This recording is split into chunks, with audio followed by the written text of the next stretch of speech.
Jon Snow's POV. Winterfell, the North, 289 AC. I awoke before dawn, as usual.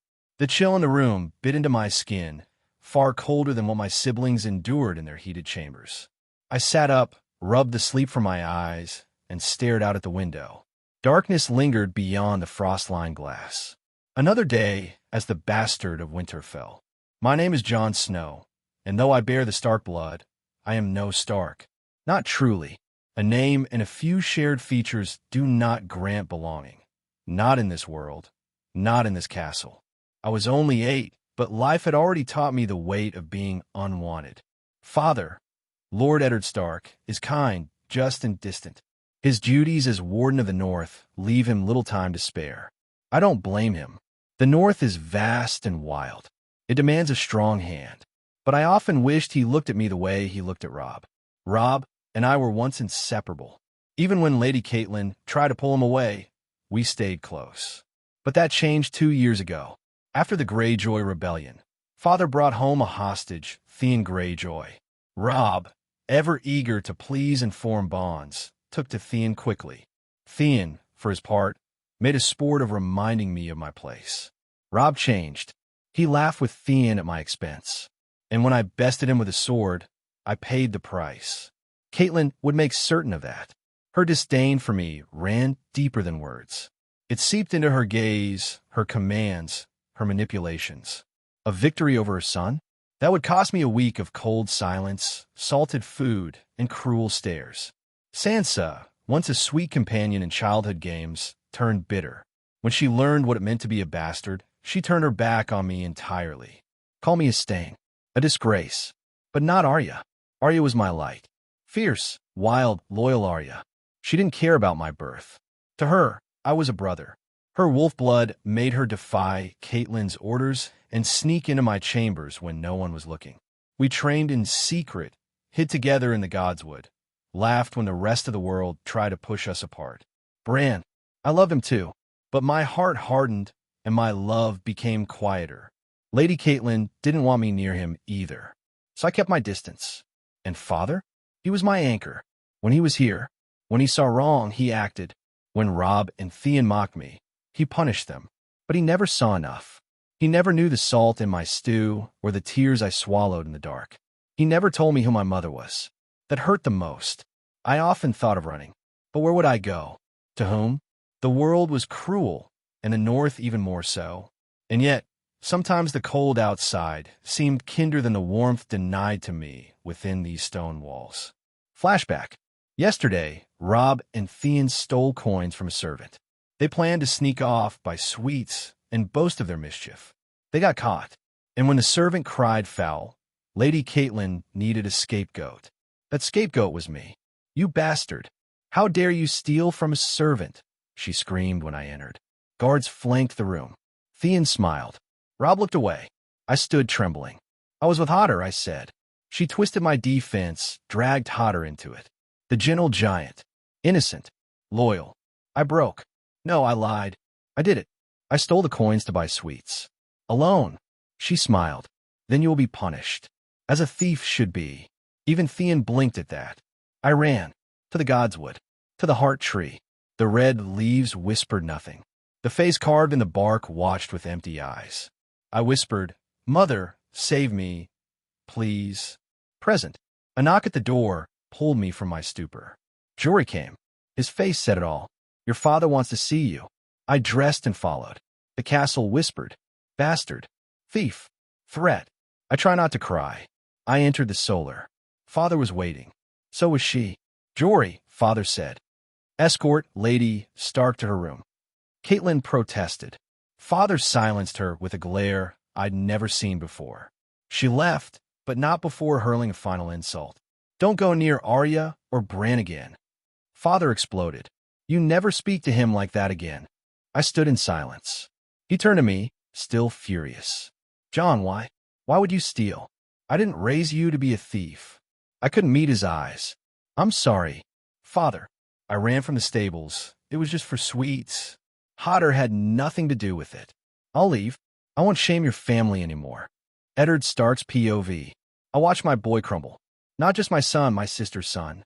Lioness boy. Her final wish. He sobbed, "Please, father, tell me about my mother." "I can't," I said, my voice breaking. "Is she dead?" he asked, eyes pleading. "Yes, but she loved you, John. She loved you more than anything." His tears stopped, but his eyes, they were empty. He fainted. I rushed to him, horrified. What had we done to this child? My child. Maester Lewin arrived. Caitlin had collapsed. She wanted to speak with me, but all I could see was John, unconscious in my arms, haunted by the promise I made so long ago. "Promise me, Ned. Promise me you'll protect him." And I realized, too late, that I had failed. John stirred to life in a rattling cart, the wooden wheels crunching over stone and dirt. He blinked at the canvas above him, realizing he was moving. A dull headache pulsed behind his eyes. As the haze faded, the memories returned. Lady Caitlin's accusation, the shame, the fury, the sorrow. His father's disappointment. The truth about his mother. She was gone, dead. The hope he once held, the hope that one day he would find her, that her embrace would fix everything, was shattered. And now he was alone. Peeking through the flap of the cart, he spotted the guards riding alongside. 4 men, clad in furs and leathers, 2 from the north, and 2 with the Tully crest. As he stirred, one of them called out, "Look, the little thief's awake. Best hide your coin, lads." Laughter followed. John said nothing. He simply asked, voice soft but tight, "Where are we going?" One of the guards quieted the others. He leaned closer, to the wall. "Your father sent us to take you to Castle Black. You'll serve a year under your uncle, Benjen Stark." John went still. Not forever, but long enough. He withdrew inside the cart, curling up in silence. He tried to hold on to something. Anything. Arya's fierce hugs. Bran's innocent smile. His father's rare, but comforting words. He had no place at Winterfell anymore. Maybe the night's watch could be his. As if echoing his thoughts, a soft voice whispered near his ear. "And he does. John." He sat up, startled. There was no one. "Must be the stress," he muttered and tried to sleep again. For days later, that night, they camped near a clearing along the King's Road.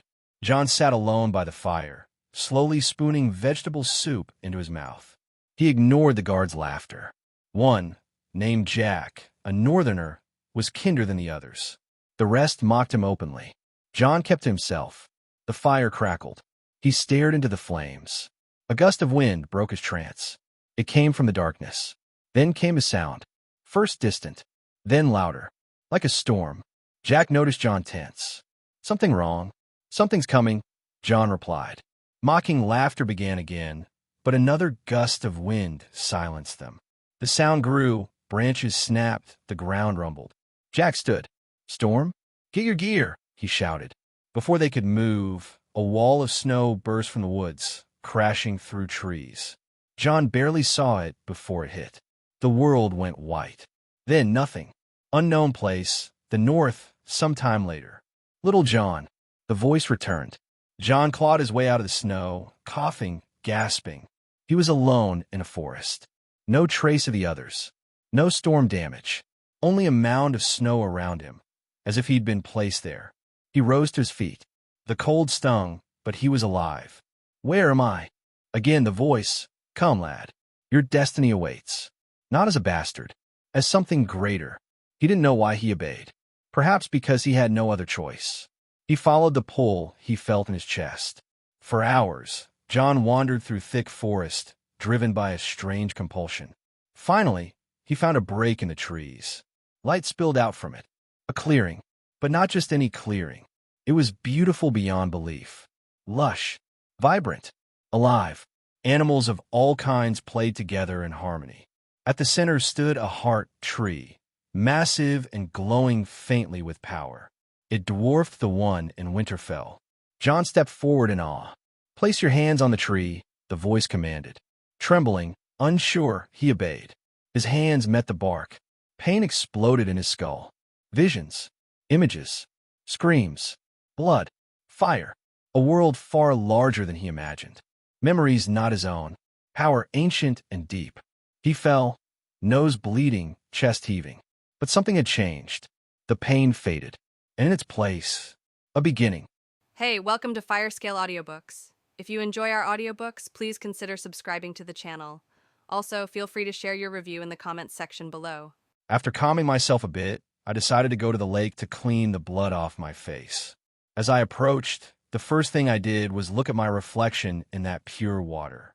While cleaning the blood, I observed my appearance, which was almost the same, except for a thin green halo in the middle of my irises, circling around my pupils in each of my eyes. Apart from that, mentally and even spiritually, I felt completely different. The ground where I had fallen in front of the tree was damp with a black liquid and somewhat dark blood, both mine. The liquid had sweated out like sweat, and the blood came in the midst of my nosebleed. Somehow, I knew that these fluids were like impurities from my body because after releasing these things from me, I felt as if I had slept for a week.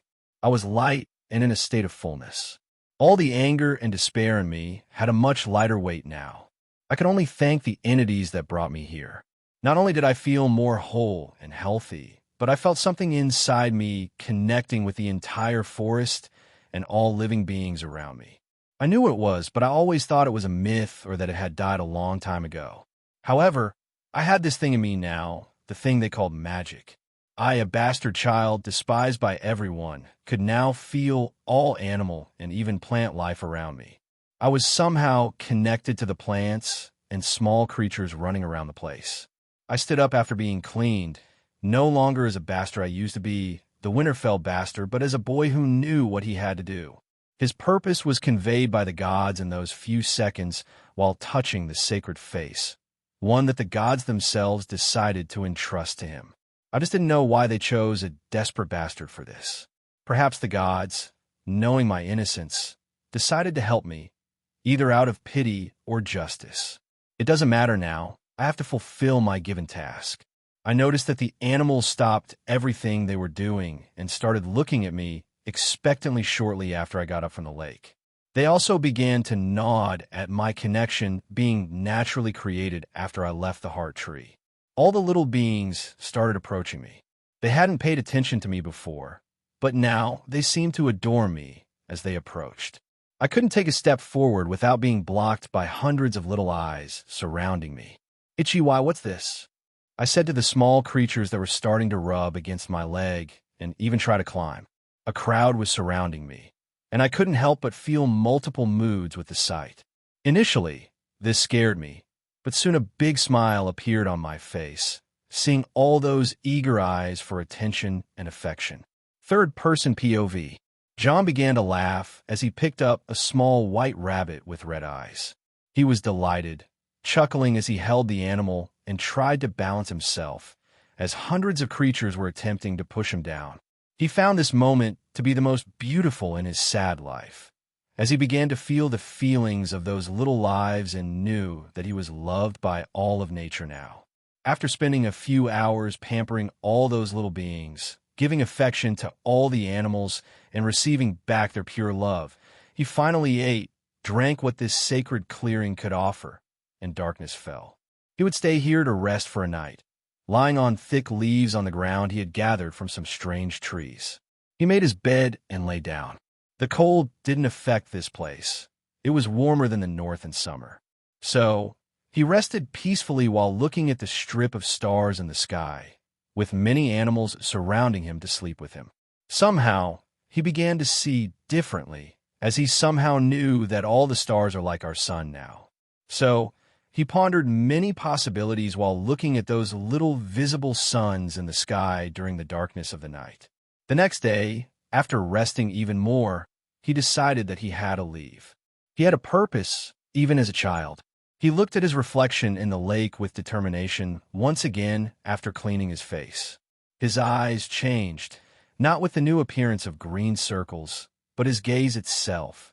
He went from a lifeless bastard to a look that reminded him of when he saw it in his father, Lord Stark, when he used to have total focus on something in Winterfell. He went to the tree again and prayed, thanking for the gift he had received, something he never expected in his humble life. "Little John, your journey begins now, go." The voice echoed once again, but this time it was heard inside his mind. The voice gave him a few more instructions before leaving while touching the tree. He turned and went to the plants in the corner of the clearing, or he tried to. As he walked, the animals kept trying to push each other at his feet and making sound to get his attention. He couldn't help but smile and laugh happily, finding this moment amazing. Like a child, he found this moment fantastic. After reaching the plants in a corner, he placed both hands on the ground as instructed by the gods, feeling the magic within him, flowing from his mind to the palm of his hand through his arm like a river. The energy penetrated the ground as he leaned, and the palms of his hands began to glow in emerald light. This left him astonished, especially when the plants emitted another green aura and began to grow at a visible speed. He began to focus on a specific plant. Now, having some knowledge of the names of plants, trees, and their functions, focusing on a specific one, the glows and growth of the others ceased to focus only on that one. It grew, forming a leaf that looked more like a green backpack. He thanked the plant and carefully plucked its leaf, took some vines from a nearby tree, and made a strap for the bag. He had some cloths in his pants that he took from the cart and tore some parts of his clothes as well. John began gathering thousands of seeds from the trees around the magical place to put on the cloth and in the backpack. He took 10 seeds from each vegetation he saw. There were many fruit-bearing trees of different shapes around him. The place was enormous, with animals, trees, and plants numbering in the thousands if we added everything up. It took hours to organize. It was in the middle of the afternoon when he managed to organize everything. The animals helped him by willingly picking up seeds from the ground. If it weren't for them, he would spend days here doing all this. John had knowledge of all the fruits and plants in the place, as he received a certain degree of knowledge from the gods when he touched that tree. He didn't have detailed information, but he knew at least the name of each tree, fruit, and plant, and some of their functions. He also knew that, with the increase of his strength, more information would be unlocked in his mind when he arrived at the place where the gods asked him to go. The boy even knew or had eaten many of the fruits in front of him, and some he knew should never be here in the north, not on a tree. There were coconuts here, coconuts that he read only grow on the coast with a warm atmosphere like the summer islands. So he ended up having to ignore logic when it comes to gods. Some other trees he only knew through the gift he received because he had never seen them or their fruit in his short memory. Others he knew from books like Trees from the South. In the last 2 years, he spent much of his free time in the library reading. He ended up making it his hobby in the absence of his brother and the games they used to have. It was an escape from his reality to drown himself in books. Aside from that fact, he was curious about the unknown. He walked up to some trees with green bulbs. He knew it was called a lemon by the gift of the gods, picked one, and when he bit into it, he ended up spitting it out. Besides the hard peel, he felt how bitter a cursed fruit it was. He turned to the side, and strangely, he could feel the animals laughing and enjoying his situation. Unfortunately, he hadn't gained information on the taste of the fruits yet, but he managed to pick other unknown fruits to eat, something that pleased him. He also ventured into known fruits. After picking apples from another tree, he bit into one and found it very tasty, sweet, much better than the ones he ate in Winterfell. He ate the second and the third, found it fantastic, and started eating other fruits around him, grapes that he had tried before, but none as good as these. He knew they were used to make the wine his father bought for the north. Feeling the taste of these grapes, he had never drunk the wine, but he had the desire to try it now. He ate other fruits, such as pear, plum, jabuticaba, and many others. He tried biting into an orange, which is a famous fruit in the south, but he had never seen one in Winterfell, or at least no one had ever offered him one. He didn't like the taste of the peel very much. However, he enjoyed the orange and its juice that came after peeling. Fortunately, no fruit he ate surpassed the loathsome lemon in terms of bitterness. He tried biting into a coconut, which resulted in thinking his teeth would fall out soon after. After the moments of experimentation and collecting seeds from the trees, he stored the cloth in his pocket and collected more fruits in the leaf-made basket bag, preparing for the journey, finally. The animals that had been surrounding him the whole time felt sad for themselves, as the boy considered them his friends and couldn't take them from here. They didn't belong anywhere else but this clearing, and he had to leave. The old gods gave him a mission through that tree, and he had to go north now. He thanked the sacred tree once again. He couldn't control his tears streaming down his eyes, but not out of sadness. They were tears of happiness, something that had never happened before, not until the point of crying in his sad life. Jon, who was ready, turned around and finally began to walk, but didn't know where he was or which direction to follow. The gods couldn't make him omnipotent. They transmitted their magic and knowledge of nature that would grow stronger with time, but he was still a mortal, and more importantly, a child. So, bidding farewell to the animals who seemed equally sad to see their new human friend leave, after that, he took the direction he had come from and went in that direction. Jon continued this path for 2 days, stopping only to eat, drink, and rest while finding a place to sleep during the night. No animal had been hostile to him so far. However, in this time, when he was processing everything that happened to him and trying to figure out what he was capable of now with the powers the gods bestowed upon him, he noticed that even the animals didn't mind him. They noticed him as he walked through the forest, but there was a certain respect towards him. Jon also realized that he could feel the life around him outside that sacred clearing. He wanted to learn more about his magic, would like to take some animals as his travel companions, and try to connect with some. He pictured himself surrounded by all kinds of animals in his flock. However, he hadn't had much success so far with the wildlife around him. He could feel it, even found out that he could see memories of the animals if he pushed a little and entered their minds through the connection. However, to connect with them as familiars was much more difficult and complex. Jon would have to force them to submit, and every time he tried, he felt a headache. He then decided to give up on it in the last few hours, as he didn't want to force them to follow him like that. He continued walking for another half a day until he felt a different life than any other so far. This being was hidden inside the trunk of a fallen tree for many years a few dozen meters in front of him.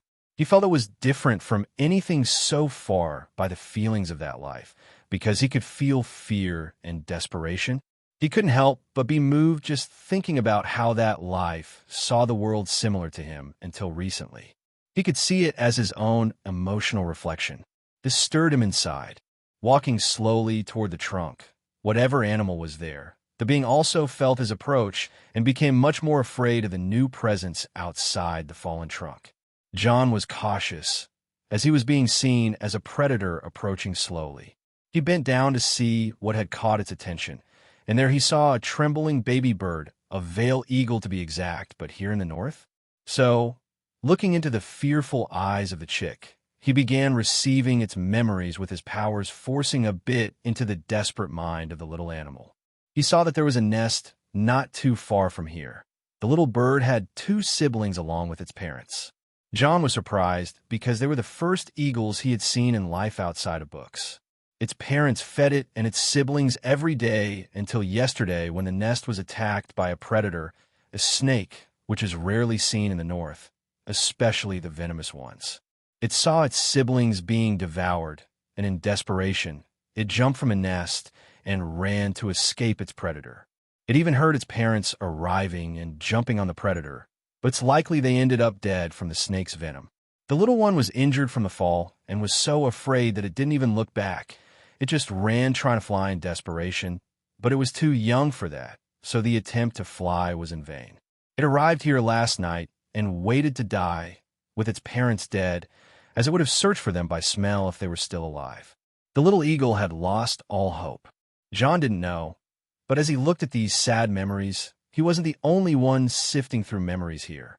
The little chick did the same with its life. Jon still didn't know how to control his powers, so he ended up escaping as well. And for the little bird, not really understanding the lifestyle of a human being, it managed to feel his emotions throughout his life. Unconsciously, Jon and the chick were connected to each other, a feeling of empathy coming from a human child to a bird chick and vice versa. Animals are not particularly intelligent, but Jon had influenced it through his powers. Animals with this connection and powers can develop a certain degree of human intelligence. The little bird slowly started walking towards him as if the human in front of it was its last hope. Jon gladly picked up the bird with his hands as it approached. Jon couldn't help but feel a sad heart at the memories of the little one who was injured and without family in the cold. A sad reality. He looked at the bird in his hand. He had to try something with his magic on its wounds, so he experimented with things through the powers the gods bestowed upon him, closing his eyes to concentrate and imagining healing the little bird that suffered in the fall from a nest. Without Jon initially noticing with his eyes closed, the bird emitted a small green light. Its wounds gradually healed. Jon opened his eyes at that moment, as dizziness suddenly hit him from the use of magic, but he was pleased to see the bird glowing in the healing process.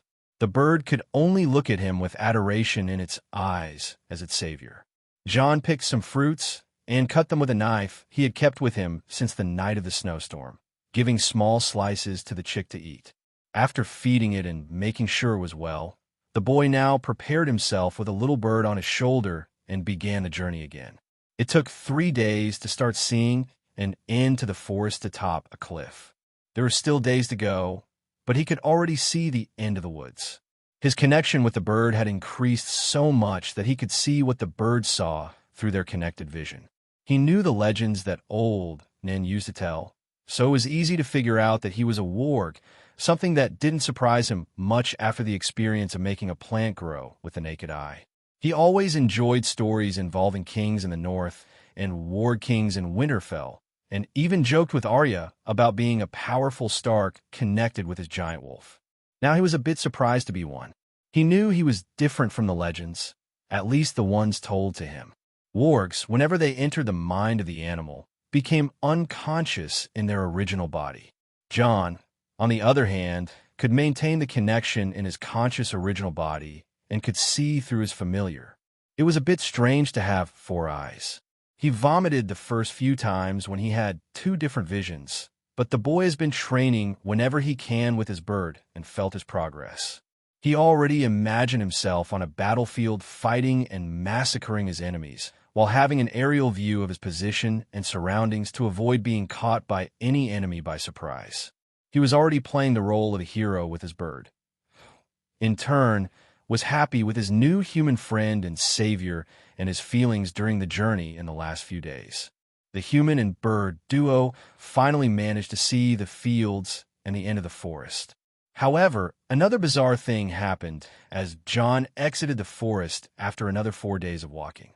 The field of view turned green with northern grasses now that there were no more trees. But what he didn't expect here were the creatures standing in front of him as he passed the last trees connected to the forest. It seemed like they were waiting for him. Jon was stunned to how his life was turning upside down every day. He went from a despised bastard to a child that people would call crazy if he told them everything that was happening to him.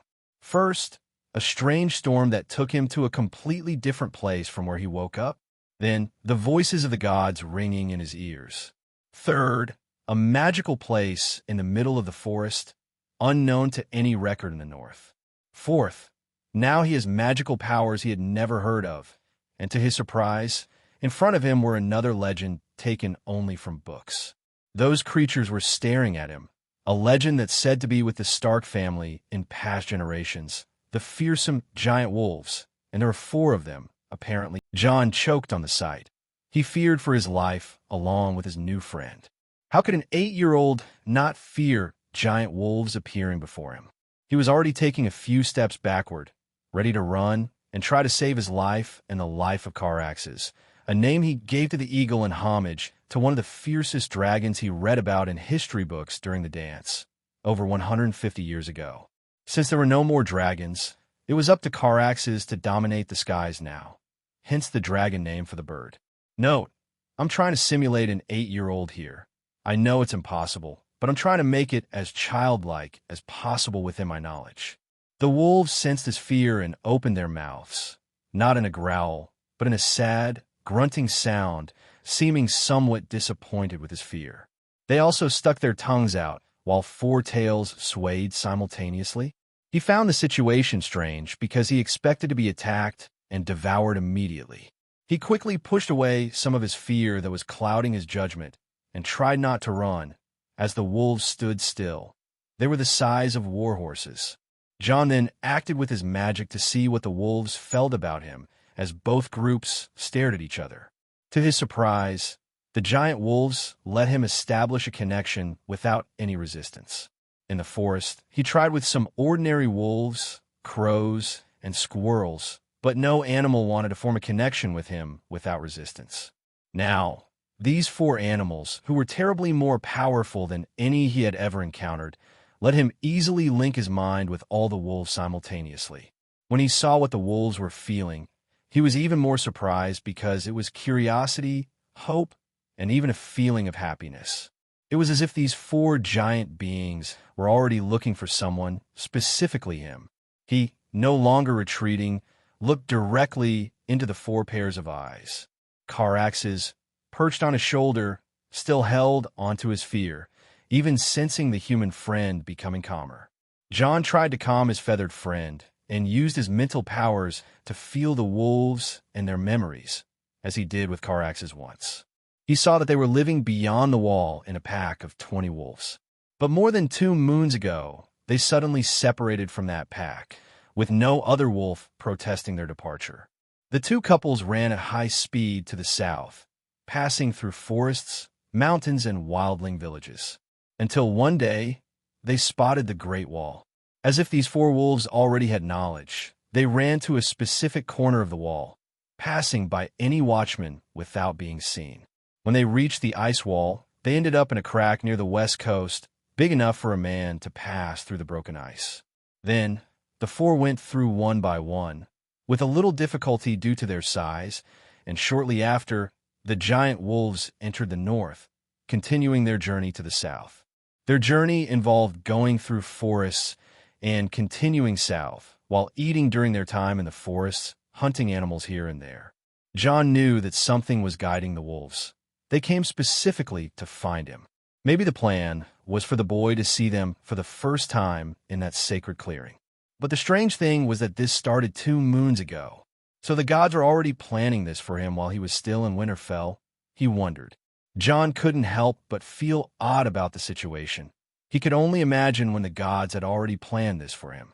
Now, even with the protests of the trembling Caraxes, he walked slowly toward the wolves, still a bit cautious in his movements, trying to detect any hostile behavior from the wolves with his attentive gaze.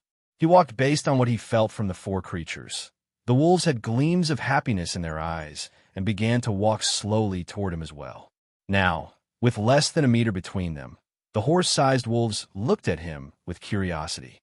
Caraxes was still protesting the situation and the foolishness of his human friend.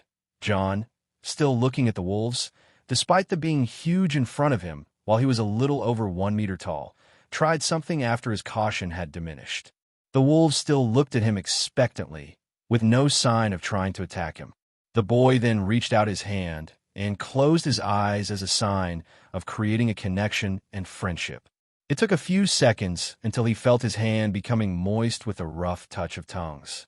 He opened his eyes in surprise and saw the wolves licking his hand in another gesture of friendship. A big smile appeared on the boy's face. There were 4 huge heads vying for his hand, as if it was tasty and pleasurable to remember. Pulling his hands out of reach of the tongues and reaching for one of their heads, he saw the wolf close its eyes in pleasure with the sudden affection. "You really wanted to find me, didn't you?" The boy couldn't help but ask. There was no response in human language, but the wolves made small noises, perhaps confirming these questions, and he couldn't help but laugh at that. He soon became more comfortable with these beautiful creatures and began to pet the rest of the heads, which in turn enjoyed the touch of the small, skinny human who was half their size. He was genuinely happy with his new companions after linking their ward powers, starting to laugh with glee at the sight of gigantic wolves. Jon even wondered what Arya or his father would say if they saw such creatures at that moment. If anyone could see this scene happening in front of the forest, they might witness a 3.6 feet tall child playing and laughing surrounded by 4 6.6 feet tall wolves, where they seemed more like puppies as they wagged their tails and played with the child than terrible beasts that would kill any man. They would basically wonder if they were dreaming and spit blood because it was a sight that anyone in this world would find surreal. Some time later, Jon resumed the journey again, but with a larger party than initially, as he was now riding a large, pitch-black wolf, finding it the most beautiful of the four. Not that the others were ugly. On the contrary, they were the most beautiful creatures he had ever seen. The black one, he named Shadow, where he rode on its four-legged creature while Caraxes rested on his shoulder, calmer than when he saw the wolves. The other three followed alongside and behind, looking like guards and protecting the boy from any danger. The boy noticed that one of the females, the dark gray one called Black Arrow, had been pregnant with Shadow for some time. He was surprised when he could feel the lives inside her. When he noticed this, he felt that he should help the mother and these little wolves survive. The other wolf couple was composed of a grayish-green wolf that John named Grass and the reddish-yellowish she-wolf he called Sunday. The journey became much more comfortable now, as he was using the wolves as mounts. Not that the wolves minded. They took pleasure in helping this human boy. In a vast expanse of uncultivated land, a peculiar group continued their journey peacefully, a group that if someone saw, they wouldn't even notice the child on top of one of the wolves, as everyone would run in the opposite direction trying to save their lives. John still didn't know where he was or in which direction he was going. The few mountains and forests in the landscape were not familiar, and knowing that the wolves had descended far south, he knew he magically moved away from Winterfell to the extreme south without knowing where. He realized he needed a map to go north first. That's where the old gods showed his next destination, the place he was already heading when he left Winterfell. John spent the days traveling with the wolves. The forest he exited was still close along the way, making him wonder if it was the wolf woods. He continued through the expanse of pasture, avoiding the woods, only sending the wolves to hunt for their food a few times during the day. He also tested his magic during the last few days. He could command and give instructions to the wolves, no matter how far he was from them when they hunted for their food. He could heal, create trees and plants with seeds after planting, and make any plant life bloom at a surreal speed. He could even create and strengthen plants not cultivated in the north. He could even place some here, but he was sure they would die after some time, affected by the climate. He would have to replenish his energy in them to survive, something that was not possible as he had to go north. Another thing he noticed was that he had some other magic besides warg and forest magic. He could create a small flame in his hand, nothing capable of killing a man, but it helped him create a fire at night while camping. He had other gifts he could explore, but he would only know with time. He wondered what people would say about his abilities. He had never heard or read of anyone who could do this, whether in the era of heroes or in stories that most found a bit absurd when it came to the magic of the children of the forest or the long night with White Walkers. He wondered if they would call him a miracle or blessed, perhaps more likely a demon and a spawn of evil, as his family might see him after witnessing these powers. Did they feel fear, envy, anger? Would his father still love him? Lady Catelyn would never allow him to live with these gifts. Of that he was sure. He was already known as a bastard thief in Winterfell. Witnessing these powers would only worsen the situation, but he truly brushed aside all these thoughts. He knew who truly gave him these abilities. He believed in his gods, and it was they who blessed him with such gifts. He had no doubt about it. So he wouldn't care about anyone calling him a sinner for using dark magic. It was only after a few days of walking in the vast expanses of land that he spotted the sign of civilization for the first time since he woke up in that forest alone, something that happened 2 weeks ago when the mysterious snowstorm caught them. John noticed that the place was a medium-sized farm. He had ventured out of Winterfell a few times to see some places outside the castle with his father and brother Robb. All inhabitants, not concentrated in the cities of the north, try to cultivate on the lands leased from the local fiefdom. So the site from 2 kilometers away was familiar to him. There were other farms farther away, from what he noticed, but he would try to contact this one that was closer now. John looked at the farm in the distance and diverted his gaze to the 4 companions by his side, who whimpered in response to his gaze as if they already knew what he had in mind. "Sorry, my friends, but can we stay apart for a few days?" he asked sadly, clearly not wanting to part from the wolves. They were his protectors and friendly companions in the last few days. But John had no idea how the people of the north would react to his wolves.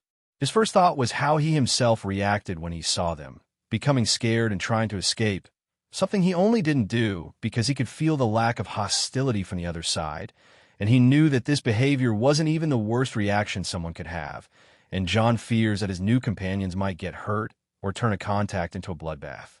So, with no choice, he dismissed his wolves, who headed toward a forest to stay for a few days. They were not willing, as they wanted to stay to protect him, but he knew that his new human master was right about it through their mental link.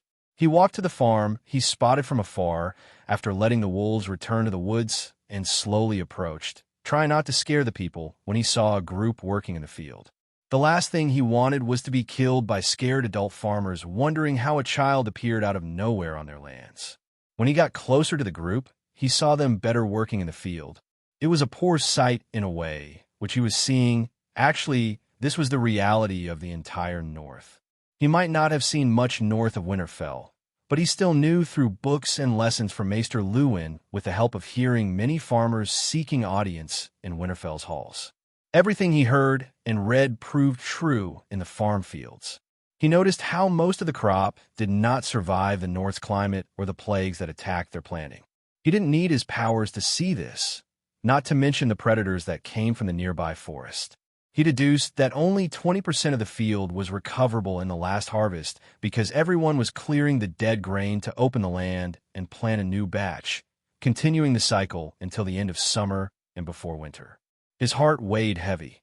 Jon considered Winterfell a whole that he began to hate his life there, yet he couldn't deny that it was one of the best places to survive in the North, especially for a bastard, and that some people live 1,000 times worse than he, despite being a bastard. He approached the farmers who were focused on their tasks. There were adults, teenagers, and some children working in the field. Jon continued to approach until a teenager among the group noticed the unknown, stark-looking boy with a green circle around his eyes approaching. "Father, a strange child is coming over there," the teenager said loud enough to catch everyone's attention, and they all turned their heads to where he had pointed with his finger to see Jon approaching. The group was on alert at first. Everyone found it strange for this boy to appear out of nowhere, and a farm dog had warned them. A man stepped out of the group cautiously, going to meet Jon. "Child, I don't know you. Who are you?" the supposed father of the teenager said in a rough northern accent, showing a curious tone, not fear. He seemed to be around 30 years old, and as an adult, should he feel afraid of a child who only carried a strange green bag on his back? But the man found the boy too beautiful to be just ordinary, more beautiful than anyone he had ever seen in his life, even more beautiful than his daughters. He could only tell that this boy was the son of a great house, probably lost, maybe the son of his own lord here. He was trying to be friendly and maintain respect to avoid any retaliation from whichever house this child came. It was a problem for a commoner to deal with a noble in the wrong way, even in the North, where things were better in the commoner-noble relationship. But the man also noticed something magical. Those eyes, they were mature and unreal eyes, and those green circles stood out like a lighthouse on a dark night in the child's appearance. Seeing this strange child coming from the direction of the Wolfwoods, who had a bag of leaves on his back, he began to think of the legends of his land, like the stories of the children of the forest, stories he told his children as his parents once did to him, and the parents of his parents, and so forth since the first men inhabited the North. He choked at this moment. The words rushed out of his mouth hurriedly, as he was surprised and believing in his mental theories. Even before the boy could answer his previous question, he exclaimed, "Yo, you are a child of the forest?" he said, trembling, and drew even more attention from everyone. Jon looked strangely at him after hearing that. He knew the legend, but someone asking if he was one of them was very strange. "No, sir, I'm not one of them." A silence followed after that. "Forget my younger brother here. I think he drank too much yesterday." "What's your name, brat? And why did you show up here alone?" said another adult appearing beside the first. He looked to be in his 40s, standing next to the first. The man, at first, was farther away, so he didn't notice, but now he went next to his brother, also saw some strange signs. He noticed a strange bag made of leaves, his magical eyes. He began to believe that his brother wasn't so affected by alcohol. But before he could even comment on anything, the boy answered one of his questions, at least. I am lost and wanted to gather some information about where I am. Actually, I wanted a map to know which direction to follow. John said, somewhat embarrassed about being lost, something that made him forget to answer the first question. So, once again, another silence followed the group's interaction. And how can you be lost, boy? Where are your parents? And you didn't answer your name? Said the same 40-year-old after snapping out of his stupor, thinking that the strange boy couldn't really be a child of the forest. Even his voice sounded a bit angry and impatient. The boy appeared out of nowhere, saying he didn't know where he was and wanted to ask for a map to know where to go. But no explanation? This smelled like trouble, apparently. My name is Jon Snow. John practically shouted his name for being a little nervous in the face of the man's anger and continued. I was on my way to the north, in the Glover's region, when a snowstorm hit us, and I ended up in the forest 2 weeks ago. John simply spat out the truth. Did he have a better story? No, so he just said what happened. The entire group looked strangely at all this. Everyone thought how this boy was blatantly lying in front of everyone. To begin with, it was surreal because to reach Glover's territory takes 4 weeks of travel, and he seemed to be alone here. There's no way an 8-name-days-old child could survive alone in the north for 2 weeks, as he claims, or 4 weeks lost, thinking it was half that time due to having no sense of it. Everyone noticed that he was a Snow, a bastard from some lord. Was he expelled from his home by his family? The two adults present had this in their minds after forgetting the possibility of this child being a child of the forest. The younger children in the group were curious about the Snow surname because they didn't yet know about bastards. And this is strange. I've seen maps of the north, and what this child is saying is impossible. He's lying, said a young man who looked around 18 named days to the older man, the one who asked the last question. John, there are some bandits in the region. How does a child say he survived 2 weeks and apparently alone? Can you tell me where you came from before arriving here? Said the younger adult, trying to be friendlier with the lost child. John pointed in the direction of the forest where he woke up and came from, saying, I came from that direction, and I'm not alone. I come with my companion. Shortly after these words, everyone on the scene heard a bird trying to scream and apparently failing miserably a few times in this attempt.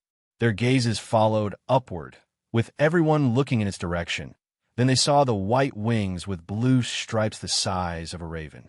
Caraxes was in the sky, flying awkwardly, having one of his first flights, and landed with a little difficulty on John's shoulder as soon as the boy called him through the mental link he shares with his winged familiar. John noticed how the bird had its own personality. He practically now screamed to signal his arrival and wanting to dominate his territory among humans for his little master. Caraxes opened his wings and tried to emit the most dominant sound he could, but obviously failed in the process. The little bird was still young and couldn't fully develop his vocal cords. His eagle, in over 2 weeks, grew monstrously. From an animal that John covered in the palm of his hand, it became the size of a raven, 5 times larger than when he first met the little one. And the changes don't stop there. The eagle changed its personality from fearful to a brave and dominant bird in any territory. And it had a strange responsibility to protect John now. Maybe she felt indebted to the boy since he saved her life from certain death and fed her every time she needed, giving much tastier food than her parents brought. This helped in growth, of course. This was done unnaturally, thanks to John's magic, which strengthened the eagle. She was getting stronger every day in leaps and bounds. John already imagined his friend the size of a horse in the future, maybe even larger, to fly on top of if possible. As a cub still, besides failing, it almost looked like a chick chirping, but that didn't undermine his confidence. The group of farmers could only look with a complex expression on their faces, adults reformulating their theories about children of the forest and the child in front of them really being one. Teenagers still didn't believe in that bird in front of them, and children looked with envy at a boy like them, but who had an animal as a companion like that little bird. But there was something they all shared equally in their minds, that this bird was the most beautiful creature they had ever seen in front of them. Everyone opened a smile to John, less cautious now. Who would be cautious with a child when this young bird seemed to try to protect him? Little John, we're in a territory north of my lord, near Torrance Square. And where you pointed was the direction of the Wolf Woods and the west coast, which would be impossible for you to be in for your last 2 weeks, when you yourself said you were in Glover's territories. We are 4 weeks from Glover's castle, moved to the north, said the man in his 30s while still looking at Caraxes with a silly smile. John paled for a moment. For him, who had some awareness of a northern map, he was speechless now. He was in the north when the storm caught him, and now he was 4 weeks from that point. He still wondered how the gods could make a snow-wrapped child teleport to the southwest of the north. The boy understood the looks of disbelief in the group when he said he was at the Glovers. Now, does that mean it will be about 2 moons to reach the wall? He said to himself, but it was loud enough for the group to hear. The adults were even more perplexed. An 8-day-old child with the goal of going to the wall? The place where criminals are sent? What is happening to the world? They choked just thinking about it. He claimed to be a snow, but who in the north would send a bastard child to the wall when he's just a child? The first adult to speak with John felt sorry for the child and decided to talk to him now, maybe feed him with some of what he has on his farm. They were poor, but not beasts who would deny food to a lost child. Little John, you must be hungry. Unfortunately, a map of the north is something our families don't have the luxury of having. The only way to get one is by buying it in our Lord's city for a few silver stags, which is an absurd amount for anyone not noble, and even more for a child. But I don't think it's right to leave a child alone in the north heading towards the wall. Where's your family? John was somewhat reluctant. I'm sorry, sirs, but I prefer not to say. The boy spoke honestly. He is heading to the wall. If they find out he's a Stark bastard, they'll send him to Winterfell, something he doesn't want at the moment. He intends to head north only with his companions. The adults found this suspicious, but they didn't insist much on John's reasons now, even though he's a child wanting to go to the wall. So, how about you spend the night here? I have some food and a free room in our house, said the 30 days man. By the way, you're at Ice Hill Farm. My name is Lucas Pick. This is my older brother, Dult Pick. Behind us are our children, while our wives and daughters are working in the kitchen for the evening meal. How about joining us? He added. John ended up nodding a bit embarrassed. He was glad they didn't ask more questions about which house he was a snow, so he decided to get to know these families because he needed information and money for the map. He didn't want to alert anyone from his family or the noble houses in the region about his whereabouts, so that someone could alert his father. John, for the first time, experienced freedom without any difficulty, thanks to his protective animals for any danger and powers that wouldn't let him go hungry. He wouldn't want to go back to Winterfell. No one could interfere in his journey imposed by the old gods, and he couldn't just explain that a tree asked him to go to the wall. He followed the man while observing his plantations. Suddenly, he smiled. He already had some idea of how the farm John discovered to be called Ice Hill Farm was managed by 3 families. They harvested every 4 months during the summer years and sent the produce to their lord's town to the south. In return, they received profits after deducting the use of their lands, tools, and seeds. The eldest man John had met a few hours earlier, named Dult, was a Northbourne man and the overall head here, being the oldest. His younger brother, from another family, was another northerner, introducing himself to John as Lucas. Their parents, the Pick family, were the former owners of the farm, a family of peasant farmers. The farm was managed by their parents' parents, brothers, and some sisters who married other farmers in the area. They were the only ones left from the old generation due to past winters. Their parents had passed away, leaving the children to take over the land. A third family joined the farm to work as traders and negotiators for the farm itself. The patriarch of this third family was in Torrance Square to conduct business with their lord's latest shipment of grains. Dult, the 40 man, had 4 children. 3 of them were on the farm when John arrived, with 1 son and 1 daughter the same age as John, and 2 young adults aged 18 and 20 days. His wife was at home taking care of their younger children and household chores. Lucas, at 30 days, had only 2 teenage children since his wife died, giving birth to the youngest. He initially left the farm to his older brother and became a guard for the Tallhearts' house for years, but returned to the farm a few years ago to help his brother after their parents died. The trader family's patriarch was Greg, with 3 daughters and 2 sons, both still children, as Greg Jut was 24 name days old. The family had no blood relation to the 2 brothers here, but their parents knew Greg's parents, so they were welcome to work as negotiators here because Greg had some literacy and knew the Jut family's business. John, initially cautious, opened up to the families and got along well with the welcoming families for a night. The adult women felt sympathy for John's story and easily embraced him with warmth. The girls were excited about such a handsome boy with eyes they had never seen before arriving at their door. As children, they wanted to play with him all the time. Even the elders, with a brief exchange of words with the boy from the forest, ended up liking talking to John. They still found his story absurd, but appreciated John's ability to speak and handle words like any noble's child. He shared various things he had heard and read in Winterfell, which garnered much admiration from the families as they could learn new stories. The boy realized for the first time how making friends was so easy. Unlike his old home, where he would have to hide from any visitor and the servants would never be willing to talk to him. John, in turn, was moved by the families of this humble farm. He couldn't remember being treated so kindly in Winterfell, except by his sister and father. He warmed up to people like these. They welcomed him, despite his absurd and suspicious story, gave him some food, even though the conditions of these families would make anyone turn away a stranger at their door, let alone bring him to their own table to spend night here.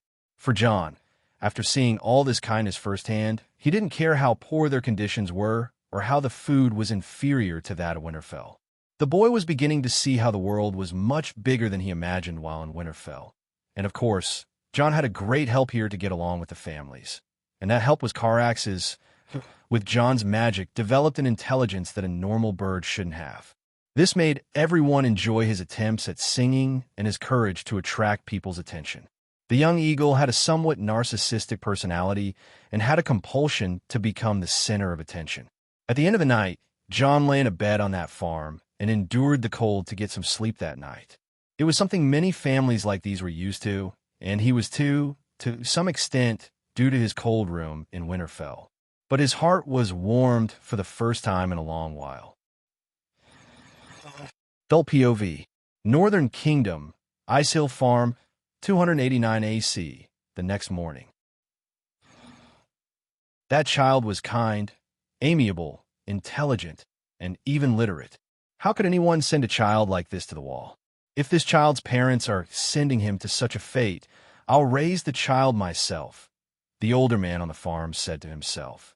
I agree, my love, said his 35-name-day wife, Micah, who heard him murmur as she woke up. He would be an addition to this farm, and we could have him marry our youngest daughter, Petra, in a few years, she added, and I had to agree with her reasoning. When I asked him a reason for going north, to the wall, he avoided all my questions. I said in defeat, the boy was a mystery. Knowing it was a sensitive subject for him, I didn't press it for now, but I want to stop him from going to the wall. Anyway, you can talk to him while he's here. Now let's prepare a meal for our children while they're still asleep, she said, getting up and heading to the kitchen. I sighed and got up too, hoping to talk to the boy later.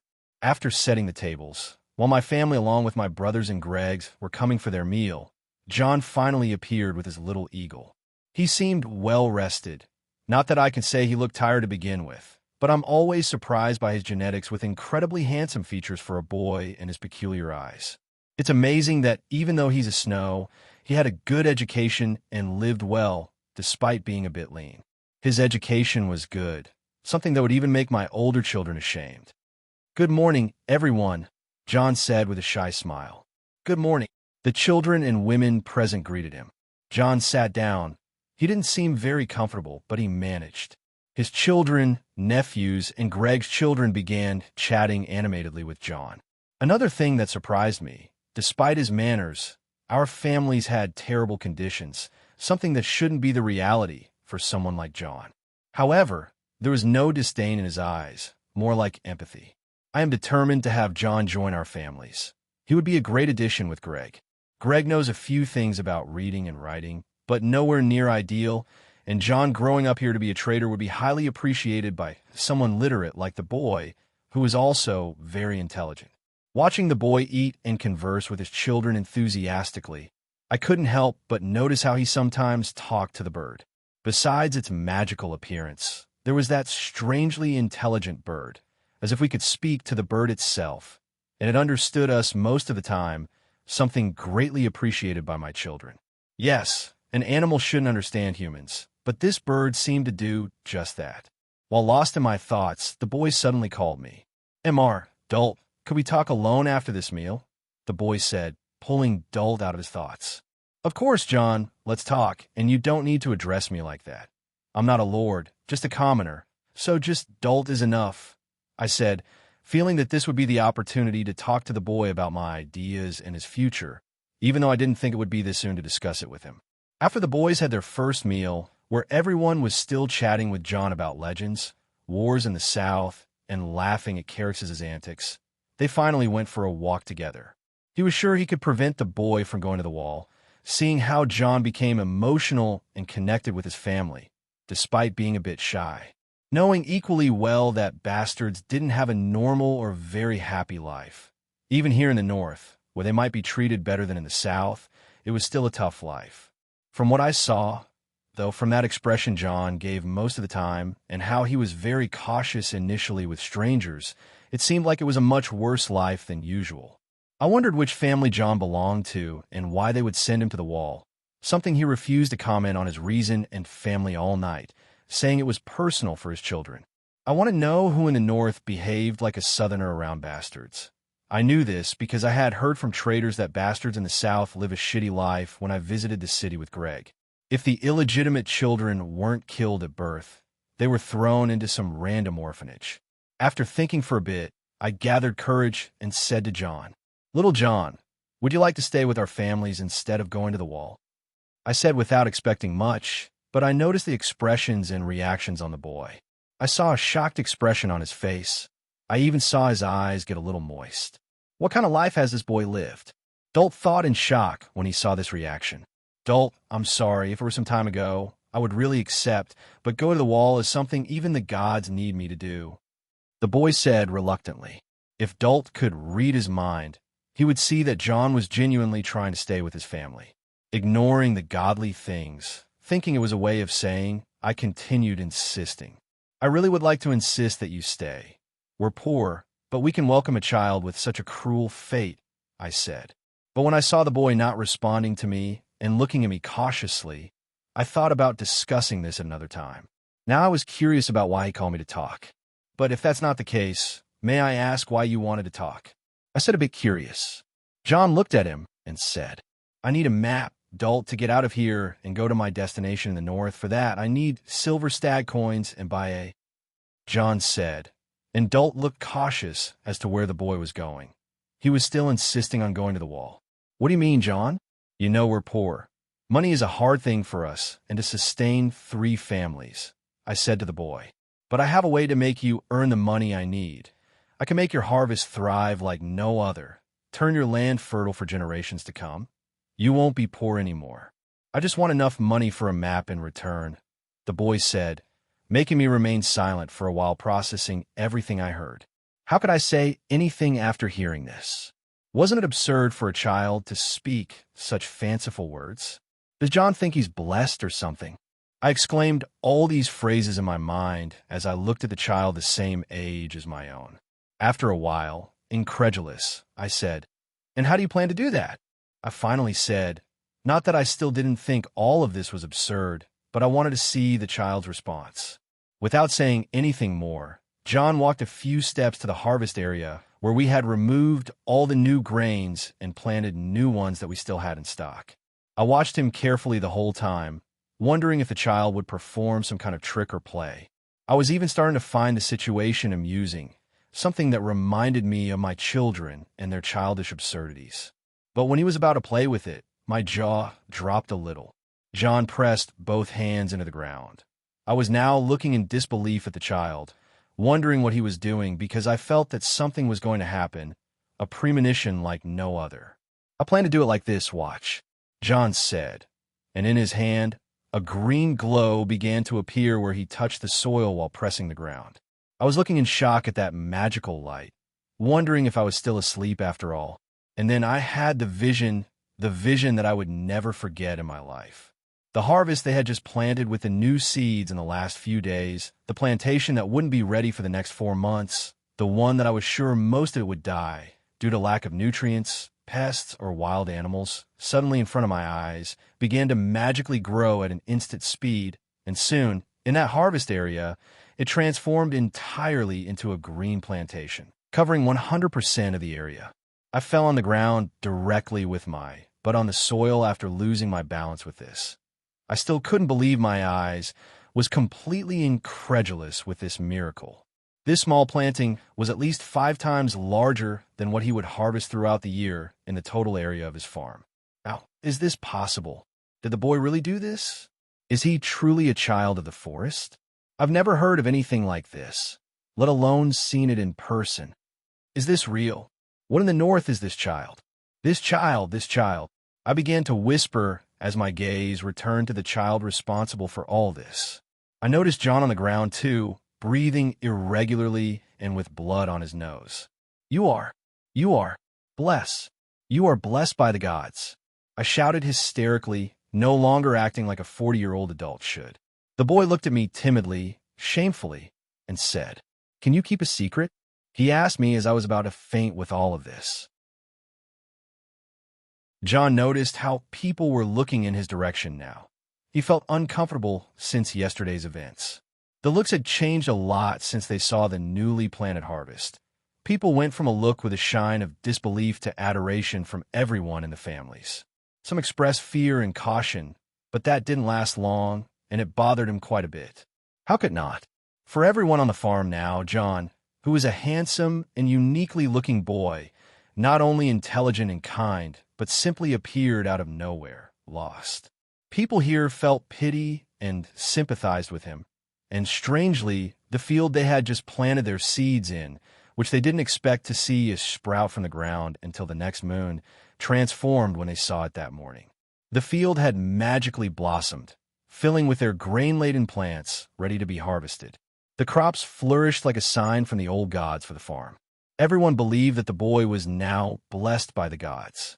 And not just that, besides the fields laden with crops, which John spent the whole day using his powers while resting a few hours, the soil had its own change in their lands. They could feel a different soil. It was as if the soil was saying that it would bring any healthy and stronger child to this world as soon as they planted in it. Soon the families were in an uproar. The harvest that was scheduled to be collected in 3 moons, and the last batches were already leaving Torrent Square. After seeing their fields magically transforming yesterday, now everyone was rushing to take this batch and include it in the shipment that was leaving with these grains. It would be very welcome money for the upcoming moons and the transformation of the farm. They now had 6 crop areas with 100% grain yield, which was 30 times larger than what they did in 4 shipments per year. The small farm could produce 120 times more grains in a year than it used to. Now that the surreal image of their harvest appearing in their yard overnight, they had to harvest as fast as possible to deliver it to their lord, Helman Tallheart. They didn't have the capacity to store their grains, let alone such an absurd amount like this now, despite the warehouse being large. The quantity now would be like trying to fit 30 stock farms, let alone Ice Hill Farm itself. They would end up losing everything or a part of it until they could fetch these grains. John joined the other boys in the harvest in the following days. Everyone was happy and talked to him. The adults treated him like a magical child because, as surreal as John's gift seemed, the child never brought harm to the families. On the contrary, the harvest event and his conversations with all the children did a lot of good for them.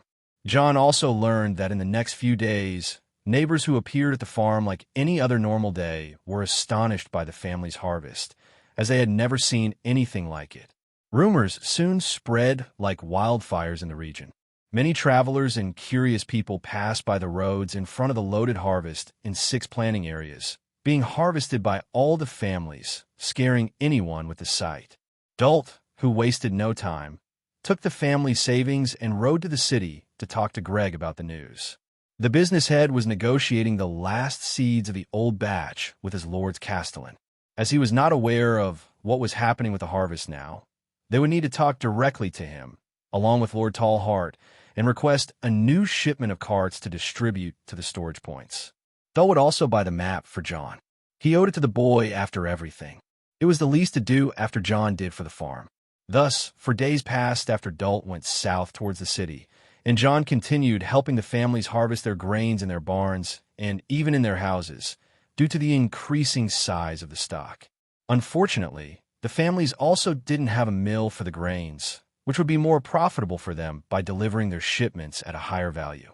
However, that would change from now on, as with this kind of harvest, they would never go hungry or needy again as before. They would have enough money to fortify the entire farm with their needs. Jon didn't mind at all that the families would make much more than just a map. He had to do this for the family that warmed his heart a little after a long time. He was still a boy longing for the love of the family, and the women, even without knowing him, treated him kindly, something that had never happened in Winterfell. Of course, there were servant girls who sympathized with the Stark bastard in the Stark seat, but everyone should keep their opinions to themselves under Lady Catelyn's watchful eyes. He was happy for the families. He had only Caraxes, the 4 giant wolves, Arya, and his father, who was his father figure. But his father's love was very absent due to his work as the North's protector, and he even understood, but he couldn't help but feel his absence. And here, these families showed that even a bastard could be well treated, even before making their fields abundant with grains. The families already embraced him and treated him well. Jon had one of his happiest moments in his life.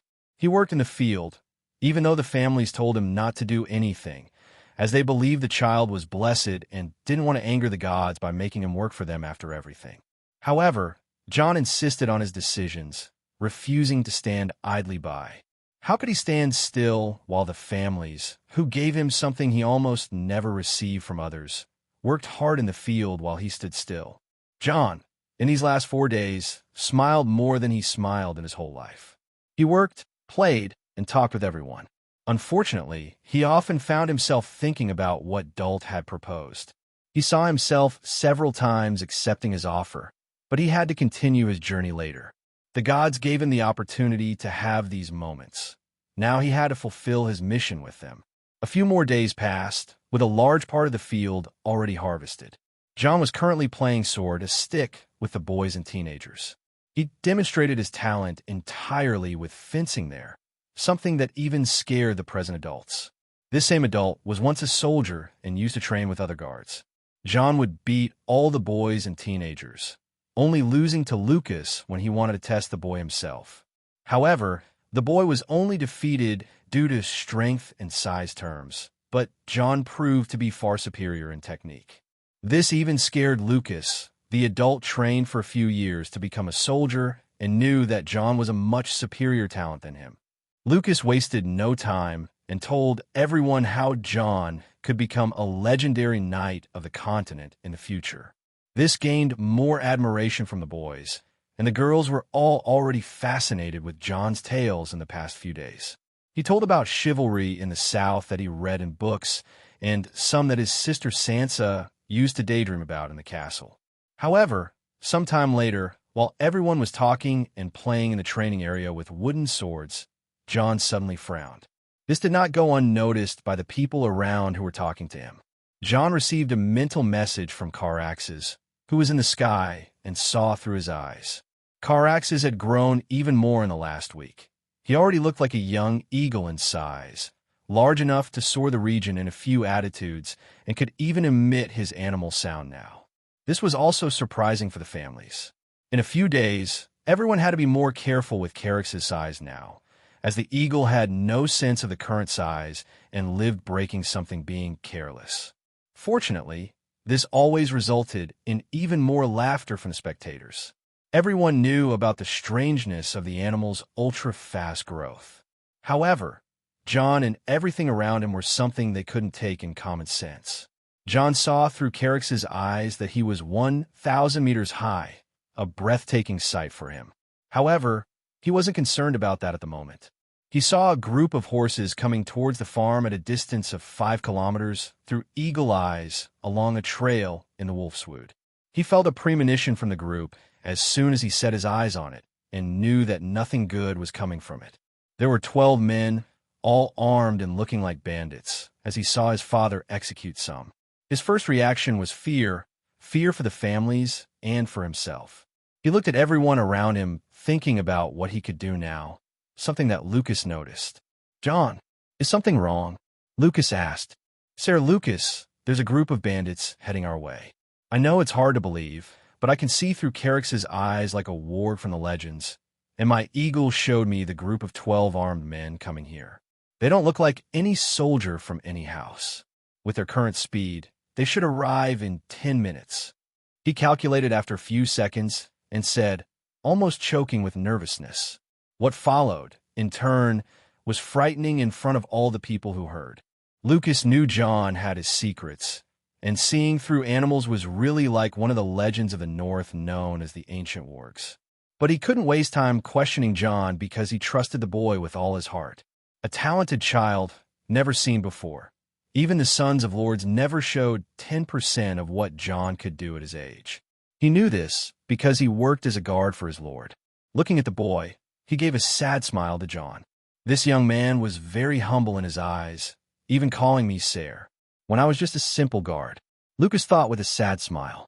John always refused to talk about his family or the reason for going to the Great Wall.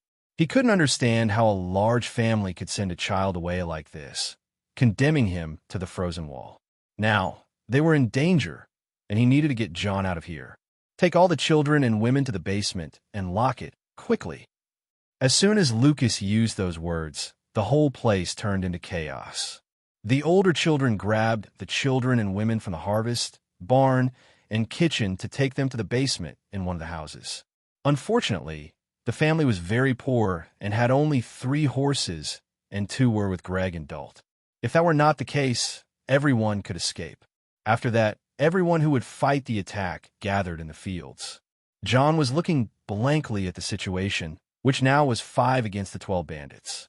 Even a child knows that bandits have much more experience in terms of looting and fighting than the group. Farmers would be cut like scrolls, so easy for outlaws. Scared, John said, "Sir Lucas, we need to call for help. With our numbers, the battle would be a massacre," John said in desperation, as he shouldn't. He was scared, as were the eyes, of all the other young ones who would fight. "Little John, that's where you come in.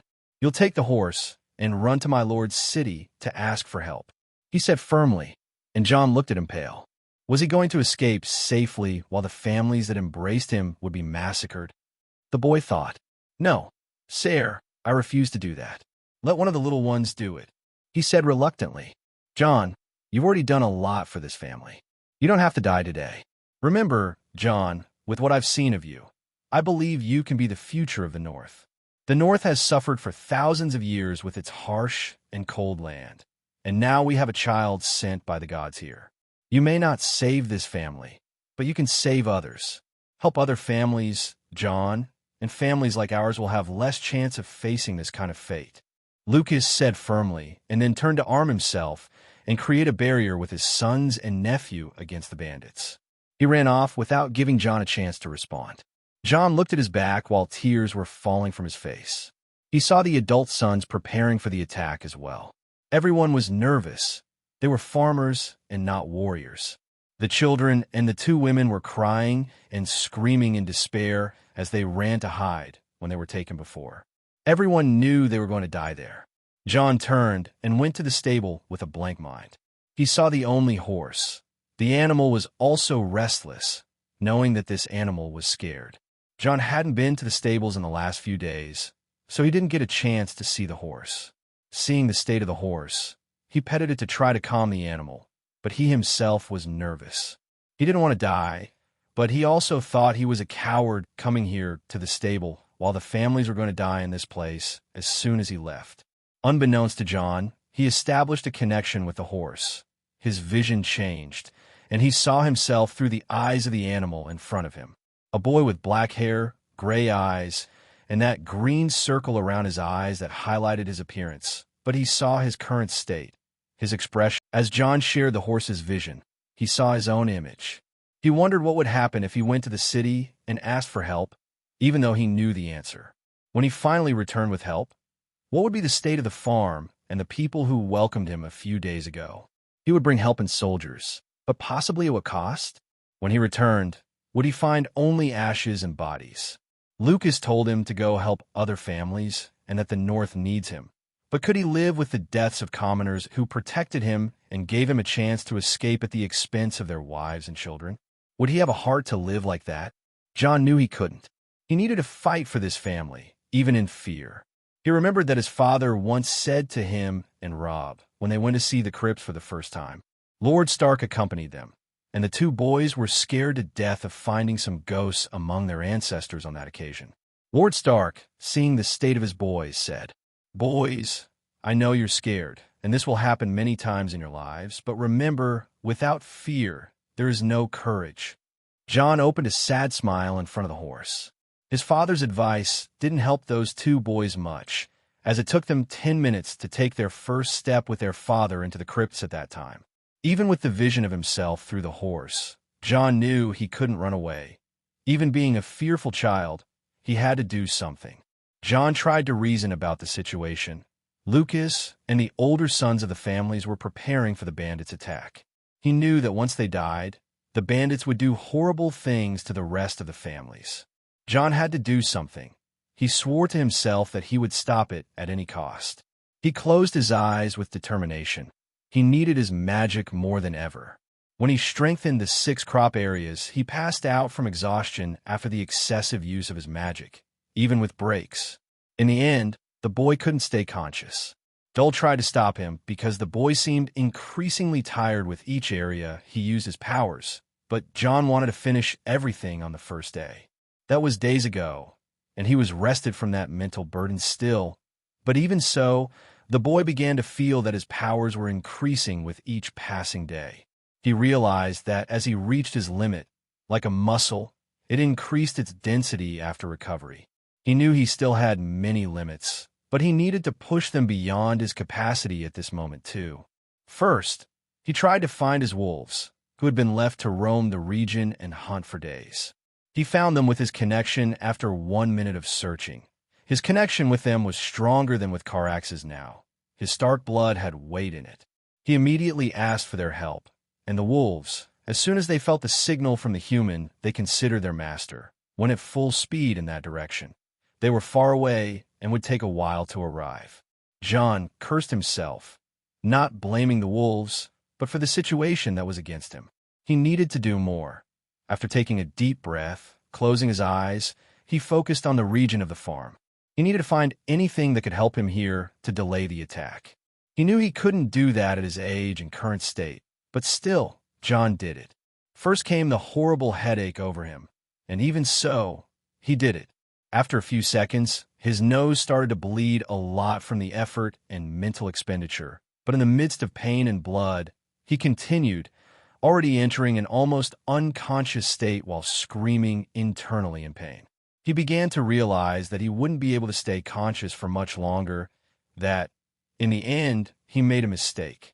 Losing sight and everything going dark. Just when he was about to faint, he had a faint glimpse of remembering the despair of the children and women, saying to himself that they depended on him at this moment. Only he could save everyone here from a horrible death. Feeling that he needed to keep doing this, he fought with all his strength to stay conscious. Even in pain and blood, his screams were no longer mental. He was screaming in pain in that stable without anyone noticing, as he was far from the other people, and his friends were too nervous to pay attention. He was fighting to stay conscious. Sometime later, his blood formed a puddle on the floor. His head felt like it would burst at any moment as he struggled to maintain balance. He wanted to scream even more to calm all his body pain. He even wondered if an adult would endure what he endured. Why did you need to go through this suffering? A voice was heard in his head, and he responded with another question. Why wouldn't I? He retorted. Wasn't it he who sacrificed his dignity to save Hodder? He would never forgive himself if his bastard status affected Hodder, who was also innocent. And now he would never forgive himself if he ran away like a coward from the situation, afraid of the bandits without doing anything. His pain began to pass along with the nosebleed, and his world started to stop spinning. He did it. He found a solution that could help a little here. When he used his power amid the pain, Jon forced himself to enter as many living beings as possible around the farm and search their memories to find something that would help them in battle. Due to forcing so many minds, even if they are animals, and reaching an area of hundreds of meters with his power, receiving so many memories from these living beings at the same time was like a bomb exploding in his head. He had never felt so exhausted in his life. He also wanted to make all those living beings fight for him, but unfortunately, he didn't have enough power for that. He could only use their memories here. However, he achieved his goal after connecting with more than 200 creatures of all species. Just that. It's a giant effect for an 8-year-old boy who almost died in the process. Jon, who almost fell to the ground and knelt in his own blood, but with little time to rest, got up sweating and out of breath. He looked at the horse that had been watching him the whole time, realizing that the animal was a little calmer than before. He had no more strength to force the horse through a connection to take the boy where he needed to go, the place he wanted to go, not far from the farm, but difficult for a horse guided by a human to reach. However, without Jon's knowledge, his connection with the horse was not severed in the middle of the process. He didn't have the power to activate it with the poor horse, but the horse itself felt his emotions and saw what he planned to help the people of the farm while the boy suffered. So, to his surprise, the horse walked slowly beside Jon and leaned so that the boy could climb on him. Surprised and smiling at the animal, Jon barely managed to get on him. So the horse followed where Jon had set as his goal and trotted in that direction at the highest speed possible while the boy was almost unconscious on his back. Seeing that he didn't need to use the connection on the horse, he gathered a little mental strength to once again see the situation through Caraxes. Jon was calculating his plan. He needed to get to his goal to the east. He had his wolves coming from the north as well. The bandits were coming from the west. He had Caraxes in the air, so he calculated that if Jon were the bandits, they wouldn't attack immediately. They would assess the situation of the farm to catch the family off guard, and that would give Jon a few precious minutes with him and his wolves. So, he focused on his goal while the horse headed east on its own. Lucas POV. Ice Hill Farm, 289 DC, at the same moment. Lucas was preparing the siege with the boys. They used machetes, axes, and scythes, which were farm tools. Unfortunately, only he had a sword, and they were looking for something to use as a shield. The only bow on the farm was with Greg, as they didn't hunt much. Lucas saw how the young ones were trembling with fear. This was the cruel life, and they couldn't change anything. He saw the boy mounting the horse, strangely, and galloping east when he should go south. Well, that doesn't matter, as long as he can survive is what matters. We're a lost cause here, but let's kill some bastards before we die, he exclaimed as he looked at the forest from where the bandits would appear and cursed himself for not having any long-range weapons. He imagined they would never need such a weapon, but seeing the situation they were in now, he looked at the fertile field that was full of grains that had not yet been harvested. Lucas sighed, letting only a wandering comment linger. Seems like abundance can be a curse when there are greedy people around. At least the boy has a future and will live. He looked at the sky as he said these words. Sandu was a bastard in the Riverlands to the south. He never knew any of his relatives during his childhood.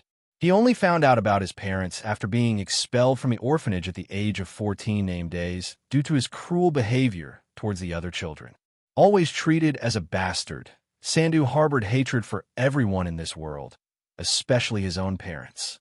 In the years that followed, he embarked on a quest for information about his biological father and mother, those who had brought him into the world through the underworld of Westeros, located in the Riverlands. He discovered that his mother was a prostitute in a brothel, and his father was the third son of a minor noble house, connected to some vassals of the Tully Banners. After leaving the orphanage, it didn't take long for him to get involved in a dishonest life, joining other groups of bandits where things were easier, and he could unleash his hatred on the poor victims he encountered along the way. It was there that he learned to fight and kill innocent people with pleasure. Sandu had a few life goals: carnal pleasures such as looting, killing, engaging in sexual relations, and, most importantly, seeking revenge against those who had abandoned him as a baby. Every night, Sandu slept thinking about this revenge until he fulfilled it with his mother some time later. Murdering a prostitute was easier than a noble with guards, however modest their house might be. He still remembers how he enjoyed doing it with the woman who gave birth to him. He simply went to the place and paid for a night with her in the brothel, not to possess her, but to kill her. He was disgusted to realize that she did not recognize him, something unlikely that he expected, but what outraged him even more was how she tried to seduce him. Nurturing deep hatred for this woman, without wasting time to explain that he was her son, he seized her neck and had the satisfaction of revealing who he was before making her close her eyes. At that time, he was 15 years old. However, the story was different on his father's side. Despite being from a small family, he was a small-time crook serving a group in the Riverlands kingdom. It didn't take him long to start gaining influence in the group in the following years and killing whoever was necessary to take over as the leader. With his cruel behavior, he managed to stabilize his position after cutting off a few heads. Then, his infamous gang of ruffians began to grow and be noticed by the local nobility. This kingdom was a conducive place to be abandoned, especially after the fall of the dragons, as the nobility became highly divided after the rebellion, with many accusing the Tullis of oath breakers, even after receiving the rule from Aegon the Conqueror almost 300 years before, when House Tully didn't even exist and the kingdom was ruled by the Ironborn.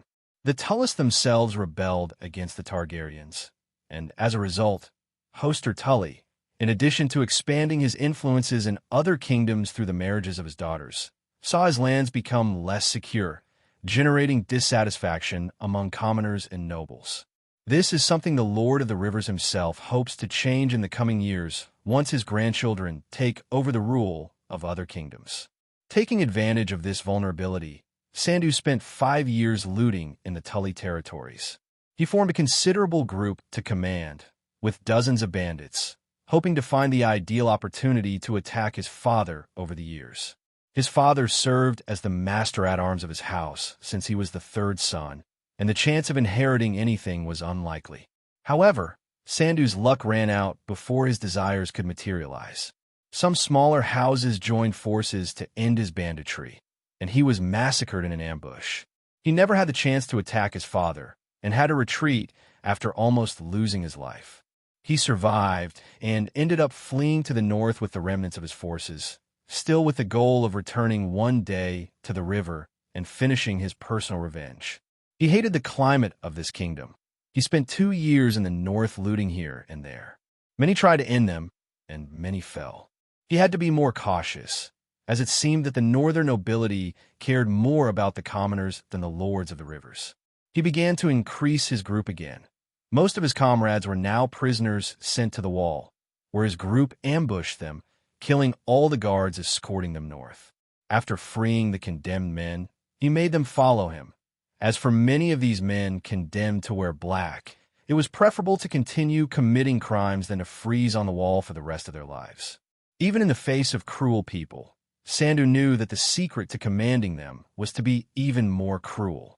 Thus, he managed to establish his leadership position during these 2 years here. His group was in the west of the north, near the coast, evading pursuers from small houses while looting small villages and towns where they passed, having a good chance of profit and enjoyment. Unknown location, dozens of kilometers west of Ice Hill Farm, 289 AC. Now, a few days later, his men heard some rumors as they entered a village to replenish their supplies and gather information. The village was teeming with guards, so it wasn't a good deal for his group, but information was always welcome. His men reported about a miraculous farm not far from their positions. With the abundant harvest in mind, Sandu envisioned how they could enrich themselves. Quickly, he instructed the men to prepare to depart immediately, and in 2 days, on horseback, they were already nearing their target. With the farm in sight at 1,000 meters, he became excited about the prospect of plunder, as he couldn't spot any guards from afar. When he got close enough, he took the path between the trees and silently approached the farm. As he reached the trees at the edge of the farm's field to get an idea of what he and his men would be dealing with, he was quite surprised. He saw 5 men building a small wall with everything they could gather from the farm. It was made of pieces of wood, trees, branches, stakes, chairs, and more. He and his men looked strangely at this, as they saw that something was amiss. Were they already preparing for our arrival? How is this possible? Did the old gods, whom the people of the north pray to, somehow warn them of our group's arrival in advance, as rumored about the place being blessed?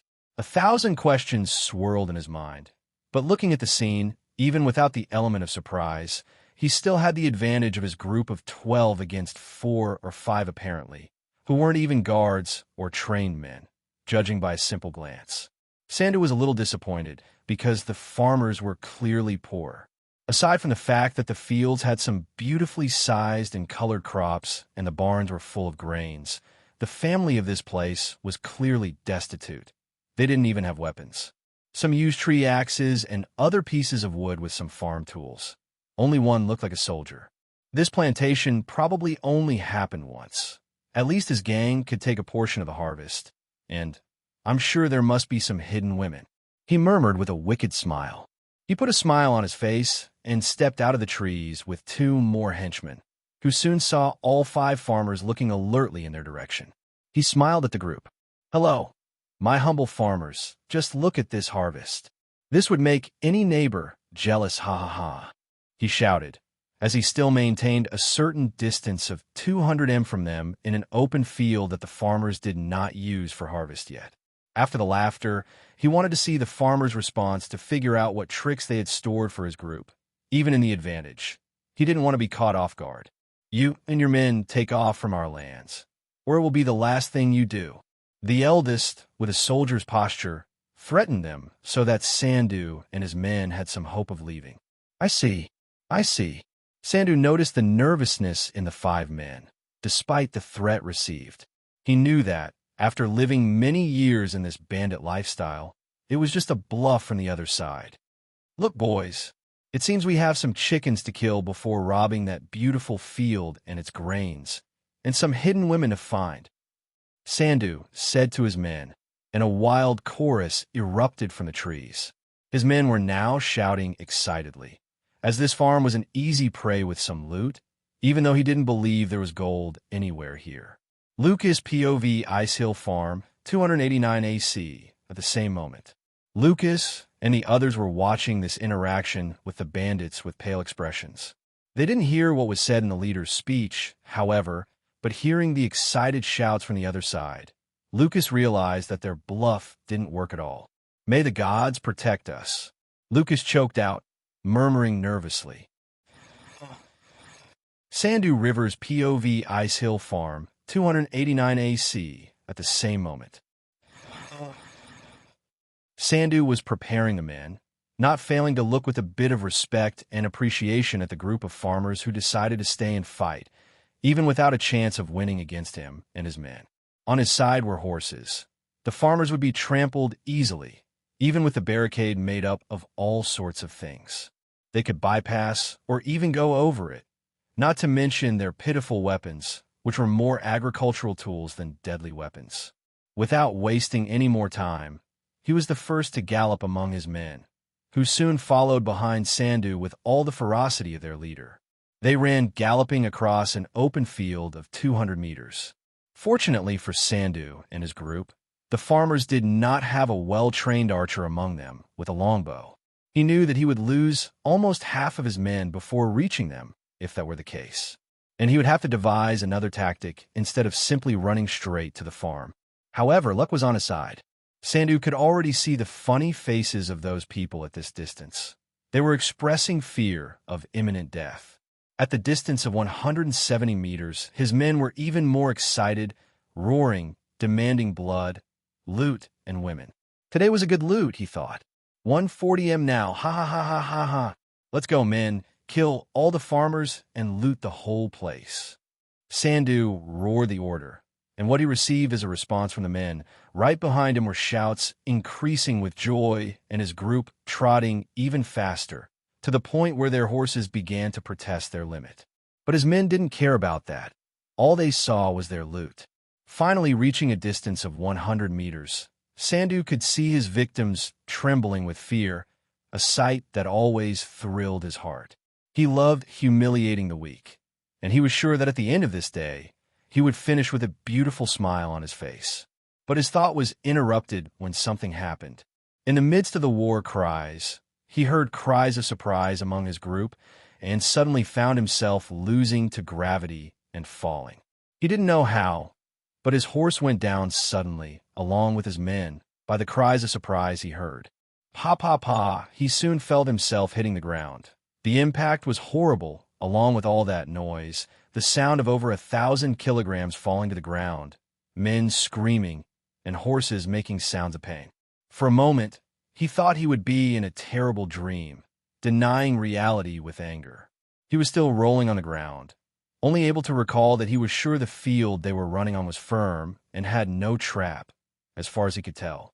Sandu, the leader of this group, until a moment ago had a dignified state for a bandit. Now he looked like a kicked dog, dirty with soil and mud from the slightly wet ground. He was in pain all over his body and breathless, not understanding what happened, struggling to get up as quickly as possible. He quickly glanced back and found that his 12 companions shared the same fate as him. Sandu, even fighting against the lack of air and body pains, quickly turned his gaze back to the farmers, who were showing perplexed looks to his group. The situation became even more mysterious in his mind because he noticed that they also didn't understand what was happening. Returning his gaze to his fallen men, he found that 9 managed to get up. 1 was screaming with a broken leg, and 2 were motionless on the ground with no signs of life, as their necks were dislocated due to the impact of the fall. He could only look with empty eyes at that humiliating situation that he couldn't understand. The ground was intact, with no signs of any planted trap. There was no line that would make the horses go down, or marks on the legs of those animals that were struggling to get up at the moment. So he felt very lost. While Sandu was lost, the 12 horses got up startled and scattered in all directions, not giving them time to recover their mounts. Is this farm protected by the gods? This frightening thought couldn't help but pass due to this strange situation, because from what he perceived, not even the farmers knew what happened. Sandu barely knew that on a hill near the farmers and the farm, there was a breathless boy with a constantly bleeding nose, and his face with a pale blue color, almost as if he were dead, even though he wasn't. He was at the gate of death. He could feel his soul almost leaving his body. It was terrifying for the boy. I really came close to death in this moment, he exclaimed internally as he struggled to regain some breath. Jon knew it was reckless, but he had no choices. He was late. His wolves wouldn't arrive in time before everyone was dead. He knew he had committed the greatest madness of his life, not just connecting with the minds of 12 horses heading towards the farm. He forced them to throw themselves to the ground to stop the charge attack. Even feeling his death near, he didn't give up, and while his pains and blood were evident, he forced them down, killing 2 of them in the process. He couldn't help but think that, for the first time in life, Jon had blood on his hands. Even though he killed indirectly, he was the cause of death. He had a bad taste in his mouth at this moment. With only 8 named days, he killed for the first time, even if he wasn't thrusting the tip of a weapon into another person's flesh. He was the cause of death for those 2 men. But for him, it was either the bandits who lived or the family that took him in a few days ago. Jon wouldn't regret it. He would do anything to protect these people. As he looked at the 12 horses fleeing in all directions and the bandits struggling to get up or breathe, while he struggled internally, his thought was interrupted by his horse screaming in joy beside him, which now seemed a more intelligent creature after the connection with the boy. This caught the attention of everyone here, and soon a silence settled over the air of the farm. Jon wondered why the silence. Repeating and taking his eyes off the horse, he turned to the battlefield. The boy noticed that all the people were looking at him at this moment, be they friends or foes. All had complex looks. The bandits who noticed before the farmers perplexed with the situation knew that those poor men were not responsible for his terrible condition. But at this moment, they lit up with something else, had some idea, even without being able to explain how from what happened for their horses to go straight to the ground near the start of the attack was related to that vision of the child with a lack of air and blood running down on a hill in the distance. In everyone's view, that child in his vision, who seemed to be dying on that small hill, made everyone have the same thought. As skeptical as the situation seemed, they knew that the boy was behind the fall of the horses. The farmers who had already seen the miracles of that boy had fewer doubts to believe otherwise, but still, it was a skill they never imagined from that boy. Sandu River's POV. Farm Ice Hill, 289 AC, at the same moment. Sandu was still immobile with the situation, so when he heard the sound of a horse neighing, standing out in all that chaos, the sound seemed as if it were celebrating and laughing at his misfortune. Following the sound of the horse, he saw in the distance, a little over 100 meters, a thin and ugly horse that he was sure belonged to this farm and a boy not older than 10. Yet the child seemed like he was dying. The boy was short of breath, and he saw that there was constant bleeding from his nose. He noticed, despite being a little distant from him, that anyone looking at this child would say that it was a lost cause, but he somehow knew that the boy caused that disaster with him. This boy had to be some kind of sorcerer for that, and he wanted to get revenge on this being. He thought about the revenge he would take on the boy later. He couldn't let the boy die just yet. He wanted to make the boy pay for such humiliation, torturing that child later, without wasting more time in that silence. Knowing that whatever that child did, he almost died in the process, he was sure there wouldn't be his second time.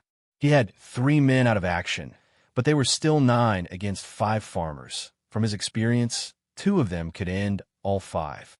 Still having numerical advantage, even with some men feeling a lot of pain from that fall, he issued one more order without hesitation. "Let's go, you pussies. We lost our horses, but we're 9 against 5 chickens. Let's kill these weaklings and then avenge the nearly dead boy," he shouted, knowing that everyone had the same thought as him. They quickly got up and ran towards the farmer's barricade. Sandu noticed that the boy made a great effort to get up and go to the horse at that distance. Thinking the boy would escape, he grunted with anger, as he couldn't allow the boy to flee. He had to finish off the farmers quickly and go after the child. Focusing on his goal ahead before hunting the boy, he took his eyes off the boy and ran directly to the farmers as if the world depended on it. At 50 meters from the barricade, he heard a whistling sound tearing through the air. Sandu then noticed an object pass by him and saw one of his men from the left, who was a little behind, screaming in terror after being hit by an arrow in the neck. He slowed down in alert.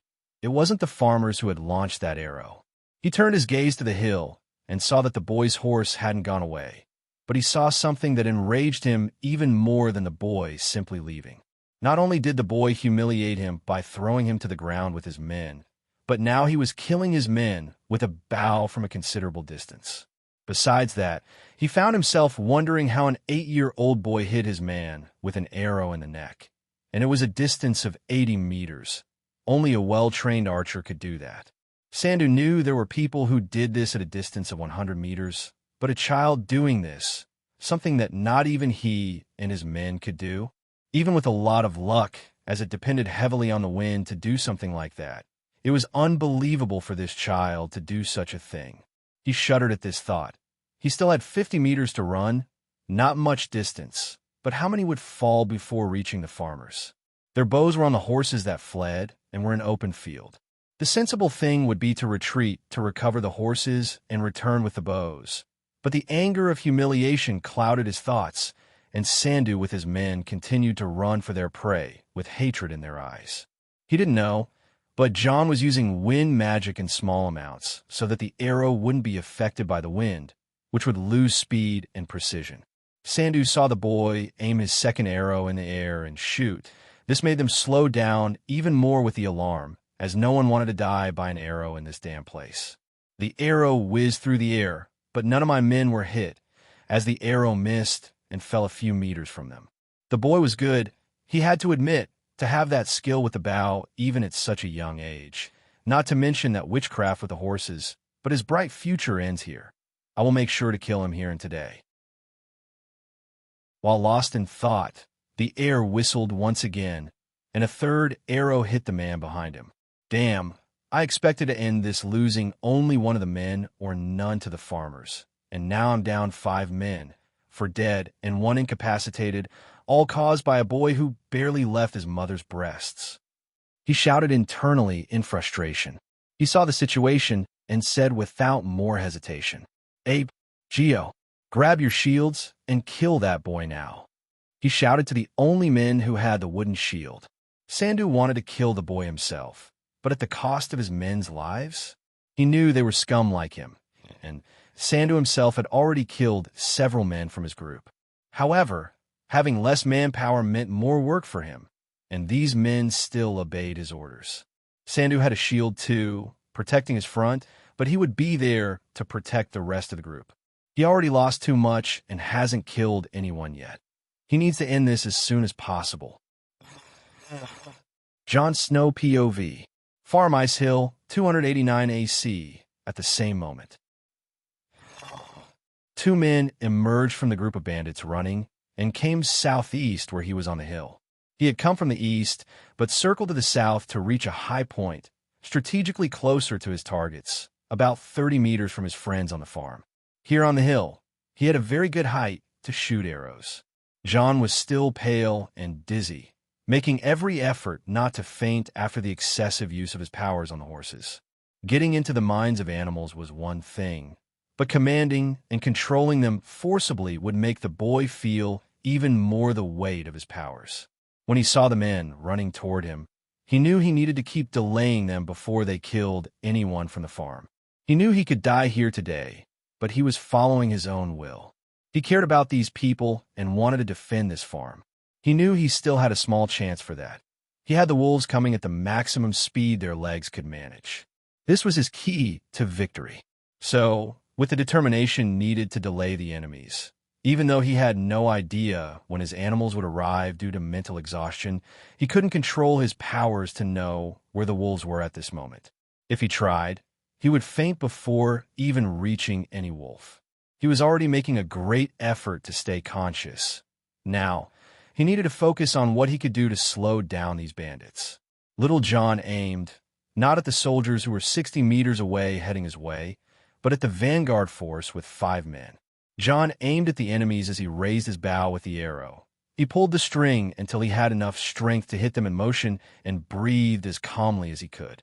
He still couldn't believe he hit a target at 80 meters, even using his wind magic, so that his arrows wouldn't be affected by the air currents and being 10 meters above the targets to increase the distance of the shots. In his mind, it still seemed impossible even after having done it a few moments ago. In Winterfell, Theon Greyjoy was the best among the youth in archery. Robb was always the weakest, hitting his target at 10 meters. Jon could do it at 15 meters, but he never showed to be better than Robb in public. Greyjoy had a surprising talent hitting 30 m. Even at 11 days, he was recognized throughout the castle for his skill. Now an 8-day Jon was killing men at 80 m and with his targets in motion. His arrows weren't affected by the wind, but still, it was very surreal. He realized it wasn't just information, warg magic, some elemental magics like producing flame in the hand, making an object immune to the wind, or his great power in relation to nature that he received from the heart tree, that knew whatever came from that tree when he touched his hand was deeper than he knew. He thought this because he felt it in the weapons. He noticed that he gained momentum in fencing and now realized that in archery it was the same case. Even though it was a desperate move to shoot from that distance, even though a part of his mind said it was impossible for him, Jon still felt a certain confidence in the bow to do it here. No wonder Lucas said he would be incomparable once he gained a body and grew. Jon greatly appreciated these compliments, as it was an honor for a humble bastard like him. But Jon would think about these abilities another time. Now he would have to save these people and get out of here alive. Jon launched his 4th arrow, but missed. It was still very difficult to shoot at the vanguard. The bandits in the group were 60 meters away from him and 30 meters from the farmers. The two coming toward him had shields to protect themselves from his arrows. He ignored them for a moment and quickly shot another arrow at the group heading toward his friends. However, his fifth arrow hit the leader's shield, making the man look mockingly at him at that moment. Jon gritted his teeth in frustration. He was still doing his best effort for his mind not to darken, even though it screamed at him that he wouldn't last long. Only his effort and the adrenaline of battle kept him conscious, grabbing the sixth arrow and aiming and releasing. He noticed that the two men were 50 meters away from him, the vanguard group 20 meters from the farmers. He soon saw that his arrow hit another bandit through an opening in the shield, hitting his chest. The one who seemed to be the leader didn't have that gleam in his eyes and wasn't at all pleased with his group dying before his eyes. "Damn it, Abe. Damn it, Geo. Kill that boy before we all die, damn it."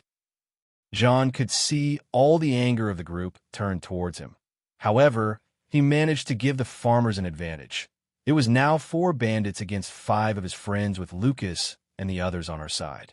Taking his eyes off them for the first time and paying attention to his attackers, he only hoped that his friends would survive until the end. Now, concentrating his sight on his aggressors at 40 meters running at full speed with their shields, he quickly grabbed an arrow and aimed at the nearest one, who raised his shield and blocked the arrow. They were closing in, and Jon was starting to get more nervous. The boy grabbed another arrow, trembling when they were 20 meters away from him. He aimed at the same target as before, but knowing about his last failure, he had to do things differently. Trying his best to concentrate and not tremble, he aimed at an area not protected by the shield and released the arrow, hitting the left leg of the nearest target. It wouldn't be fatal, but at least it would take the man out of the fight. This resulted in the man falling to the ground while cursing the boy with all sorts of profanity. The second man was startled by his companion falling, but continued up the hill cautiously, knowing that hesitation in front of an archer would result in his death if he gave the boy time to grab a new arrow. Jon, ready to take the second one with the same trick, felt that the arrows were no longer there. Then despair took hold of the boy at this moment. He had been so nervous during the battle that he forgot to count his arrows. Now his arrows were gone, and he didn't have time to reach the small sword that was on the horse, which was at a distance of 10 meters from him. The man was already 5 meters away from him, running at full speed. The boy couldn't help but think that he couldn't survive this now, but still he would fight. Dying in battle is better than dying like a coward, he thought nervously. Jon saw the man raising his sword toward him. With no time and in despair, he had to use the bow to defend himself. The impact made the bow break the moment the sword hit, almost making the blade hit Jon. Even though his weapon broke in half, it prevented him from being cut by the... "Get away from me, you demon!" The man could only scream as Caraxes scratched his entire face with its claws. He could only walk backward, trying to cut the air with his sword to push the bird away. Jon barely breathed and saw the man with his face in a sorry state after the moment of struggle, and Caraxes let him go. His winged friend was the size of a normal eagle, and its claws were no different. All that remained on that man was an eye and the left cheek, because the rest was cut and bleeding. It was a horrible sight. The bandit was desperate, shouting that he would kill Jon along with Caraxes, while his companion was on the ground with an arrow embedded in his leg, witnessing all of this with great fear. "The boy is a demon. We're all going to die here." He shouted in despair and began to try to flee from this place as quickly as possible, still limping. The bandit with the cut face didn't scream anymore because, to Jon's surprise, the farm horse that accompanied him ran toward him. Turning quickly in 180 degrees, the horse kicked the bandit, hitting a large rock on the hill, falling with his head. Whether he became unconscious or died from the impact, Jon still didn't know, but he was concerned with other things after his near-death experience. Jon, even in his sorry state, felt loved by these animals. He didn't even use any ability to control their actions. They acted on their own and were able to protect him.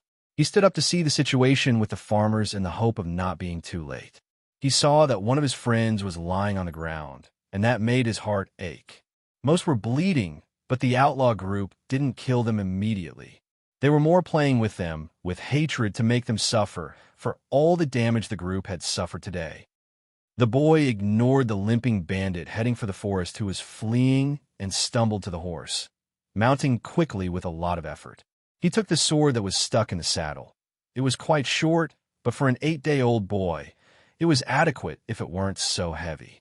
While Jon was mounting the horse, the bandits thought the same was already dead after being hit by the shield, and that was their mistake because they didn't even look at the hill a second time, nor did they realize when Jon was coming in their direction on horseback. Approaching the closest of them, who was playing and laughing with his opponent, only noticed him when the horse was on top of him. He only shouted when he saw the boy jumping off the horse while thrusting the sword with the force of the momentum into the man, who didn't even have time to react, just shouting in surprise and pain. Jon and the bandit went to the ground, soaking the boy with the enemy's blood. He groaned immediately with more pain from the impact. His body was at its limit since he left with the horse to the east. Soon, the last 3 bandits noticed him, a few meters away, and their companion trying to scream with his sword buried in his throat. Unfortunately for them, the boy no longer had the strength to even lift his weapon. All his body pleaded for him to simply give up. His mind was still making the greatest effort to continue fighting. There were only 3 bandits left, but unfortunately, all 4 conscious farmers were injured. Jon was so tired from the fight that he couldn't even lift his body, with an almost lifeless look, kneeling. He still raised his sword with some effort upward, but in his current state, it was futile. The man whom the boy identified as the leader approached him, red with anger, saying as he raised his weapon, "I will kill the boy personally, and no one interfere. I must admit, I've never seen anything like you before. We were 12 men when we entered this field. Now I only see 3 of them. A boy who is not even 10 days old killed almost the entire bandit group. I'll tell you what this boy is. He's a demon. This is a demon. Now, die demo. What is this?" When Jon knew he was going to die, and the bandit was about to lower his weapon to kill him, something stopped him. It wasn't Caraxes who saved him this time. The bird was descending from the sky at full speed, but it was far away, even though it was trying to get to the location in time. It was Shadow, the wolf as dark as jet, who jumped on the bandit leader, throwing him to the ground directly.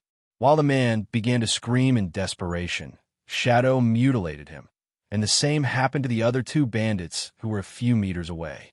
2 more giant wolves, Sun and Grass, jumped on them and killed them, devouring them, without giving them time to react. The boy was another one who couldn't react because he was so tired. He only internally thanked that his giant wolves arrived in time and managed to save him somehow. After their mouths were filled with the enemy's blood, the last she-wolf he hadn't seen, who was pregnant, Tempest, appeared with the body of the bandit that Jon hit with an arrow and had fled in fear. He noticed that it wasn't much different from the mutilation of his companions. Jon could only smile in relief at that. It was finally over. He turned his head to see the states of the farmers who were trembling in fear at this moment as they looked at those fierce creatures, with unbelieving and fearful looks. Jon never told them about their existence, so as not to scare them. However, he now needed his 4 furry friends at this moment, so that he and these farmers could survive.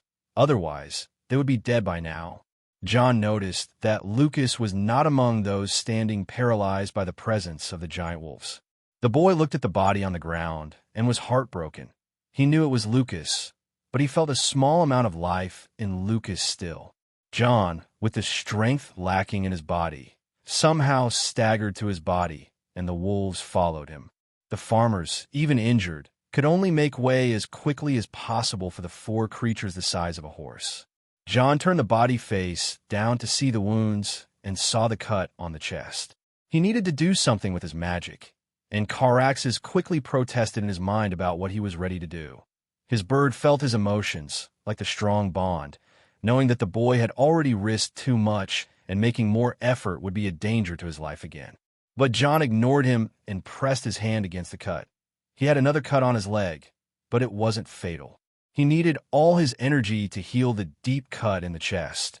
Realizing that Lucas's life was weakening every second, he had no time to lose. His hands glowed in a green light. All humans choked on the healing magic. Wolves and horse had admiration in their gaze, but Caraxes was trying to convey through his bird protest that whatever Jon was doing, it was madness. Even so, he continued trying to heal Lucas until he lost consciousness. Jon slowly opened his eyes. His body seemed reluctant to forget that the boy had pushed his limits. The pain was still intense, but compared to the brink of death as far as he could remember, it was bearable. Now, staring at the familiar ceiling, he knew he was in some room on the farm. With a sigh, he thought, at least they survived the attack. With this solemn thought, he admitted that his pain and near-death experiences were worth it. Considering his state at the end of the battle, Jon figured he must have been in this bed for at least a few days. Even with the accelerated healing from his magic, he had pushed his body, mind, and spirit to the limit and beyond. It had almost killed him. Turning his gaze away from the ceiling, Jon exclaimed, exclamation point. He was quickly startled by the sight around him. He hadn't noticed before, but in the room, there were 4 giant fur balls around the bed. Evidently, his giant wolves were making sure everything was okay and protecting him. The boy couldn't help but be touched by this. He began to realize he was forming his own family, even if it wasn't made of his blood or his own kind. Unable to suppress a small laugh, he thought the room he was in must be the biggest on the farm to accommodate his 4 giant wolves. I doubt anything else would fit in here now, he chuckled at his own joke. The wolves, who had been dozing, quickly raised their heads with their master laughing softly. Seeing the boy awake, in an instant, the bed was surrounded by wolves standing at their full 2-meter height. Jon felt their eyes inspecting him and saw concern in those various colors. Seeing the boy smile at the sight, the wolves approached more, and they all started licking his face. Jon couldn't help but burst into a happy laugh at this moment, which he returned by petting each of them. Even surrounded by wolves, the boy's attention was stolen when Caraxes appeared at the window, screaming with jealousy for attention. His bird seemed like some kind of mother. Jon never had the experience of being scolded by a mother, but he believed it would be similar to what was happening now when his partner began giving a lecture through their connection on how Jon had become reckless and nearly died multiple times. Jon patiently listened to his friend. He was right. An 8-name-day boy couldn't do what he did. However, he didn't regret it and would do it all again despite the risks. He did exactly what he felt in his heart and would do everything to have no regrets in his life. Slowly getting up after petting Caraxes, who was already at the head of the wooden bed scolding the boy, Jon, still feeling pains throughout his body, limped a bit with his small childlike body. It was at this moment that he heard a horse causing a commotion outside the house. He walked to the window after his wolves gave some space, sticking his head out and seeing what was happening. Jon could only hear voices and the neighing of a horse at the entrance of the main house until then. Greg, what do we do with this horse? It's been trying to get in every day. He heard one of Dult's sons shout, for the god's sake. And today it's even worse, damn. I don't know what the boy did with the horse, but it became like this after they handed it to him, Dult. Hearing a new voice that he didn't yet have in his memories, he figured it would be Greg, the man who handled the commercial agreements in this place. Jon heard and then saw this person from his window. With some effort, he could see the entrance of the house, which turned out to be a comical scene as it was a view of 4 men trying to hold back a horse that wanted to forcefully enter through the door. The boy could only smile at this. It seems this nag recognized a new owner now. He acts as if he could fit in that room that is currently filled with giant wolves. By the gods, the lad even has the wolves we only heard about in ancient legends. Dult exclaimed. Jon, diverting his eyes from the entrance of the house, looked at the field and saw that the harvest was almost all stored in the barns. He was sure they would sell everything soon. His thought made him happy for the family, but one thing bothered him: how Lucas reacted when he lost consciousness. I wonder if he survived? His thoughts turned dark at this moment, causing his smile to fade. Without further delay, he quickly navigated through the wolves with a bit of difficulty due to the limited space. Then he started walking towards the door. The wolves didn't fail to accompany him from behind, while Caraxes flew to the window, waiting for him to leave the house quickly. The boy stepped out, hoping to find someone as soon as possible to understand the situation as it wouldn't be possible with these fur balls around him in the room. Passing through the corridor, Jon entered the main hall, where he fortunately found all the women, boys, and girls engaged in activities like sewing and playing among the children.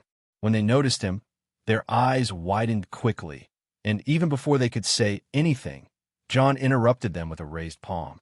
"First, I'm glad everyone is okay. Now, if we need to talk, let's do it outside because I am accompanied by many space occupants." Jon couldn't help but laugh at this comment, and seeing the corridor lined with giant wolves, as only one could pass at a time, he tried to ease the tension the women and children had in their eyes as they looked at the wolves right behind him, which was understandable, especially after they found out how these wolves mutilated for bandits. Stepping outside and being followed by everyone behind their animals. Soon Jon was surprising the rest of the family and the horse neighing with joy when it saw him. He passed by all the young and adult men and went to the animal, patting its head, then continued to a more open area with his animals. Soon, more people who were elsewhere on the farm came to him. Now all the people of Ice Hill gathered to talk to him. All the men who participated in the battle were injured in some way while sporting some poor bandages, which this farm could offer until then. Jon was happier to see that Lucas survived and was among them. Unfortunately, he walked with a limp, and it's quite possible that he'll stay that way for the rest of his life, but he still lived in the end. No one said anything, not after all Jon did for the family. They waited for him to say something. Jon was a little nervous with this attention. He never had to speak in public in his life. Robb was trained for that, not him. Jon sighed and began speaking nonetheless. "I am glad we managed to get out of such a critical situation. Can I ask how many days I was unconscious?" Jon said, somewhat uncomfortable under the gaze of everyone in the family. "Miraculous, Jon. You were in bed for 2 days." Adult girl, the one Jon's age, exclaimed with a red blush on her face. "Miraculous, Jon? Why are you calling me that?" Jon found this sudden nickname strange. "Because you're our miracle, lad. You, first, give us a harvest like none other seen. Second, you save us from bandits when all odds are against us. Third, you bring us legends we thought were just myths like magic and giant wolves." Dolt said, looking at those wolves sitting around. Never in his life did he imagine that such fierce creatures would be so comfortable near people, but that, thanks to little Jon, was apparent. "And fourth, you saved Lucas from certain death." He smiled at Jon. Jon, in turn, felt very embarrassed by the recognition. Dolt liked that. Even with all the inexplicable things the boy could do, he was still a boy at the end of the day.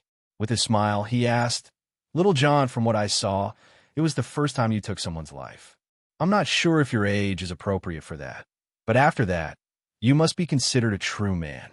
So, why not tell me how it went?" He asked with the same smile. Jon was surprised by the question and didn't know how to feel. It was a strange feeling.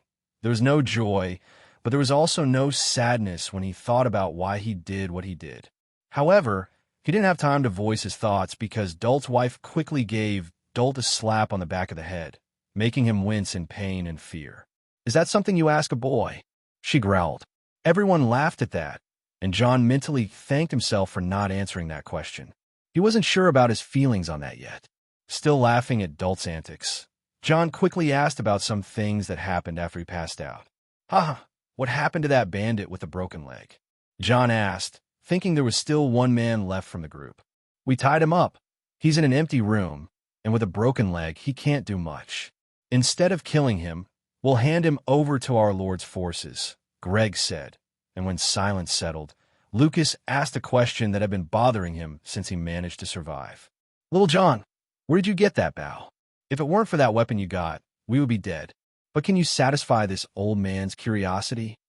Lucas asked with his crutch by his side. "You must already know about my abilities with animals, right? I can also see their memories, so I connected with the animals around the farm and found in the memories I investigated.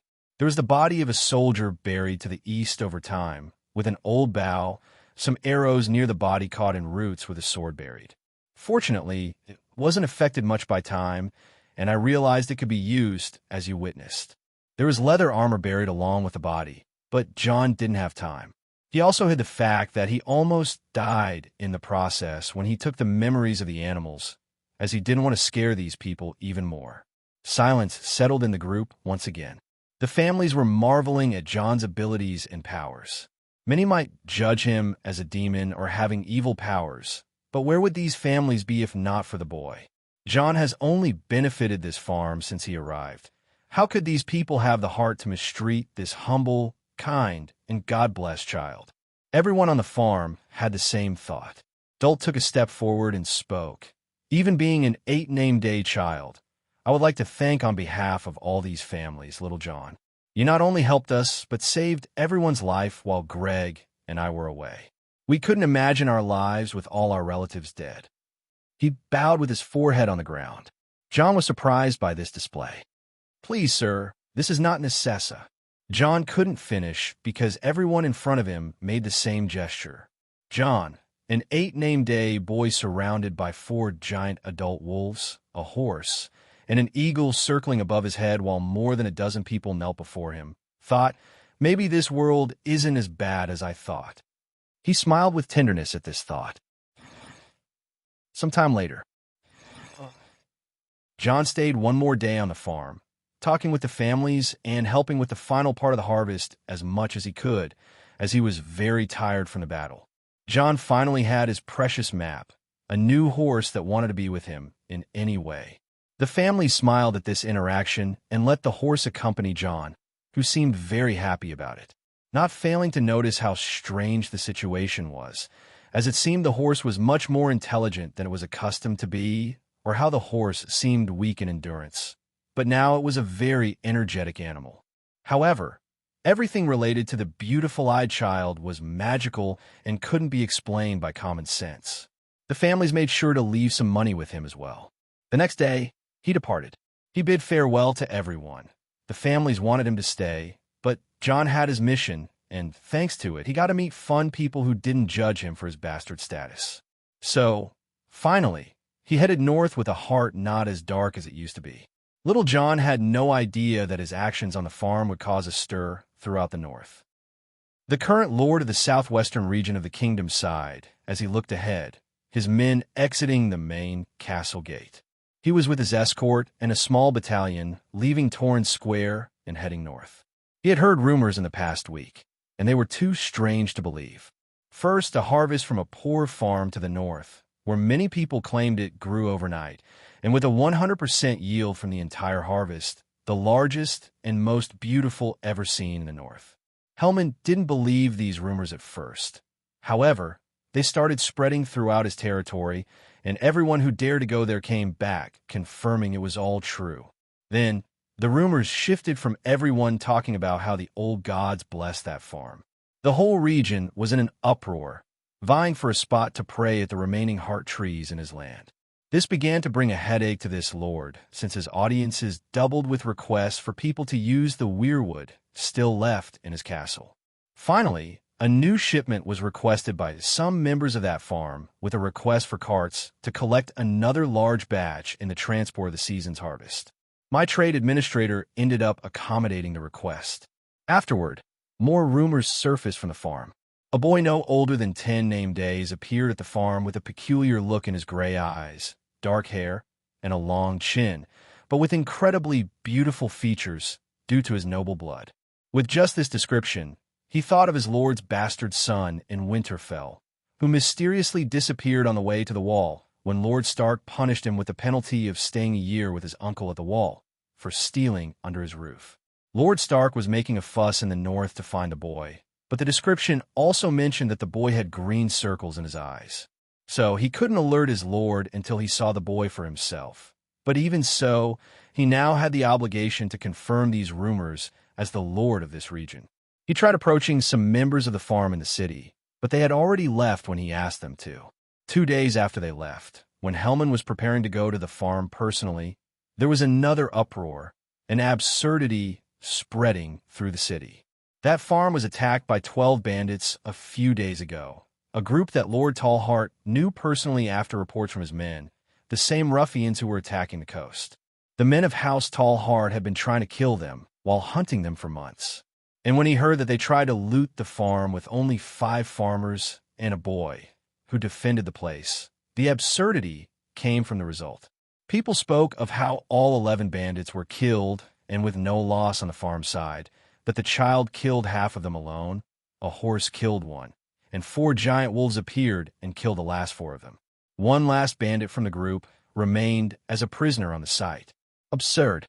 How would a child kill 6 bandits? Who is spreading something like this? He shouted in thought. There were rumors that the boy used magical powers to control the bandits' horses and knock them all down, killing 2 of them in the process.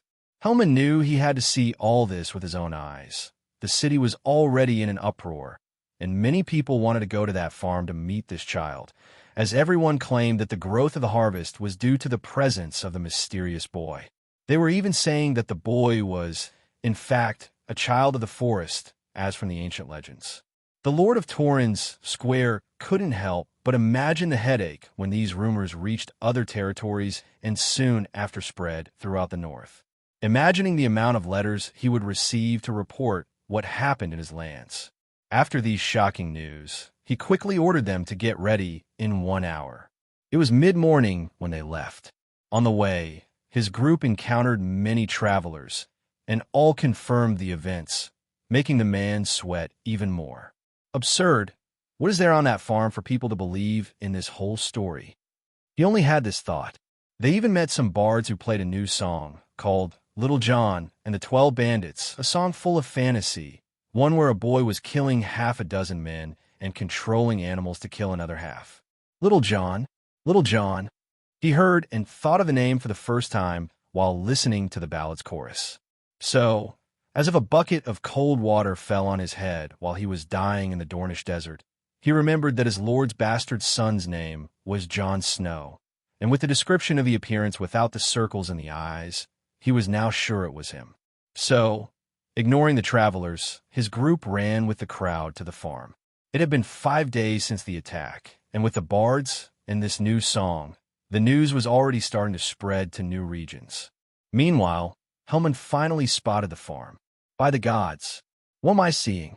He murmured, while his men were in the same state. They stopped to see what they had in their shocked sight. The farm had a precarious situation in its structures, but this was overshadowed by the view of its lands and the field, how beautiful they were in color, and its barns were so loaded that they had to open part of the houses to store the rest of the grains. He looked in disbelief at that amount of grain. It was surreal for a farm of this size to have that ton, with a small planting field. The land was practically screaming to plant more. Hellman Tallheart discovered in this instant that the rumors were not as false as he suspected.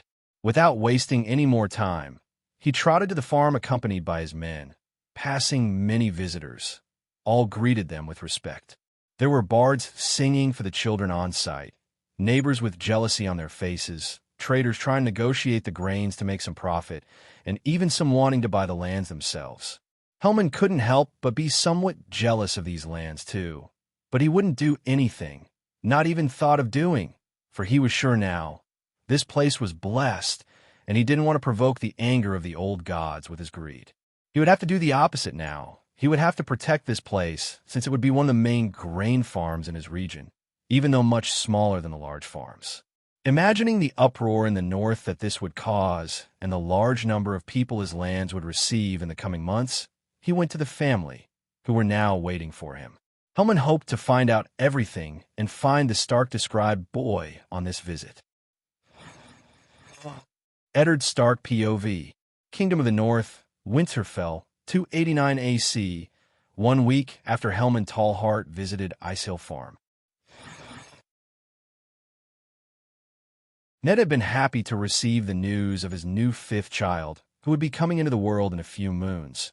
He wanted to solve the mystery of Jon, but he was also concerned about his wife's pregnancy. After seeing the state of the boy, he had to keep the boy out of Winterfell for a while, and he only had Benjen to trust with the boy, who was also his relative and never treated Jon poorly for his low birth. Benjen would never mistreat Jon or fail to protect the child, but his plan was destroyed. A few weeks ago came the news that a mysterious storm caught the escort when they were still in the middle of summer, and Jon disappeared. When the news reached him, It was as if the ground beneath him ceased to exist, and he was nervous as never before, thinking only of the well-being of his missing nephew/son. Even with his wife's protests, he ignored her or even shouted angrily at her when she crossed the line with her comments and demands. He himself went several times in search of the boy in the last few weeks. His brother Benjen did the same. The Lord of Winterfell desperately sent letters to all the major houses of the north to find the boy and any information about his whereabouts appearing in their lands. He even offered rewards for any information about his location, and a reward that was 100 times larger than the amount Jon had stolen, and this left the entire castle speechless about his actions. He even expelled Catelyn's servants when he caught them talking about how the storm made the boy disappear as a punishment from the Seven against evil children. Silence settled in the castle after that. Even after Catelyn's protests, he distanced himself a lot from her in the last few weeks. He was worried about Rickon or Liara, which are the names they decided for their future son/daughter. Ned couldn't even sleep at night anymore, as whenever he closed his eyes, he heard Lyanna making him promise. There was the image of Jon with a lifeless look and the news that he disappeared. Lord Stark seemed 10 years older. He first imagined that the guards killed the boy, and just thinking about it, he thought about mutilating them until he found out who ordered them if it was the case of someone asking for that kind of service, making the life of the instigator a hell. But Jack was a trusted guard of Jory, and he confirmed the whole story, so he could only wait for news from all over the north, which was also surprised by the actions of his Lord Protector regarding his bastard. His troops were also being sent from all territories of the north. His family was in chaos as well. Aside from distancing himself from his wife, Bran was crying and missing his older brother. Sansa was less affected, but her eyes showed some guilt. Robb was silent all the time, and with guilt in his eyes, he hardly even spoke to Theon after the disappearance. And the worst was Arya, who started to insult even her mother. Openly, she didn't even go to the Septa's classes to cry in her room. We were having dinner today. Since all the mess started, every week, we hired a bard from Winterdown to play in the banquet hall to try to cheer up our family a bit by Kat's idea. Even though it had no results in the last few weeks, Catelyn hired a famous bard from the southern region of the north tonight. She wanted to cheer up the darkness that had settled in her family somehow and had good performances, even by the standards of the Lord Protector of the North. But he didn't care much about the music. Ned was having dinner absent-mindedly with my thoughts when the bard was making his presentations. The only ones excited were Catelyn, Sansa, and Bran with the show. Of course, some guards and servants were happy listening to the songs, which were famous songs and some new versions of old tales. Sansa's eyes were shining, listening to the melody. As soon as it ended, everyone clapped, of course. Not even Ned, Arya, and Robb joined the crowd. The bard then, for the next song, made his introduction. Now, for the next song is a new tale from the north. A new legend has emerged in the Tall Heart territory. The bard announced loudly. This caught Ned's attention. Musicians are good sources to pass on information about what happens in their lands, he thought, while listening to the bard continue. The name of the song is The Little John and the 12 Bandits. This was an attack for those around him, which even scared the bard a little with their sudden reactions. Why shouldn't it? Everyone in the castle knew Jon Snow, Ned's bastard who disappeared, and now a bard telling a song about a new legend in the southwest of the north called Little John. Ned got nervous. He needed to hear this song. He had to confirm if it was his Jon. He had all his attention on the bard at this moment. This was the same with his children. Arya seemed like she was going to jump on the bard at any moment after those words. Catelyn was somehow uncomfortable with it with a pale face, while her children had total attention on the famous singer. The bard noticed the family's reaction. It was part of his job to notice how people reacted in his performances, to see if the audience liked it or not while doing his job. I see I have everyone's interest. Ha ha. Well, the story is this. Even though I wasn't there to see, I met my colleagues on the road to Wintertown and was approached by my colleagues, where they told me about the song and the story. All of them confirmed that it's real. He spoke slowly to pique everyone's interest, but Ned and Arya were already getting impatient with the man. Ned really wanted to get his hands on that neck and demand that he speak everything without all that slowness at this moment.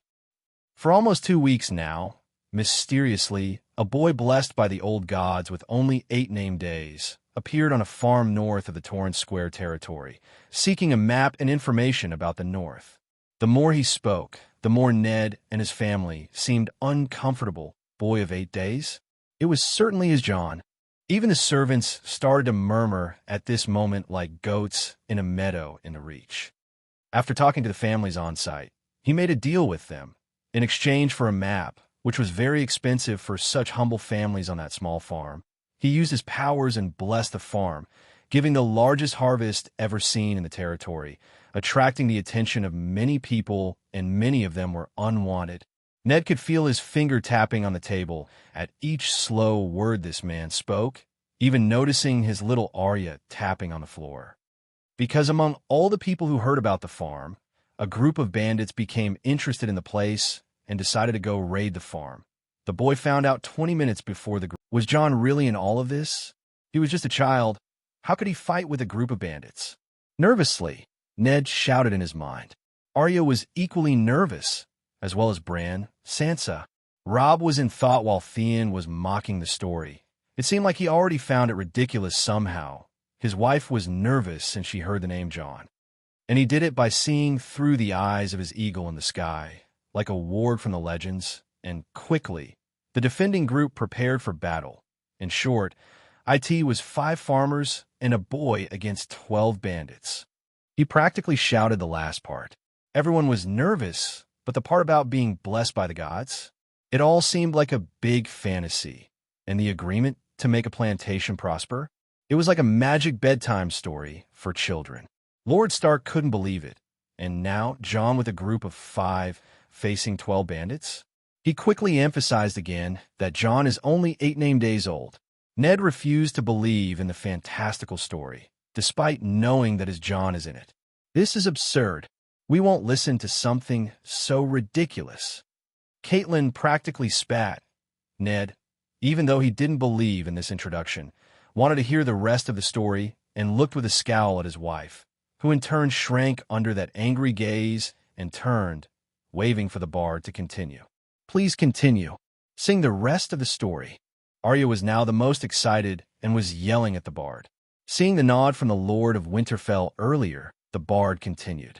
Yes, honestly, I don't even believe in this story, but it's a hit in the south of the kingdom. People just talk about it, and the rest of the story gets even more unbelievable. Ha ha ha. He laughed at his comment, then looking at the family's expressions of expectation and Lady of Winterfell's discomfort, he continued. So even against all odds against the farmers, the boy rode to the opposite side of the attack. Many would say he fled at this moment. But no, he used his powers to find a soldier's body buried over time. He took his bow and sword, which he quickly ran back to the farm. Arriving there, he used his powers once again and controlled the 12 horses of the group of wrongdoers, who were 100 meters away from the farmers, and commanded them to fall to the ground. They say the boy almost died from using his powers while making the bandits lose their horse advantage. Ha ha! He laughed eloquently once again, finding the story absurd. But as it gives him many coins, he didn't care and sang whenever he could, and then continued his introduction. Now I'm going to tell the song. If not, the melody will be without mysteries. Ha ha! He said and started playing. Then everyone without exception in the place wanted to hear this song. Even if it seemed to be a fantasy, they did nothing more than put all their attention on the song. North of Torrance Square, where winter makes everyone endure, a small family lived, with their harvest so pure, they still had hope in life. An unexpected situation, one day, a lost child with mastery. His appearance enchanted, magical eyes. Green charm, imploring God's blessing, mesmerized. The boy negotiated for a map, with eyes turned north in a trade that shook. A pact made between the families. With hands in the earth, a harvest would start, green and vast, larger than rumored. Ow! Little John, with a hand in the earth, wealth would come. Ow! Little John, even before the situation, eagle eyes saw him as a flame in the dark. Ow! Little John, with his small stature, nothing stopped him. Ow! Little John, with courage and effort, he protected those he loved. Ow! Little John, with a bow, wrongdoers wept. Ow! Little John, blessed with horse, eagle, and giant wolves, his claws haunted. His legend made any bandit tremble in their pants. Ow! Little John, with great surprise, the farm celebrated, but faced with abundance. Danger appeared a disaster. When the boy showed his swordsmanship, his eagle screamed, threats approached. John was frightened by something so horrible. Thus was born the battle of 12 bandits, 5 farmers, and a boy.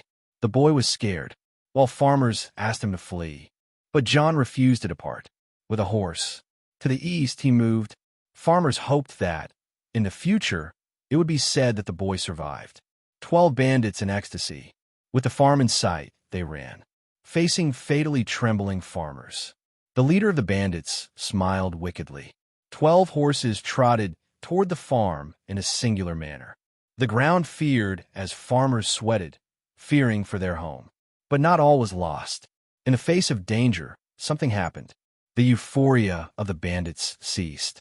Their horses fell to the ground, surprised. In the situation, all stunned, without reaction, a horse's laugh echoed, and a boy at the feet revealed himself. With eyes near death, they announced, strength and magic finally unveiled. Ow!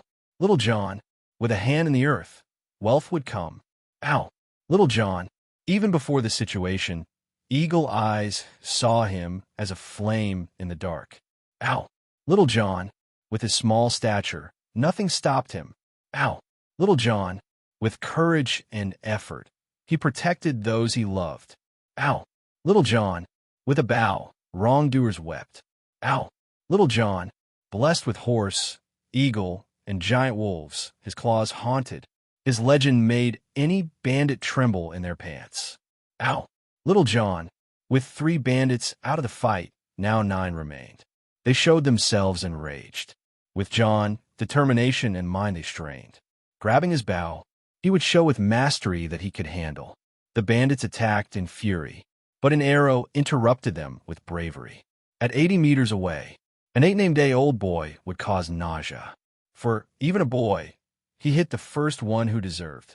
Scared, the anger continued, but the boy did not stop. With arrows he launched. 2 more, he hit precisely. Attacking another one, his arrows ran out. In danger, his animals helped him. His eagle saved him from death, and his horse led the bandit to fate. Without energy, the boy stood, but seeing his friends in danger, he did not stop. With his horse, he mounted. Seeing distracted enemies, he trotted. In a leap, with his little sword, another, he killed. Without energy, his end was certain. But the magnitude of the giant wolf, from the ancient legends of the North, revived clever. Ow! Little John, with a hand in the earth, wealth would come. Ow! Little John, even before the situation, eagle eyes saw him as a flame in the dark. Ow! Little John, with his small stature, nothing stopped him. Ow! Little John, with courage and effort, he protected those he loved. Ow! Little John, with a bow, wrongdoers wept. Ow! Little John, blessed with horse, eagle, and giant wolves, his claws haunted. His legend made any bandit tremble in their pants. Ow! Little John, everyone was stunned by the music, just as Ned couldn't help but be. His nephew/son involved in such a fantasy? A boy killing a grown person? John is just a child. I didn't kill anyone in the Vale until I was almost twice John's age. Still, practically killing 6 grown men, shooting from over 80 meters away and hitting the targets. Not to mention, he controls an eagle, a horse, and 4 giant wolves. Giant wolves? The symbol of strength for House Stark throughout its history. For many generations, the Starks had their own wolves and rode them into battle, lost by the Starks in a bygone era. If all this were true, Jon would bring more glory to House Stark than all 20 past generations combined. But it can't be true. Ned refused to believe the whole story, but now he knew one thing. Jon is in the southwest of the north, and his hope returned. Ned didn't wait for the others to snap out of their stupor and stood up. Jory, as soon as you finish dinner, prepare to leave at the first light. Ned thundered in the hall. Now I'll rest, for I have a long journey tomorrow. He added, Lady Catelyn glared at him, and the Lord of Winterfell knew they would argue as soon as she went to the room, but he didn't care how much she would complain about it. He would go south, regardless of what she thought of it. Before leaving, he also instructed the castle's steward, pay the bard double for his services. It left everyone stunned, and the bard very happy with the declaration. Meanwhile, his children were in chaos. Arya and Bran were bombarding the bard with questions about the story. Sansa was silent along with Catelyn, and Robb was looking in disbelief at Theon, who shared his gaze, probably not believing that Jon was killing bandits at only 8 name days from 80 meters away with a bow. Thus, the next morning, Ned set out to the south with the goal of discovering Jon's whereabouts. Soon, in a few days, the story spread throughout the north through songs and traders. Of course, no noble believed in such a fantasy, but it was different with the common folk. They sang their song and prayed for the gods to bless their lives like the farmers the boy helped. Children played, fantasizing about a fight atop a giant wolf battling against evil men. Jon spent weeks traveling with his companions of paws and wings. He didn't take a direct route to the wall, like the King's Road. Essentially, he headed north along the edge of Wolfwoods, avoiding all major roads because he had to be cautious with his giant wolves. They would attract too much attention and could result in a hunt by people with radical ideas. This led Jon to approach many farms farther from cities and large villages. He took advantage and turned his lands into more fertile grounds for 100% utilization, provided predators didn't attack the crops. Still, it was a lifelong result, as his plantations would always be fertile from then on and wouldn't be destroyed due to lack of nutrients or the harsh northern temperatures. Jon had no idea how people would react to this, but in the future, everyone would take notice over the course of the moons, and soon, even more rumors would spread that the blessed child from the south of the north had passed through their farms. Jon wouldn't be aware of the rumors in the coming moons. His plan was to avoid human contact whenever possible and always ensure his visits to these farms were stealthy. He used his power mostly at night in the fields. His goal was that he wanted to help, as Lucas had told him on the day of the attack, so he was helping as much as he could wherever he went. Jon began to realize that he had acquired a degree of knowledge about agriculture from the old gods, something much more advanced than the knowledge he had read in Winterfell. So, he knew how to use his power on these lands. The boy with these powers also never went hungry. With the seeds he carried, he could generate any fruit from them and could generate even more seeds from the tree itself. If someone were tracking him, they could see a fruit-bearing tree from tens of kilometers away. He realized that he could create a forest in a desert once he became strong enough. He started imagining himself creating countless trees from the ground since then. He could dream about it every night, but his dreams weren't just about trees. He dreamt of Arya and his father, missing them greatly. However, he couldn't deny that he had never been happier in his life than he is now. Unlike being in a protected castle with food, water, and a bed to sleep in, he felt trapped and unhappy. And now he is exposed to the world, sleeping on the ground and among animals. But he was free and happy. His animals had feelings of unconditional love for him, something he had from only 2 people among hundreds in the Stark headquarters castle. Jon was in a part of the wolf forest, a clearing he used to rest a bit with his batch of companions. Meanwhile, he was lost in thoughts with all the knowledge he had in his mind now. One of them, which he was very interested in learning and practicing, was alchemy. He was remembering Master Luwin, who sometimes mentioned that it was used to make medicines and poisons. He remembered that the master said that Dorne had many masters in poison funded by the Martell family themselves, and studies on remedies in Westeros were almost all done at the Citadel, the headquarters of the Order of Maesters, a place Jon one day intends to visit with his thirst for knowledge. But with his knowledge in alchemy now, what the boy had in mind was more than just medicines or poisons. After his fight and his near death from straining with his powers in such a childish body, he didn't survive by luck or the gods watching over him. He had been thinking that he needed more than luck when he's just a child fighting against adults. Jon couldn't win any in direct confrontation with his current body, so he needed to resort to other things like alchemy. He was thinking that the Winterfell maester said one day in his classes that some maesters use potions to increase their wisdom or, as Jon knew now, brain activity. But due to the side effects, it was extremely restricted or even prohibited by the Order, as besides bringing horrible long-term results, such as maesters becoming dumber with attention deficits, and, in some more extreme cases, bringing chemical dependence on the formula, making addicts to the drug. But with this idea and thought, he began to reformulate chemical and genetic structures of plants in his mind to build alchemical potions with more powerful mixtures and minimal or non-existent side effects. Instead of improving the mind, he would use all this to enhance his physical power. With this, then, the boy changed his plans and decided to delay his trip to the Wall until he could find a solution. Your group settled at this moment in a part of the Wolf's Woods after a few weeks of travel. Jon knew he was close to a town in the Glover's Lands. It would be good to establish his small laboratory near civilization, since he needed resources for some time. While still searching for a good place, he decided this because if he wants to continue his journey, he needs to learn to defend himself and not rely solely on his animals. He still had the short sword he took from a bandit after the battle. The old one he took from the dead man in the forest was very worn, but even being a short sword, it was too heavy for a child. He needed a forge to try to reshape it. He also had knowledge of forging thanks to the old gods now. Forging knowledge equivalent to a dwarf of hundreds of years in Tolkien's Middle-earth. He needed to not only remake the weapon, but also wanted to produce the glass for potion experiments. Today, Jon decided to use his powers to access the memories of local animals again. Not 200 as he did last time, as he almost died from it, but a few dozen to find a good place to settle. So, through mental images, he found some abandoned houses northwest of his location. He was happy since there was a place that looked like an old, broken forge of some lord who settled there.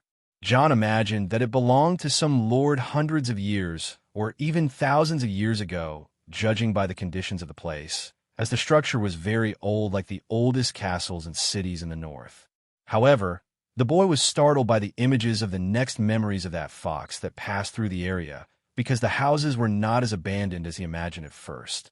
In the memory, he saw creatures that were using the houses as dwellings and was nervous about it, because they were creatures that until then he believed were only in the fantasies of books and legends of the North, like tales that old Nan told, not seen in the North for thousands of years. He choked because these creatures were giants, the boy murmured.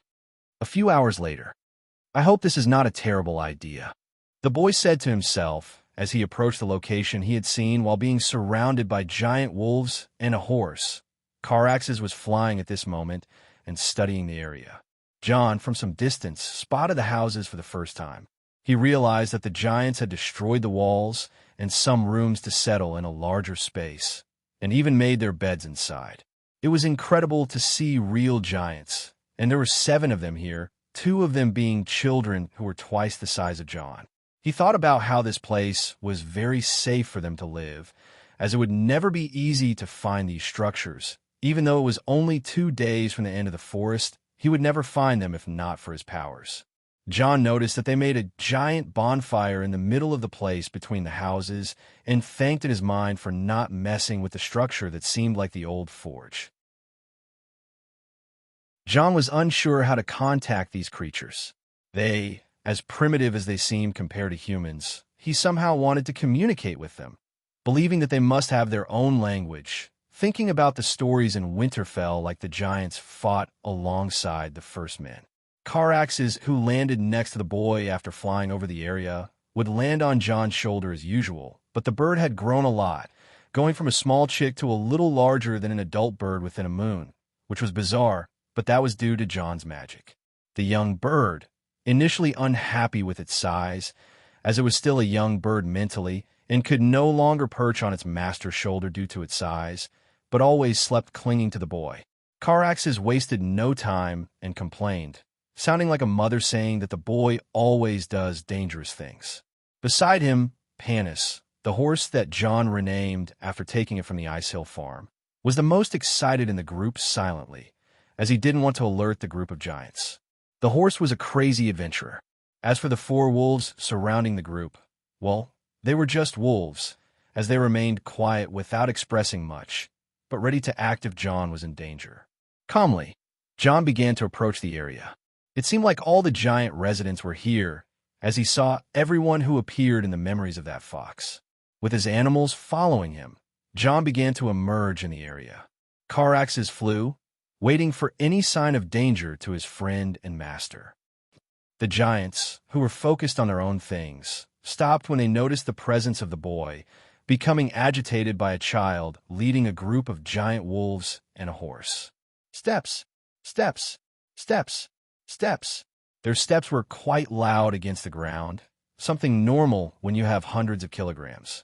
Soon, they gathered in a single group to assess Jon's and his wolves' intentions. Jon knew they were afraid of his group. Even though the largest ones were 4 meters tall, the presence of the four wolves, each 2 meters in size, was intimidating, and it's very likely that the wolves would kill the giants in a fight since they didn't seem to have blades other than clubs made of pieces of trees or wood from the houses. Jon walked cautiously towards them, showing no aggression. Soon, the two groups stood face to face at a distance of 10 meters, with no one saying anything. Jon in front of the wolves, and the giants looking cautiously at the boy and his group. Jon, getting a better look at the giants, realized there were 2 couples, a giant that looked like a young female, and 2 twin children, totaling 7 of them here. The adult men were 4 meters tall, while the adult females were a bit shorter in height. The oldest giant was quite intimidating, with a scar over one eye, which ended up being closed due to the injury. Jon didn't find the females attractive by his beauty standards, but he kept his thoughts to himself, not wanting to anger these creatures. He felt like an ant ready to be crushed in front of them, which made him quite nervous. Jon also noticed that, despite them weighing over 100 kilograms, they all seemed extremely thin. This deduced that they had settled here recently. Seeing that there were only a few bones of a servant and other small animals, like rabbits and birds, that they managed to collect, their sustenance was more significant with fruits they were harvesting and piling up in a location next to the camp. The boy took the initiative to communicate to break the tension that was forming with one group in front of the other. He knew he wouldn't come out whole if his wolves and the giants fought each other while he was in the middle of them. "Hello, gentlemen giants. I come in peace and don't want to harm you. I just want to know if I can use that broken structure there, because I need it, and I intend to reward you." Jon pointed to the forge, but the giants didn't understand what the boy was saying. They just looked at the child with a strange look. "We don't speak your human language." Their voice was thick and slow, as if carrying like a snowstorm in a terrible winter. Despite the slow tune between the words, the boy understood perfectly what they meant. Jon wanted to slap himself at this moment, knowing that giants are originally an ancient people in Westeros who lived even before the first men.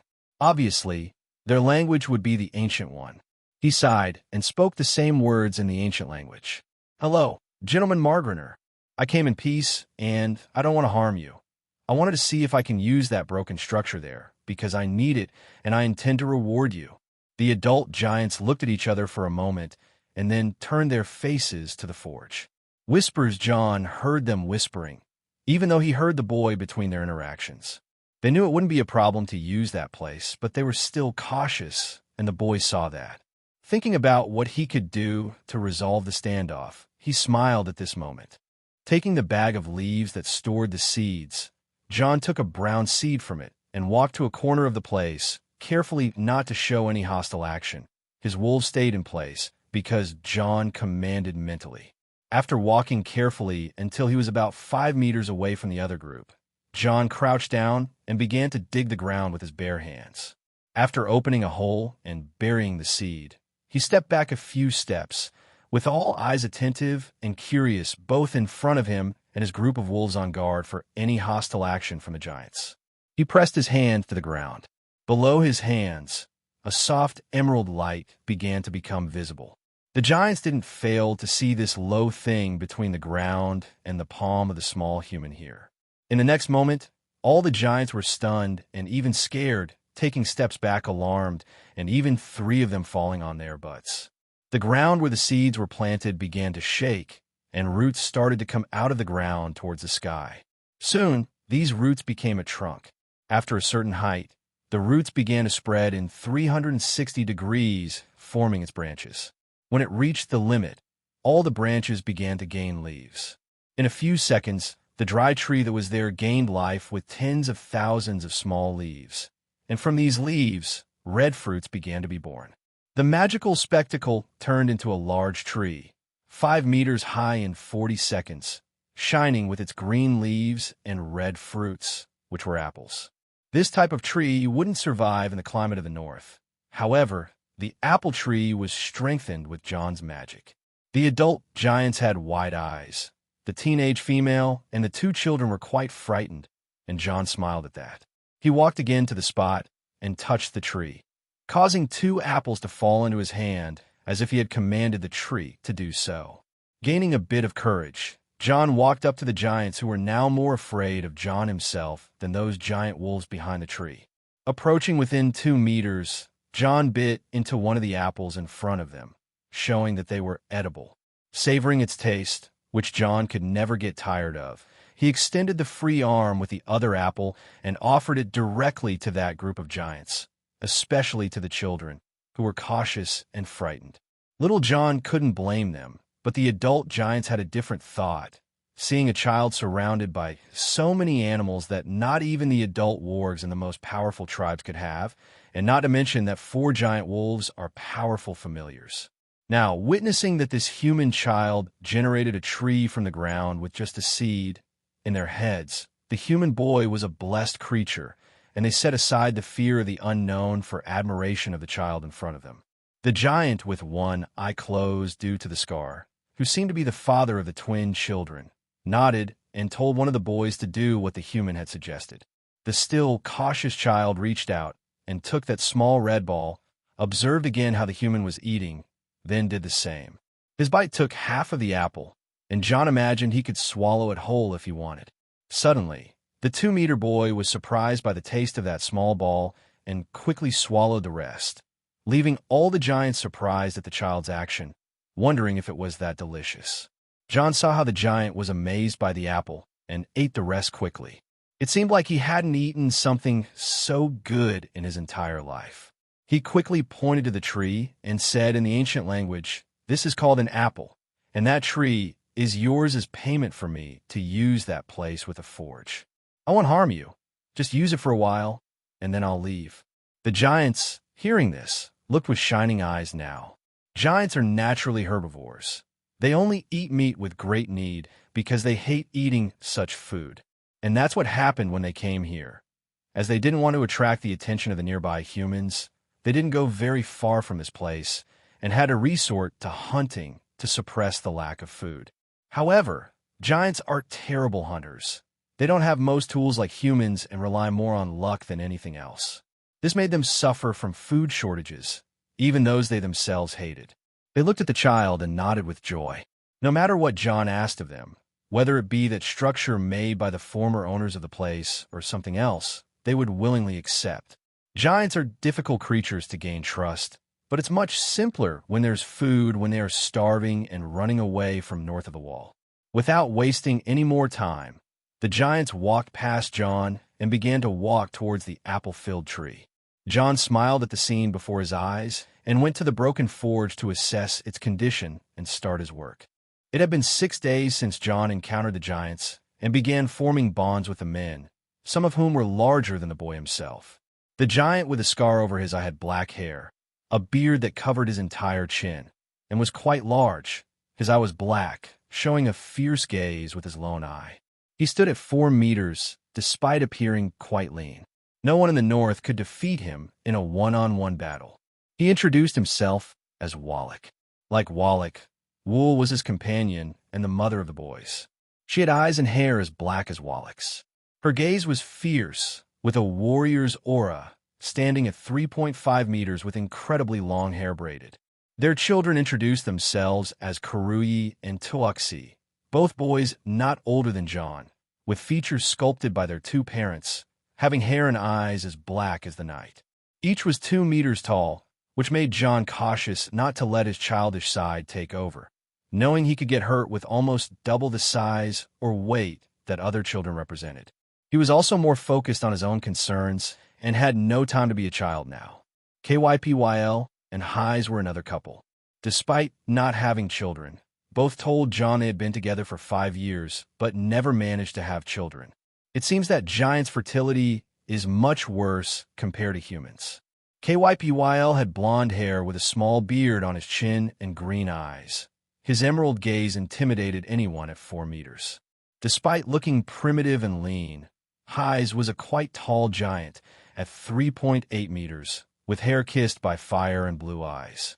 This made the boy frown when he remembered Lady Catelyn. Jon's mood changed when the giantess said she defeated her mate in a fight and stole him, as humans do beyond the wall. As for Serena, the teenage giantess, she was 14 days old, with loose black hair and bright blue eyes in a 2.2-meter body. The giants were very cautious with Jon and his animals while the boy was cleaning that forge in the early days. Jon, with his wolves, and the giants formed 2 kinds of groups in this place. It was only on the 3rd day that they started talking for real. Then, they began telling stories to each other around the campfires they made at night while eating. The giants became more comfortable with the boy. When the 2-meter children wanted to play with Jon, he had to step back, which was easy to do. However, Serena was another matter. At first, she was cautious with Jon. After they started talking, she became curious and always followed him to the forge with curiosity.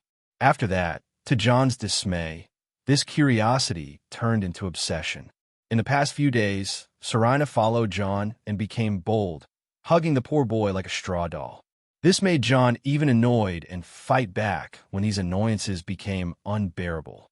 The adult giants laughed at it, and his wolves just looked at him with paws over their eyes and a lost whine, as none of this posed a threat to the boy's life. Caraxes kept complaining to the giantess, but was ignored by the same. But, to Jon's surprise, despite the size of the teenage giantess, when Jon raised his angry voice, Serena got scared and started crying and running away. This made Jon feel a bit guilty. He had to console, a strange sight, a human child patting the back of a female giant almost twice his size, crying in a corner of that place.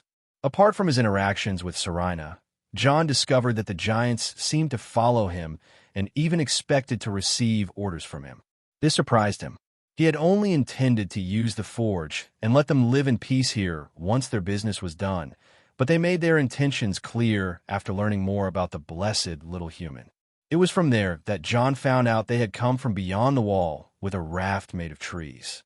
After successfully passing the northern part of Bear Island without alerting anyone from the Night's Watch, they reached the northeastern mountains, where the clans live, and descended south during the night, managing to arrive in Wolf Woods without alerting anyone. By some miracle. Someone surely saw the trail, but no one must have believed it was about footprints many times larger than those of humans.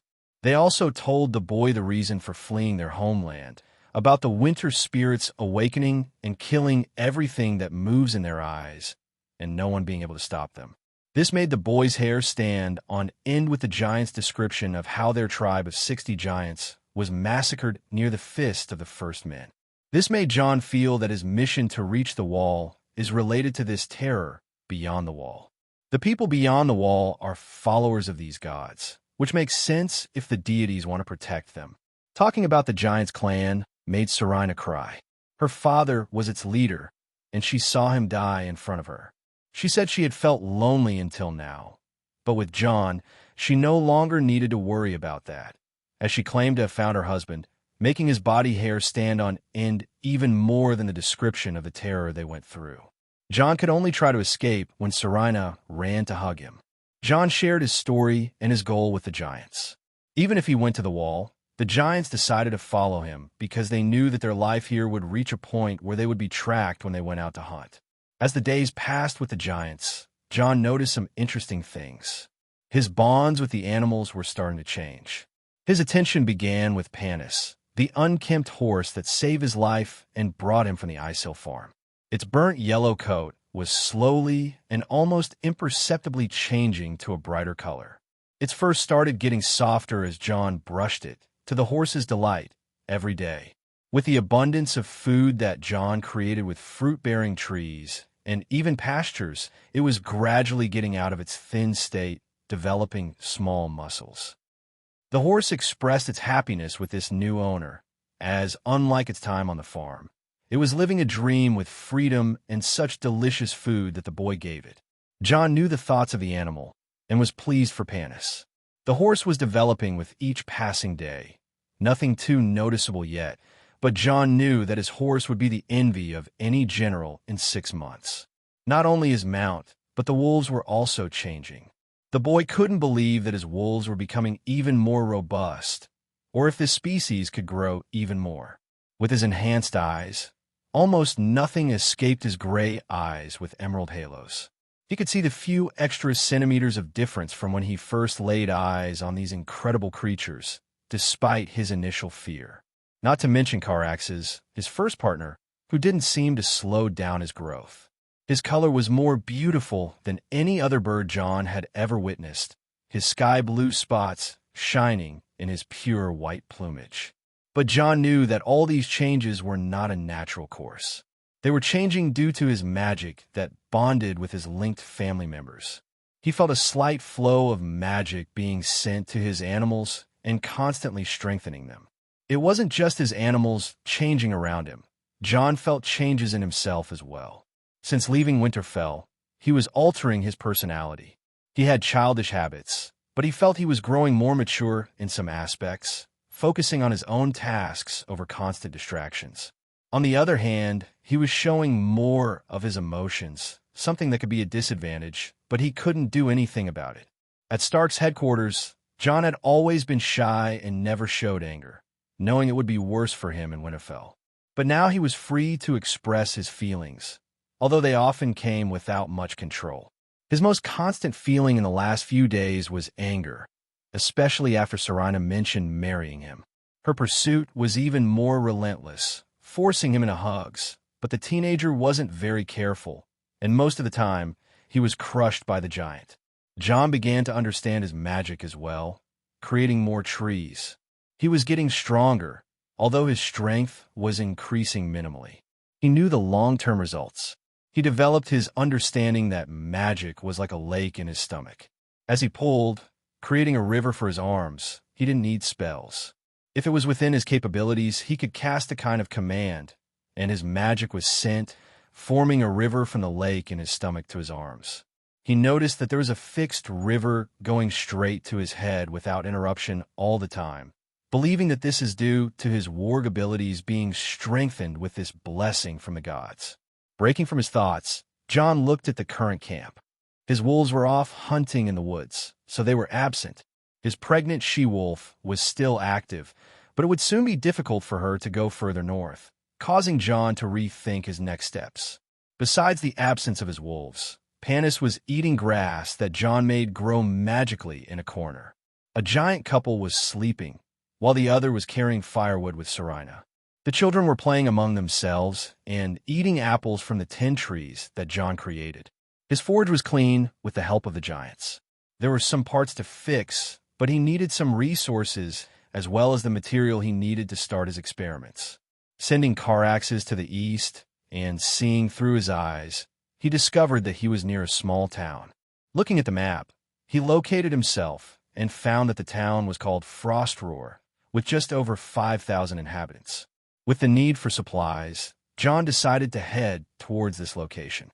It took him a few hours to start heading east. After bidding farewell to the giants and sharing their thoughts, they nodded. Then, evading a dramatic Serena, he mounted Panis in an old saddle he gained in Ice Hill and headed towards the city, his wolves accompanying him during the days. He was safe.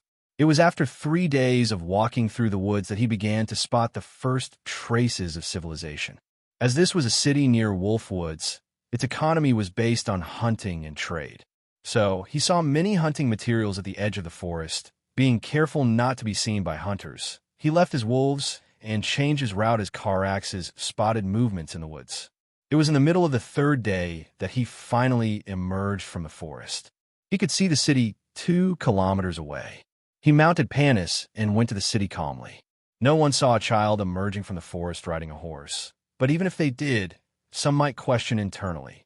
But no one would meddle in others' business unless they intended to steal. It took a while to reach the city through the west gate. He passed by some hunters, but beyond the odd glance, no one cared much. Northerners have their own stomachs and their children to feed. Jon was wearing a cloak to withstand the low temperature, even in the summer. His cloak could hide his face with the hood. He knew he was more handsome than people with his noble blood, especially with his striking eyes. He could only hope that no one would bother with a hooded child on an unkempt horse. Fortunately, he passed the guards at the gate without them noticing him much. Even a small town like Frostroar has many passers-by. It might not be the busiest gate, but all the hunters pass through here, and they believe that some children would try their luck in the woods for some food. So, it didn't attract much attention from the guards. Jon noticed that besides the city having walls made of tree trunks, its houses were mostly made of wood. When he passed the gates, he could see the thousands of houses scattered around the area, with chimneys releasing hundreds of smokes. It was mid-morning, but the Northerners liked to warm their homes with wood. Despite not coming from a regular gate, Jon looked like a typical farmer's son looking for supplies for his family to the local residents as he walked on horseback, hooded. The boy noticed that besides the guards at the gates, the city patrols had the emblem of the local house on their armor. A white ice cube on a green field, House Frotnead, a small vassal of the Glovers, if Jon didn't forget Maester Lewin's insistent lessons about northern nobility while still in Winterfell. Going through the city and trying not to bump into anyone or the carts coming and going, Jon only saw inns near the west gate. So, he decided to head towards the center of the city. As he walked, he heard people offering handmade products, but nothing that interested Jon. He noticed that the city was a typical northern city, with people always grumpy, caring more about their lives than anything else. Common men and women took care of their own businesses, children running in groups through the alleys, most of them in tattered clothes. There were some beggars trying to warm themselves from the cold and asking for money from people. Jon spent some time admiring the city on Panis. In Wintertown, he could hardly go, as Lady Catelyn always made sure he spent all his time working in the castle like the servants. With people and guards hardly paying attention to him, Jon reached the areas with more shops with various stores. He still hadn't found a blacksmith or a materials depot. It was 10 minutes later that he found a large house with a construction symbol, as it was futile to write. The overwhelming majority of commoners are illiterate. Finally finding a construction material depot, he went to the location, putting Panis to the side without bothering to tie the horse. He went to the entrance and opened the door. The first thing he noticed was that his entrance caught the attention of a man sitting writing something at the main table. As a merchant, he should be minimally literate and should be writing his accounts.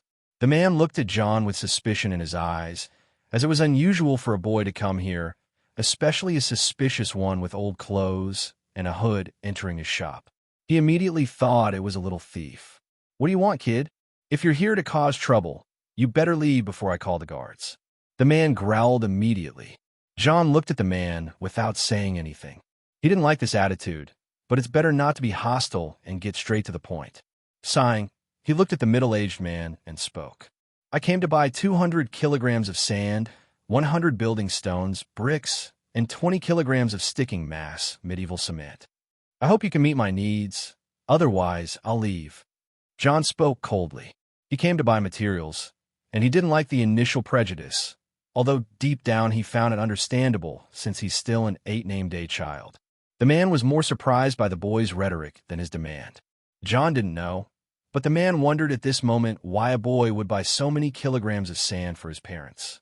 It could probably be a small noble or a merchant, but he didn't dwell on it for long. At this moment, he expressed an apologetic smile to the boy, because for this man, business is business. "I can do that for you, but I need you to pay me first, house rules," he said in a not-so-hostile voice as before. "And how much would that be?" Jon asked calmly. "That will be 2 silver stags, or 20 bronze coins," the seller said. The economy works in a fixed way worldwide. Although the coins are different, the concept that 10 bronze coins are worth 1 silver coin, just as 10 silver coins are worth 1 gold coin. In Westeros, we have bronze coins with no symbol, weighing 7 grams. Silver coins have the Baratheon symbol. As the second largest house after Aegon and his sisters conquered the Seven Kingdoms, he made sure to make silver coins with the stag symbol in honor of his brother Orys, who took the name Baratheon and Storm's End.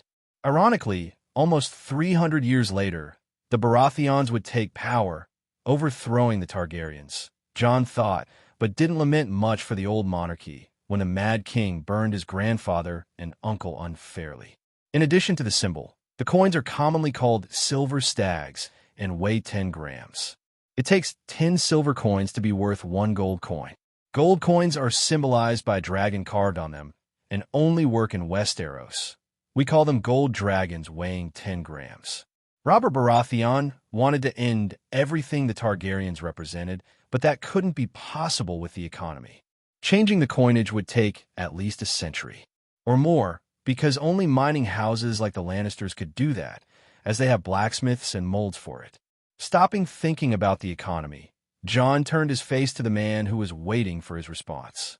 "Can you sell me a cart and some horses too?" Jon asked, making the man surprised by it. "This would be 1 gold coin, sir," he said as politely as possible. "If the boy buys what he's asking for, he'll be very happy." He even charged a higher price to get rid of some horses and a cart.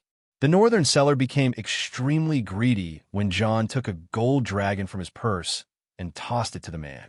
Jon received a good amount of bronze coins from Ice Hill Farm in the Tall Hearts region. However, the boy now had much more than what he earned from the farmers for 2 reasons. First, testing his abilities in recent weeks, he discovered that he could find metals in the soil or on the surface in a specific area. By placing his hands on the ground, he had a range of 50 meters to discover things and ended up finding buried coins, probably left by hunters passing through where he was. Although it didn't yield much wealth since no one likes to lose money, he still managed to significantly improve his financial situation as he headed north, finding 25 silver stags and 10 gold dragons. He could only thank the old gods for making his life so much easier through these gifts. Second, at the Giants' camp, there was a small chest with hidden coins, which made Jon very happy for his future plans. However, despite having 1,000 gold coins and 500 silver, they were not marked at the time they were minted and needed to be forged into exact forms if he wanted to use them on this continent. In addition to obtaining materials to fix the forge and reforge his weapon, and obtaining materials for alchemy, he wanted to build coin molds and even make some weapons after surveying the area around those ancient constructions and discovering an iron mine. With this information, Jon supposed that the establishment of that place was due to mining, but at some point, things went wrong for the former lord of the place. The mine was set up, and Jon was already putting new structures in place, as the old ones had decayed over time after asking the giants for help. They even dug the opening to make it larger. This would allow the 4-meter-tall men to extract iron for the boy. Since the giants were going to stay with him from now on, he needed to arm them. With the iron from a mine, he could create immense armor according to their sizes. It would be laborious, but Jon resolved that he needed to protect his new people and family. He also plans to assemble armor for the wolves and Panis, if possible, so that no one can pose a threat to his group. When Jon went to the city, the giants were already digging tunnels and putting new logs in the mine structure. This will take time as well, but Jon has already planned to settle in the place for a few moons, wanting to wait for the she-wolf to give birth to the pups, which would take about 6 moons at most, giving him ample time to arm and equip his group for the journey to the wall. Jon could go straight to the wall, but what if they were attacked on the way? The giants would attract a lot of attention, and knowing how greedy people are, they would be attacked by someone and would never win a battle surrounding their group, as it would be certain death for them. Looking at the material depot's courtyard, he saw 2 young individuals older than him, carrying their purchases in a cart they had acquired from the owner. The merchant tried to inquire about Jon, but the boys simply ignored him. As for the assistants, they looked suspiciously at this child. It wasn't every day that a child spent more money in a day than they could earn in 2 years. When they finished, Jon tossed a silver stag to each of them. Changing their mood, they chose to thank and not get involved in the business of the little child, who was some noble in their minds. Jon climbed into the cart, happy that his purchases were of good quality and were accompanied by two medium-sized horses, which made him confident that he could carry all these materials to the camp. Panis obediently accompanied him on the side, so he was walking back through the city with a heavy load now. He found a large blacksmith shop in the city center shortly afterward. It was an open place to work, and he saw the blacksmith hammering his anvil. Jon stopped by and approached the man. The blacksmith saw the solitary child coming out of the cart loaded with materials, followed by a horse. The working man noticed that the horse seemed strangely proud next to this child. Must be a trained horse, he thought as he watched the horse following the boy like a stray, without the boy needing to pull its reins. The blacksmith stopped hammering on the anvil with the sword and hammer to get a better look at his strange newcomer, also noting that he couldn't see the rest of the child properly. The man initially thought the child, approaching with the strange horse, would be another one of those impertinent little ones who asked or begged to be his apprentice and start the craft. Thinking this, he was already beginning to ignore Jon, who was approaching. But soon, he heard the child's childish voice. "My lord, do you sell hammers, coal, and forge equipment?" the boy asked. The blacksmith raised his head and assessed the newcomer. They wore poor clothes, and the horse, although a bit muscular, still seemed to belong to a poor farm. He saw the cart next to it full of materials, but thought it was just sand. "Sorry, boy, but you don't seem to have the means for your request." The blacksmith looked disdainfully at Jon. The boy, on the other hand, became angry. He hated people who judged others solely by appearance or origin, which had been happening to him every time he tried to buy something in the city. With the knowledge of the old gods, he learned to think critically and reflect on what he learned in the life he lived. With the accumulation of the first vendor who scorned him, he reached his current limit. He just looked at the blacksmith and said, "My lord, it's a shame for a man to have such a small mind, but no matter who you are or where you're from, never judge a book by its cover." Jon said these words and then turned away angrily. Jon might end up without his tools, but he would never buy them from this adult. He had always lived such a situation all his life. He would not be humiliated any longer for things he couldn't control. The man was angry that a child said he had a small mind. This was an insult from a brat. However, after he thought about what the boy said, it put him in a state trying to decipher the meaning of that last sentence. Before acting against the cheeky kid, he wondered what a book had to do with the situation. Then he could only scratch his head in thought as he looked down for a while. Now that he raised it to ask the boy what he meant by that, he realized the child was no longer there. He sighed and could only go back to his grumpy work. Jon continued to walk through the city, praying that this man wasn't the only blacksmith around. Jon, through car axes, who flew over the city, was mapping everything through his eyes. His bird always accompanied him wherever he went, and it was through his eyes that he saw a square with a group of people. Putting aside his current objectives, he decided to go to the place out of curiosity. People looked at him suspiciously. It's not every day they see a boy in a cart with a horse next to him walking through the city, but they kept their thoughts to themselves. When he reached the place, he was excited when he heard a bard giving a public performance. He saw a boy his age next to the square and said, "Hello, boy. Will you take care of my cart and horse for 10 minutes?" He asked the seemingly dirty boy. The boy in question looked at him strangely, but widened his eyes when Jon showed a silver stag to the boy, saying he would give it to him when he returned. "Yes, my lord. I'll take care of the cart and brush the horses so well that you won't recognize them," the boy said in desperation, and Jon nodded, getting out of the cart and going into the crowd. Jon wasn't afraid of being robbed. His cart was filled with construction materials, and if anyone tried to take it, he would easily take control of the horses' minds. Jon knew that this boy wanted to hear the show, as these boys are extremely poor here in the north, and hearing a bard was one of the few things that could bring joy to his life. But Jon knew that a silver coin was 1,000 times better than a show. Jon, still an 8-name-days boy, was excited about this performance, so he approached to listen in a corner of the square. He always liked songs, listening to bards, or even singing, but he never sang in front of anyone because he was ashamed of being criticized for not being good. It was only in this moon that he began to have more freedom, but his only audience was his family, who happened to love listening to Jon sing softly to them with his voice and some songs he learned in his time at Winterfell. In recent days, he dared to sing for the giants too, and to his surprise, they also liked his voice, even though they didn't understand any songs in the old tongue. But still, they asked to hear Jon, especially Serena, who, at the end of each song, he had to run away from the giant female who chased him in search of hugs. Applause. Applause. Applause. Applause. Well done.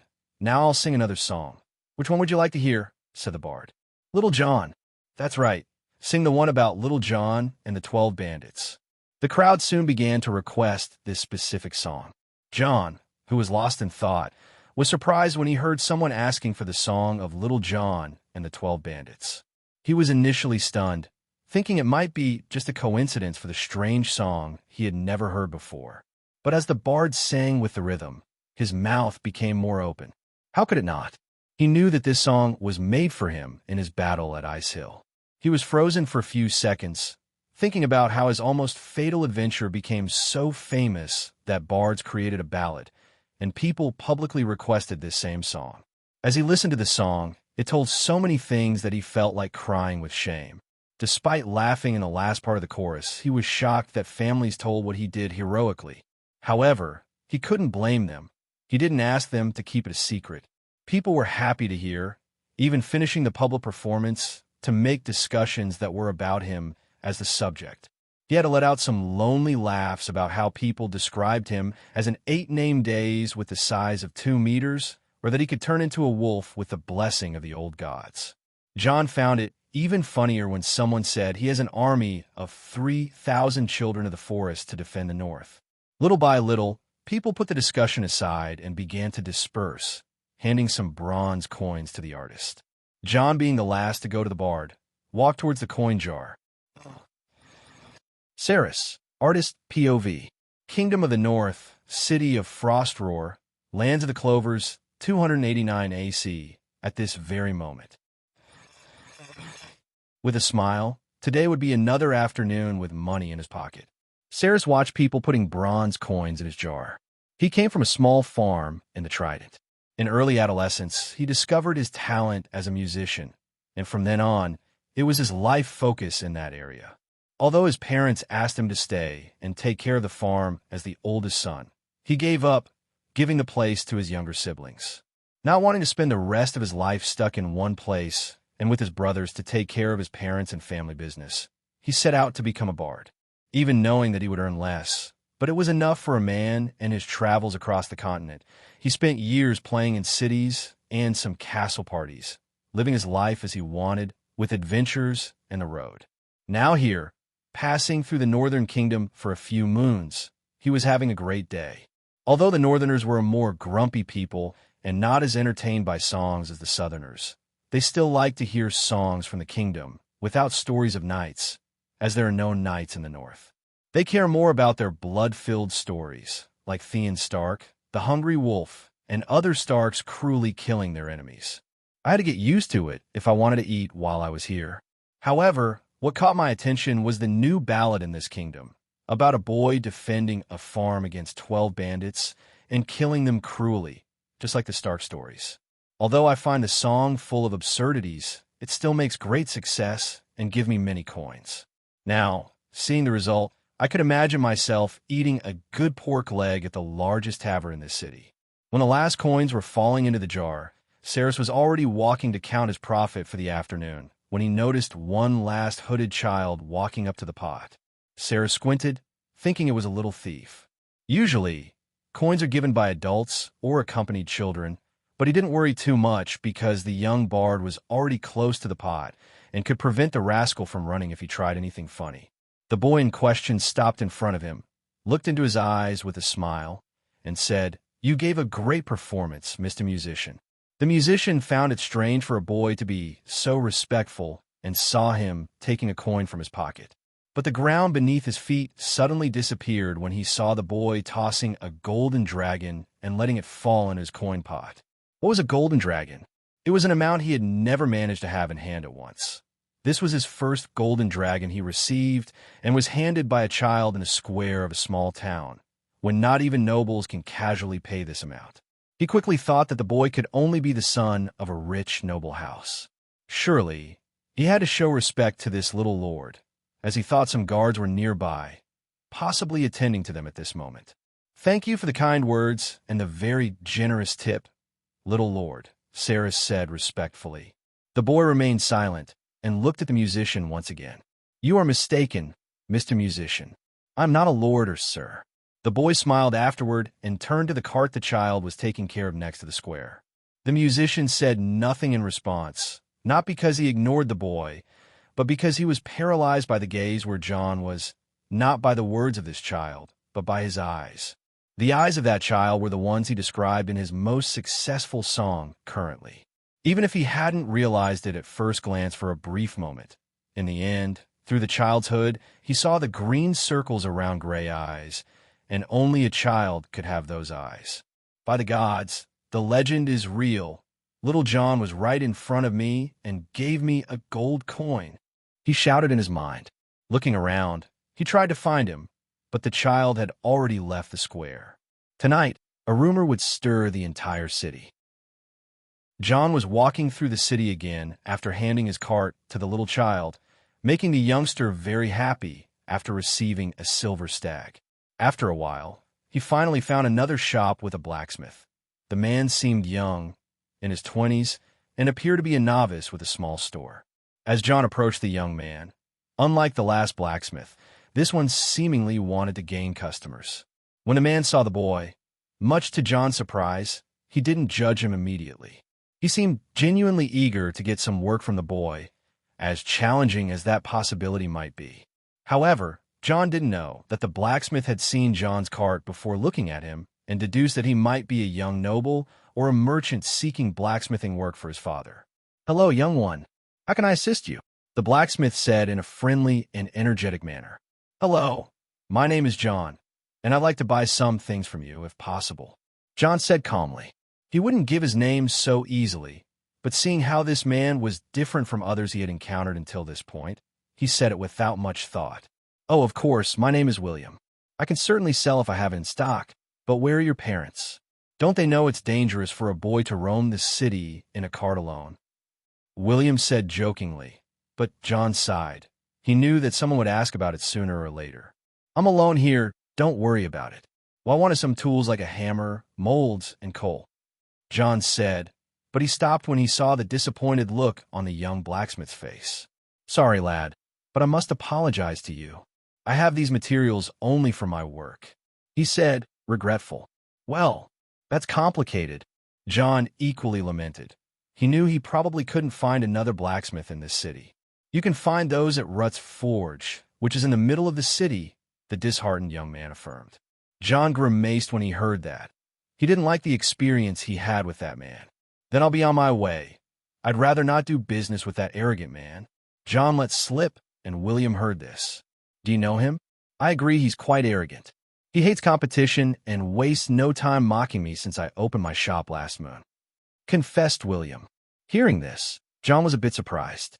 "You opened so recently, William?" "Yes. I was an apprentice to my father for years in the Vale of Arryn, near the Seaguard village, but my father got into a fight with a minor noble from a vassal house of the Arryns.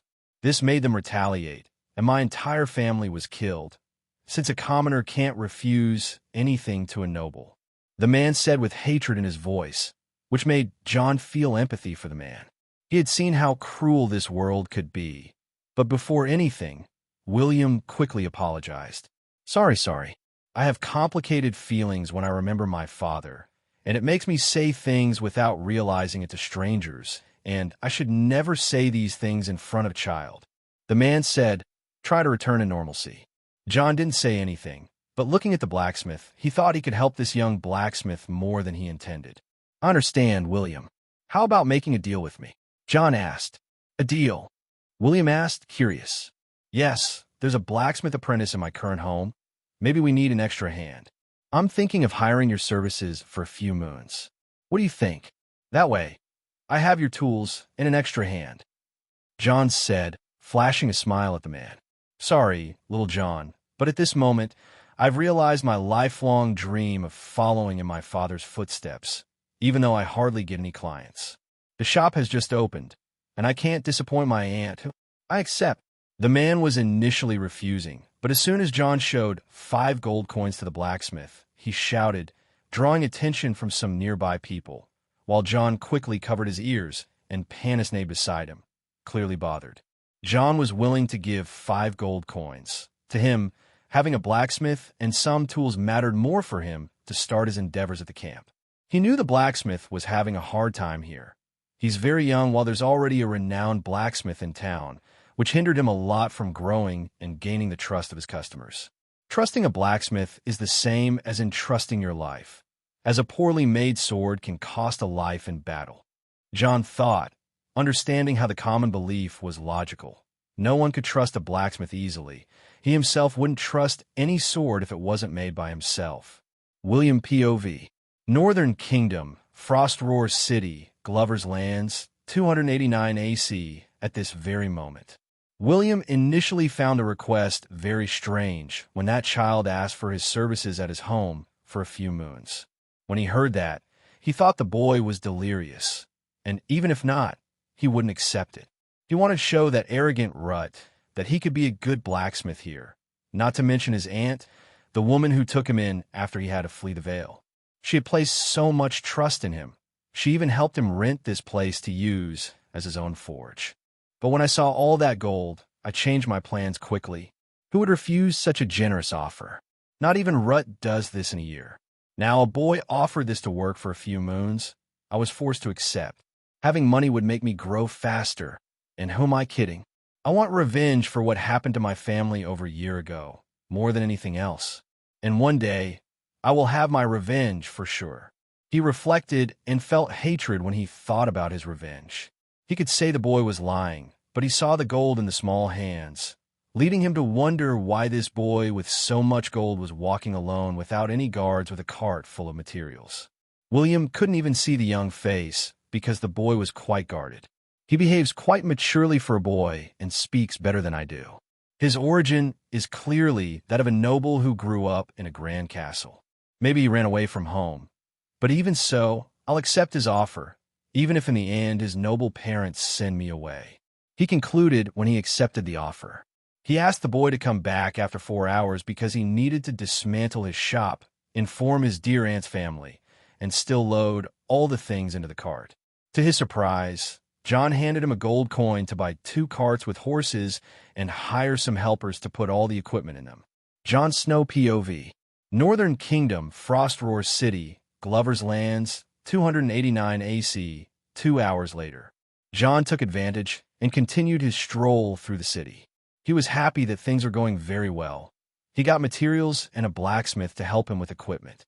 After leaving William some time ago, he found a store selling more specific materials and bought iron from it when he saw the perfect iron flames for creating molds and parts to shape new equipment according to his needs. John, unfortunately, encountered another merchant who was skeptical about the idea of a child buying an amount worth a few gold dragons, but changed his look when John tossed 4 coins to him and gained 2 carriages to transport all the iron. He questioned John on how he could manage 3 carriages and if there was any guard with him for that. But the boy simply shrugged as he started driving the carriage of materials, and, to the surprise of all witnesses, leaving everyone wide-eyed and open-mouthed, the horses of the other 2 carriages began moving on their own, following the boy. Then, John returned to the small blacksmith shop, leaving all the carriages together while the blacksmith was clearing things out of the shop with 3 other men. "How can those horses follow you all the way here?" William exclaimed with surprise and admiration. "No questions. Hard to explain." John shrugged and left the man without answers. John asked Panis to take care of the carriages while he looked for a library to get some books. Walking once again through the city, but without carriages or Panis, who, despite protesting because he wanted to accompany his owner, John needed him to guard all 5 carriages now. John, along the way, came across a beautiful and luxurious store selling domestic animals. The store specializes in selling caged birds, and he liked the idea of buying some companions for Caraxes who never lost sight of his master while flying over the city. Even though he looked like a poor commoner, John knew he would be judged as soon as he entered with his current attire, but he knew the merchants would change their minds once they saw his money. Before entering, John saw a man who looked like a guard peering through the window. They exchanged a glance for a few milliseconds, but soon each went back to what they were doing. There were many thoughts in both of their minds with that look. When John opened the doors, the first thing he noticed was some kind of commotion happening in the place. He saw a slightly older boy, around 12 name days perhaps, yelling at a vendor. The store was well organized, and there were many birds that couldn't be found in the north. His father, the Lord of Winterfell, never showed interest in this beyond messenger ravens, so there was nothing like this in Winterfell. But John had to admit there were owls, and even extremely beautiful rare birds, but that didn't grab more attention than the protests of that teenager. "This damn bird you sold me is dying. You sold me a sick bird. Do you have any idea who I am?" John heard and saw how the attendant became frightened of that little teenager. The teenager was shouting at the attendant, while two guards displayed hostile looks, indicating they would kill the poor man at any moment. John felt pity for the man when he saw him trembling and stuttering as he spoke. "Please, my lord, we're certain the bird was healthy when it was sold and left here, as it was our most precious merchandise before you bought it," he said desperately. John, taking his eyes off the people, saw the cage for the first time. The bird was truly beautiful and could only be surpassed in beauty by Caraxes. Its feathers were black with red markings and some shades of gold. It didn't seem like a bird from the continent based on the books he had read, but instead of majestically displaying its beauty, it was now on the cage floor, struggling to breathe. John, out of curiosity to see what the issue was, immediately established a mental connection with the bird. Seeing the bird's memories, he realized its problem, and his blood began to boil. He had discovered last moon that he had inherited the famous wolf blood from Uncle Bran and Aunt Lina. According to stories, it let rage take over him more often this moon than in his entire life. "I want to beat him up," he roared. His thought at this moment was that he wanted to punch that spoiled brat and leave him unrecognizable. John saw how the bird was healthy and happy to leave the shop, since it was a very affectionate girl in this shop and would like her beauty to be more appreciated. Unfortunately, she fell into the hands of the mayor's son, an abomination who managed to be worse than Greyjoy in Winterfell.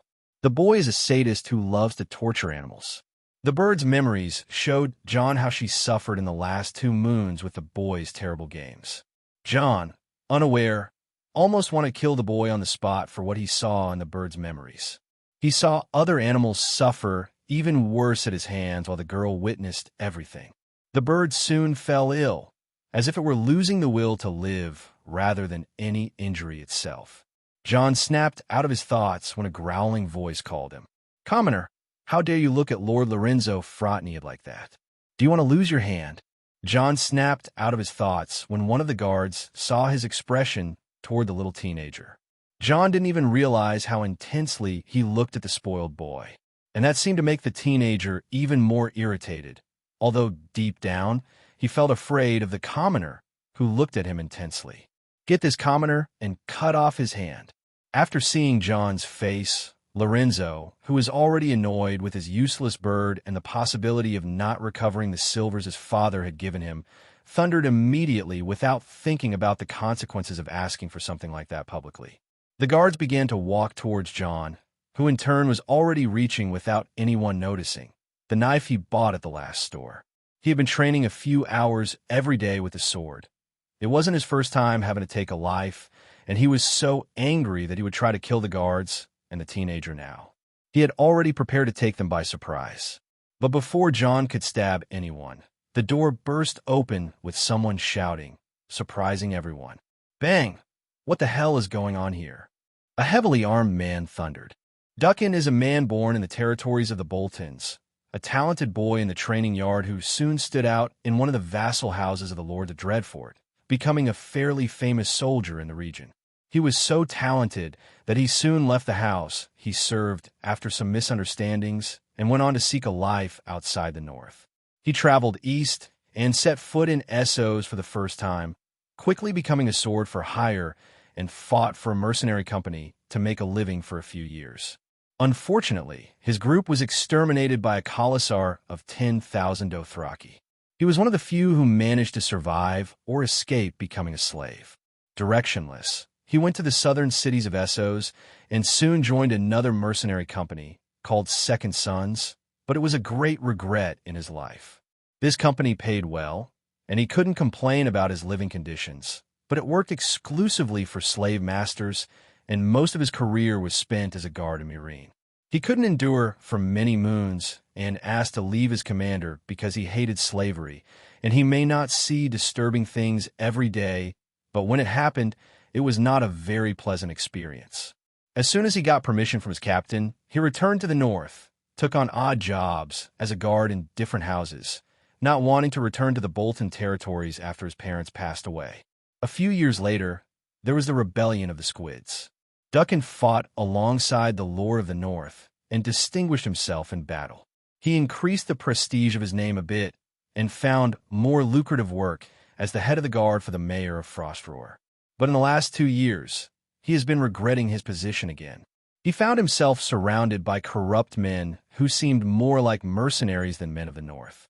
This forced him to intervene in various matters of his men and did not earn a good reputation among the guard.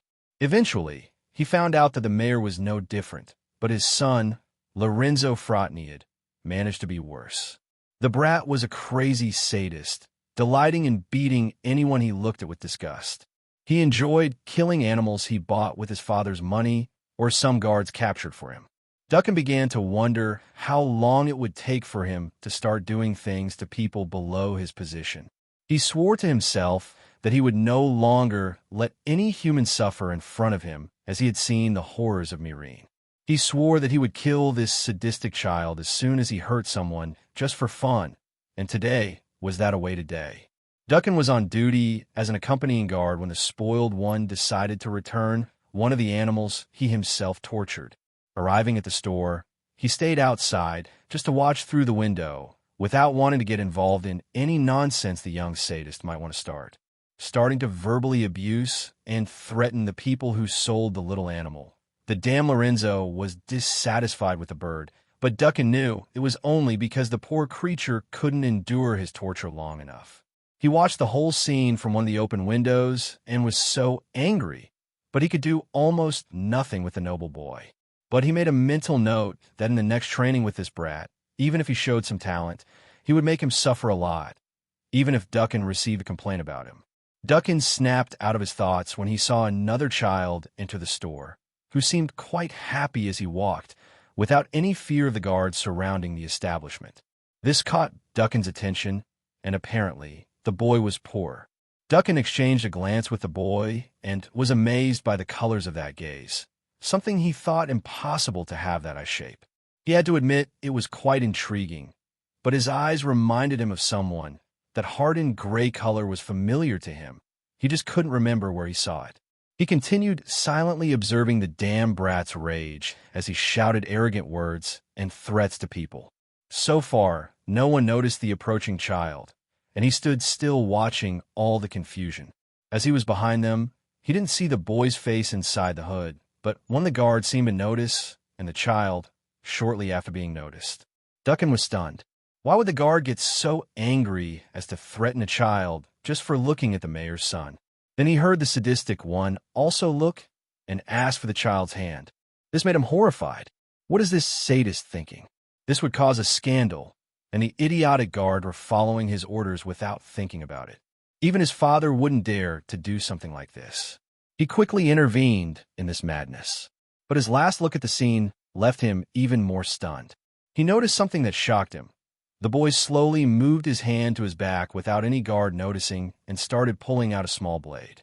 The child could actually kill those foolish guards, and they wouldn't even know how they died if the boy knew how to use that knife properly. I had to act, so I ran to the door, kicked it, and shouted, "What the hell is going on here?" Duncan thundered angrily. Everyone turned to him at this moment, and the sadist, who seemed to enjoy watching the show, showed a dark face when he interrupted his madness. He quickly shouted at Duncan. This plebeian looked at me with murderous eyes. "Duncan, I want this boy begging for mercy for his insolence." He shouted with a red face. He even seemed scared. Duncan wondered, but stopping to think this child could really kill everyone here by taking them by surprise. He turned to the child, who was looking cautiously, and noticed his features better. Even under the hood, that was a shock to him. He remembered where he had seen those eyes after seeing his long, childlike face, black hair, and gray eyes in his memories. Flashback.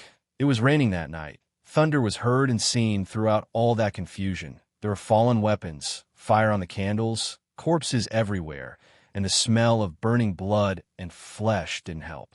Duncan's blood was filled with battle adrenaline at this moment, losing count of how many squids he killed that night. He couldn't even breathe anymore, but he cut anything that tried to kill him in this damn storm. After killing the last enemy on his side, he stopped to look at all that chaotic environment, wondering if the world would end with all those ships on fire. He saw his comrades falling by his side little by little. He saw many brothers dying and only a few of them left. He hated the squids for starting this war, for plundering the lands of the Northerners. He wanted to kill and kill more of them while he couldn't even breathe properly.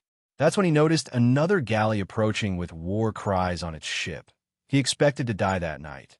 Seeing that he didn't even have half of the men and commander left, he and his comrades were lost the moment the enemy started jumping on the bow of his ship. He would only fight trying to kill as many squids as possible before dying as a northerner worthy of meeting his gods. So he hoped. It was when a thud behind the ships while fighting and shouts of the northerners arriving. For the north, he heard a powerful voice roar in the midst of that chaos. His hope of living another day grew when he saw a large man leading the northern counterattack with a great two-handed sword cutting the first enemy. His morale, we started a turn, which would be a disaster and a victory. As soon as the fight ended, the man shouted, "Let's go to another ship. For the north." He shouted, "For the north. For Winterfell. For the Starks." The men responded, making everyone follow his lead with morale. This happened throughout the entire battle. Whenever Ned Stark entered, the battle turned in favor of the Northerners and more followers. The Lord of Winterfell made them follow him. Who couldn't? He is known for being the most honorable on the continent, always fighting for justice, and the man who defeated Arthur Dayne, the greatest swordsman in the history of the continent. In a fight, even though there were no witnesses, there were many songs recounting the glories of the Lord of Winterfell when he was quite young. Duncan never admired any other man like he did that night. Ned Stark led them to an overwhelming victory. He tried desperately to serve at Winterfell after the war. He wanted to be under the command of the man he admired most in his life, but he didn't know the right people, even though his performance in battles was notable. He was still just a common soldier. He would never be able to get in touch with the great nobles. End of flashback. Now seeing that child in front of him, it was like seeing a young Eddard Stark. His face was identical, except for the greenish characteristic in his eyes. It was a face carved from the Lord of Winterfell.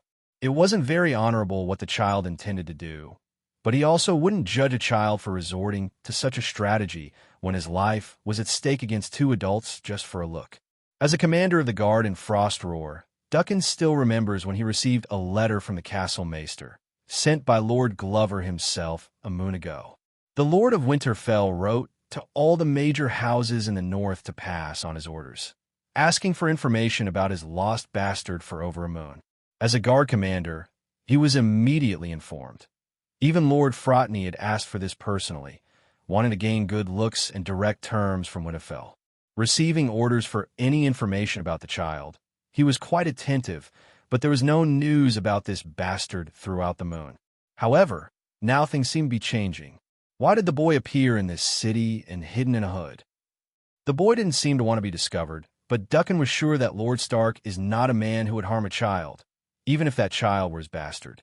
He also realized that he saved the arrogant brat. There is no doubt that the Lord of the North would execute the sadistic brat if he managed to take Jon's hand just for looking at him, which would even make his father suffer terrible consequences in his house. In the end, the brat is a foolish sadist, Duncan thought, ironically. Coming out of his thoughts, he had to resolve this confusion, because, depending on what would happen, even he would not be spared and would not like to see Ned Stark looking at him with disgust.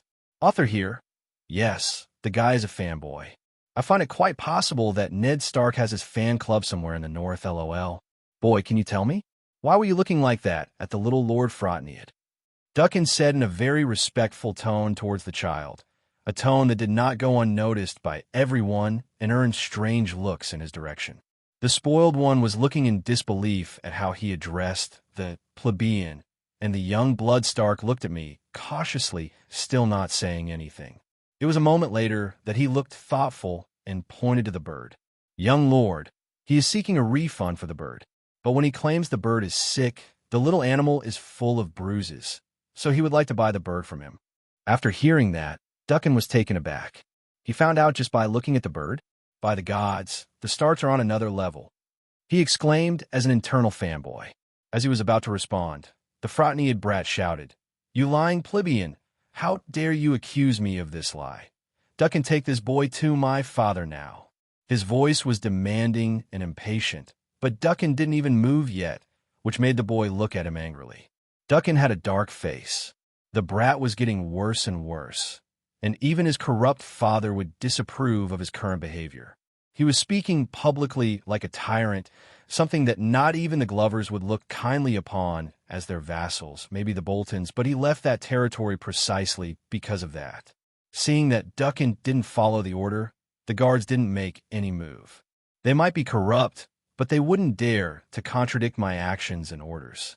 He sighed and said, "Lord Frotnead, you cannot order this with everyone who annoys you, and if that happens, not even you will escape the wrath of your father." Duncan said, and the boy couldn't help but tremble a bit, leaving the spoiled one pale at the mention of his father. He had already received lessons when he crossed the line, and they were not pleasant at all, but his lessons were not for the acts themselves, but for being discovered and tarnishing the name of House Frotnead. Duncan continued speaking.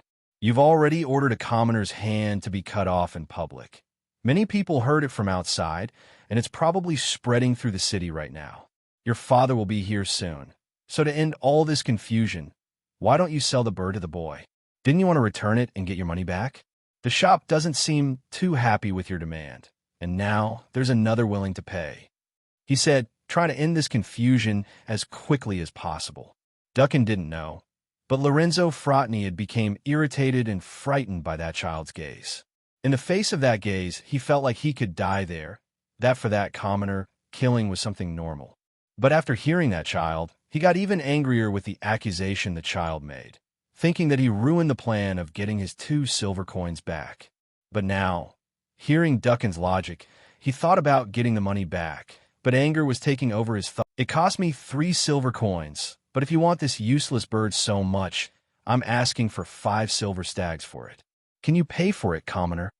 Lorenzo mocked. Duncan looked at him disapprovingly, knowing that the bird cost 2 coins and not 3. Now asking for 5 for the bird on the brink of death? What will the young Bloodstark do? He wondered and did not interfere immediately. The employees looked at the mayor's son in disbelief. The bird would die in the next few days, and he was here asking for 2.5 times more? The son of Lord Frotnead was very treacherous, and this is not the way of a northerner. Even among nobles and commoners, only the bandits are like this. "I don't have silver coins at the moment," the boy said calmly. Duncan sighed, wanting to appease this while his young lord had a look of disdain on his face. "Of course you don't, but your family only saw it once in their life, seeing that you—" He had opened a big smile while humiliating the child, but couldn't finish his snobbish speech when the child took a golden dragon from his pocket and threw it at the spoiled brat's feet. The only thing heard in the room at this moment was the coin falling to the ground as it stopped at Lorenzo Frotnead's boots. Everything fell silent afterward. No one knew what to do now. Even Duncan looked stunned at the events. The stark-blooded boy was the first to say something in this silence. "You can keep the change," Jon Snow said in a neutral voice and turned to the still-stunned attendants. "Now, I want to buy all the birds in this store," he said calmly. The attendants who managed to snap out of their stunned state raised their eyes from the coin standing on the ground and looked at the hooded boy one after another. They were wondering if the boy was playing some kind of joke, but the manager, who arrived at the scene a little earlier, was the first to speak. "Young lord, it would cost 5 golden dragons," the manager exclaimed quickly. Duncan knew that this was not the real value. Even the main birds don't cost many silver coins, But as the manager saw that the boy was not what he seemed, he threw a much higher amount. "All right, get me carriages to take them out of the city." The boy was happy and threw 7 golden dragons into the manager's hand, who looked at his hand, unable to believe that this was happening. Neither Duncan nor anyone else still believed before their eyes. The young lord snapped out of his daze. Looking at the coin on the floor, he couldn't help but wonder when he had a golden dragon. The answer is never, but before his eyes, this boy, dressed in commoner's clothes, without any guards, was flaunting more money than he had ever spent in his life as the son of a lord in a city. He was being humiliated one after another. He wanted to kill this child. "Duncan, this boy must have stolen all this money. Arrest him now." The sadistic one suddenly shouted, making everyone look at him at this stunned moment. But before anyone else could say anything, young Stark spoke, narrowing his eyes at young Frotnead. "And what are the grounds for your accusation?" The boy said angrily and continued. "Article 4 of the Northern Law states that any accusation of public theft must have a report behind the act to start a trial. Otherwise, it turns into a crime of slander, and you cannot be judged by the house of the fief. For, from what I heard, you're the son of the lord of this city, and due to your relationship with a high position of local nobility, you will not be judged here, or we will be judged by the predominant Glover house or by Lord Stark himself. The king would be your last resort, but the king wouldn't waste time for 2 northern children, right?" The young Stark said expansively, leaving everyone in the room stunned with the boy's rhetoric and knowledge. Even some customers and people who passed by the store entered out of curiosity, becoming surprised by the events. Everyone came to the conclusion that this boy was literate and knew laws at such a young age. So, he was not someone the young Frotnead could mess with. Not to mention, he spoke with eloquence, seemed like someone trained as the heir of a great house, and his wealth in hand already reinforced such suspicion. The guards were scared now, especially those who were going to follow the sadistic mayor's son's order, realizing that their lives and those of their families were threatened now because, depending on the house, they would not be spared. Duncan already knew the boy's origins, but he was fascinated by the knowledge and intelligence. He looked like a mini Eddard Stark. The spoiled one was stunned by these words. He must be thinking about how a child younger than him understands laws, and while in his head, he is turned towards the pleasure of torturing animals. "Duncan, does this boy speak the truth?" He asked me cautiously. Now he was quite scared. "Yes, Lord Frotnead, this law exists, as the boy mentioned," he said calmly. Duncan might not be literate, but as a commander, he had to memorize the northern laws with the local maester. The place was crowded now. It is very likely that rumors about young Frotnead asking for the commoner's hand had spread, but unlike the sight they expected to see, it was the sight of a boy in tattered clothes controlling the entire situation, while Lord Frotnead was extremely lost with the situation, and his opponent showed wealth and knowledge. "Manager, I need paper, ink, and pen, please." The boy spoke again. Now everyone was intrigued to see what would happen. The manager snapped out of his daze and rushed to the office. He came back while everyone remained silent and lost. He handed it to the hooded boy. Then Duncan saw Jon Snow go to the counter under everyone's gaze and leaned to start writing with the ink on paper. It's not necessary to guess why commotion was becoming bigger around the store, while the young Stark blood began writing a letter as everyone looked in silence, unable to breathe, just hearing the pen being quickly moved in the hand of that boy.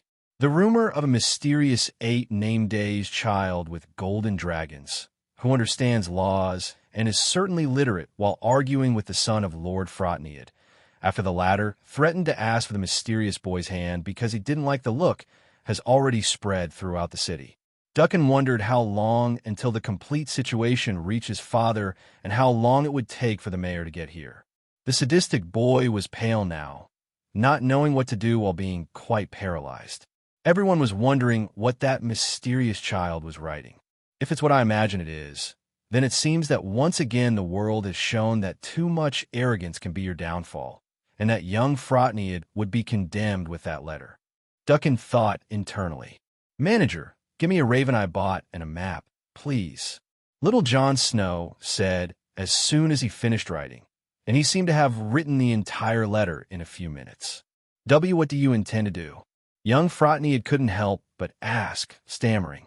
But John just looked at him and ignored him while looking at the manager for his response. The manager was speechless but did what he asked. The windows were filled with people watching all the events. Duncan smiled. It seemed every time he was dealing with a mini Lord Stark, not on a battlefield, but he imagined exactly such a Stark lord in a political and legal field. The manager arrived with a map of the North and the gray raven in the cage. The boy left the manager stunned when he opened the raven's cage and let it out in front of him. Everyone thought the raven would fly away, as it looked quite wild and certainly was not trained by the Citadel, where the monopoly of postal ravens was, and only through this place would the houses of Westeros buy ravens to be used like this. However, the scene they imagined of the raven fleeing did not happen to the surprise of dozens of eyes. The raven left the cage and stood next to the boy as if waiting for a command from him. The weirdest thing was that the little raven let John tie the letter he wrote to its foot. Young Lord, I don't think it's possible. He is not a courier raven and doesn't know our region. The manager seemed concerned about the boy's fanciful idea of simply putting a letter on the foot of the gray raven and waiting miraculously to arrive at its destination. It's all right, I know what I'm doing, he said, calmly shrugging off the man's concern. No one could see the boy's face, who was still hooded, but his actions were worthy of some great house, and everyone just stood silently watching as the mayor's son continued pale, wondering what the boy wrote in that letter and where he plans to send it, worried about the unknown idea of what will happen. He couldn't wait any longer and asked nervously, I am the son of the lord of this city. I demand to know where you are sending this letter. He demanded. Already, Jon Snow, the mysterious boy, looked calmly at him and said, To Winterfell. He simply said. Everyone went pale. What is this child saying? Is he going to report this to the Lord of the North himself? That was everyone's thought. Duncan just smiled. His prediction was correct. John looked at the raven, which also looked at the boy. It seemed like they were having some kind of magical communication while looking at each other. John began pointing to a part of the map. The raven climbed onto his shoulder and suddenly started making bird noises. The boy just looked at the raven as if giving instructions to the bird, but he never uttered a word from his mouth, while the raven made noise every moment. People were speechless for this. It even reminded them of the boy from that recent legend, which the people had been adoring in recent weeks. Duncan stopped thinking after this bird scene, too. The legend tells of a boy who controls animals and fought against 12 bandits, and his animals killed half, while he killed the other half alone with only 8 named days. Duncan tried to remember the name of the fantasy, which was called Little Something. He didn't care much about these legends and found them quite fanciful, but now he was pale in his thoughts. Is the legend real? He exclaimed in thought, because he stopped to think even more about this new ballad, now remembering that the name of the legend is the Little John, and the name of his bastard son is Jon Snow. This can't be a coincidence, right? But this boy has magic eyes just like in the song. So it's the Lord Stark's own son, the legendary boy who fought against all odds and won. Many people had the same thought, but only Duncan knew the real identity of the boy, as the son Lord Stark had outside of marriage. While Duncan was speechless, people were whispering among themselves, not even knowing that the boy was Jon Snow. Liars! This plebeian child only spews lies. I challenge you to a duel. If you're not a coward. The sadistic brat went for his last attempt. He would fight with a child 4 named days younger. This was an extremely cowardly act. I won't allow this, Duncan said internally and then snapped out of his reverie. He had to stop this madness.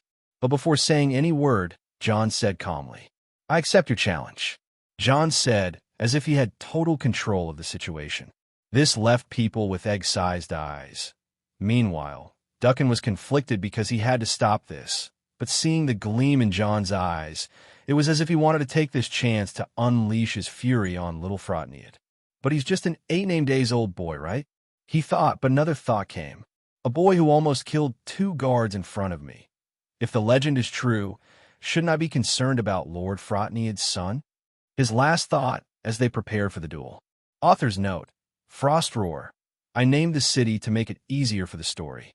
It's a territory near the border of the Glovers and Stark region, a fictional city like this small vassal house of the Glovers. I invented and placed in the universe, since the West Arrow story focuses more on the great houses and big cities, and as the North has millions in its population, in my view, there should be many cities like this in the North and throughout the realm. After the declaration of the duel and the confirmation of acceptance by the mysterious boy, the place turned chaotic. People couldn't believe that everything had escalated into a fight between young Lorenzo Frotneid and the mysterious boy. While Lorenzo Frotneid had a confident smile on his lips, Jon remained calm. He calmly stood up and began to walk towards the doors with the gray pigeon on his shoulder. The crowd quickly cleared a path for him. Lord Frotneid soon followed behind the boy. When they reached the outside, the crowd that had formed outside backed away after hearing what was about to happen. The young lord had no idea, but most of the people here were disgusted with the challenge. The boy was smaller than him. This was a rather cowardly act. Jon was quite surprised by the crowd that had formed, but soon his thoughts were on that spoiled teenager, walking into the middle of the circle. He turned to look at the situation while the young lord had a sadistic smile on his face. "What is this? Stop that horse! Whose nag is this? This horse shoved me." Shouts were heard as a yellow brown-haired and somewhat ugly-looking horse passed, pushing everyone in the crowd as it made its way to the center, where Jon and Lord Frotneid were. Jon soon saw Panis coming his way. The horse responded to his mental call as soon as it heard its master calling. He needed his horse when he heard the challenge. Jon calmly waited for the horse to reach him, drawing everyone's attention. Young Frotneid was astonished by this because this boy seemed to command animals, something unbelievable and unprecedented for the overwhelming majority of people. Only a few people could witness a warg, and most of them are beyond the wall. With the horse by his side, Jon walked to the horse's side and pulled out a short sword. It wasn't of good quality, but he found it in a weapons store, quite suitable in weight and size for an 8-name-days-old boy. Jon drew the sword confidently, making a noise of metal scraping through the air, and examined his weapon in the next few seconds with it raised. Seeing the boy's behavior in front of him, young Frotneid couldn't help but build doubts about this fight, but soon these thoughts vanished. "I've been trained since I was 6. I may be hated by the commander of the guard, but still, he had to admit that I have talent with the sword. A brat can't beat me, even if he can use these witchcrafts with animals," he said to himself mentally. On Jon's side, there was something similar. He's not a fully developed adult. I can fight this little shit and win, Jon said to himself. Turning his face, Jon moved his head to the raven and nodded, confirming something in front of the bird's eyes. The raven, understanding what Jon meant, spread its wings and soon flew away before everyone's eyes. The teenager in front of him turned pale when he heard this and showed extreme hatred in his eyes as he stared at Jon. The gray raven passed by Caraxes in the air, but didn't stop as the large white eagle was eager to descend and help the boy. However, Jon prevented it from getting involved in this mess, communicating that everything was fine and that he could handle it. Panis stepped aside and went to the side. The audience seemed to enjoy the strange horse, while the boy was horrified by Lorenzo Frotneid's actions. If he thought he could prevent Jon from sending that letter by winning the duel, he was wrong to stop the boy or, much less, to defeat him. Jon saw the store employees at the second-floor windows watching the duel. The sadistic boy came out of his pale state when Duncan, the commander of his guard, asked if everyone was ready. In Jon's eyes, Duncan seemed like a decent man so far. Unlike the other guards, he was a smart man. He even recognized Jon's identity when he looked at him, and the boy knew it. He knew it from the respectful gaze directed at him, obviously turned towards his father, as he had seen on several occasions in Winterfell. He was sure his father would be very happy to have a man like him in Winterfell, as, from his posture, he could tell the man was as skilled as Jory. However, Jon could only apologize internally to his father. He would try to bring this man under his wing. Even as a child, he told himself that he wouldn't miss the chance after this confusion. Looking at the teenager, who drew a very sharp short sword, he saw his hateful gaze still directed at him. Jon said he would give a fight to this little lord that would mark him for the rest of his life. The boy's blood, which didn't seem to be just wolf's, wanted to hurt his enemy. He felt both cold and hot, something strange, a feeling different from anything he had ever felt. It was as if his blood were screaming to massacre all his enemies mercilessly. He had never felt so much anger in his life as he did now in front of his enemy. Jon could already hear his heart beating and feel his body burning in ice and fire. His determination grew when he saw the gaze of hatred and confidence in his opponent, as if the result had already been decided. Jon wanted to break that look of disdain and confidence. He had a smile as if the fight would be quite easy for him because he was fighting someone weaker than him. The sadist thinks he can hurt me. I'll make it an unforgettable day. Jon gave a small smile with anger. The crowd was silent at this moment. Everyone held their breath when they saw the two boys about to fight with sharp swords. Duncan seemed concerned, but still initiated the fight. The mayor's son wasted no time and ran towards Jon to use his more developed body as an advantage. He wanted to see this mysterious boy who had humiliated him since he entered that store screaming for mercy. Reaching Jon, who moved his feet to secure his position, expecting the attack, Lorenzo Frotny had approached and soon raised the sword, delivering a vertical cut. Jon saw that he could be arrogant and cruel, but he had some posture in the duel. I bet Duncan trained him. However, there are many recruits in Winterfell who are better, whom I face daily after I distance myself from Robb. Wondering in his thoughts, Jon didn't know what his opponent was thinking now, but young Lorenzo Frotny was confident of his victory. He had been training with Duncan every day for 2 years. Defeating a child 4 years younger would be very easy for him, without considering defeat as an option in his view.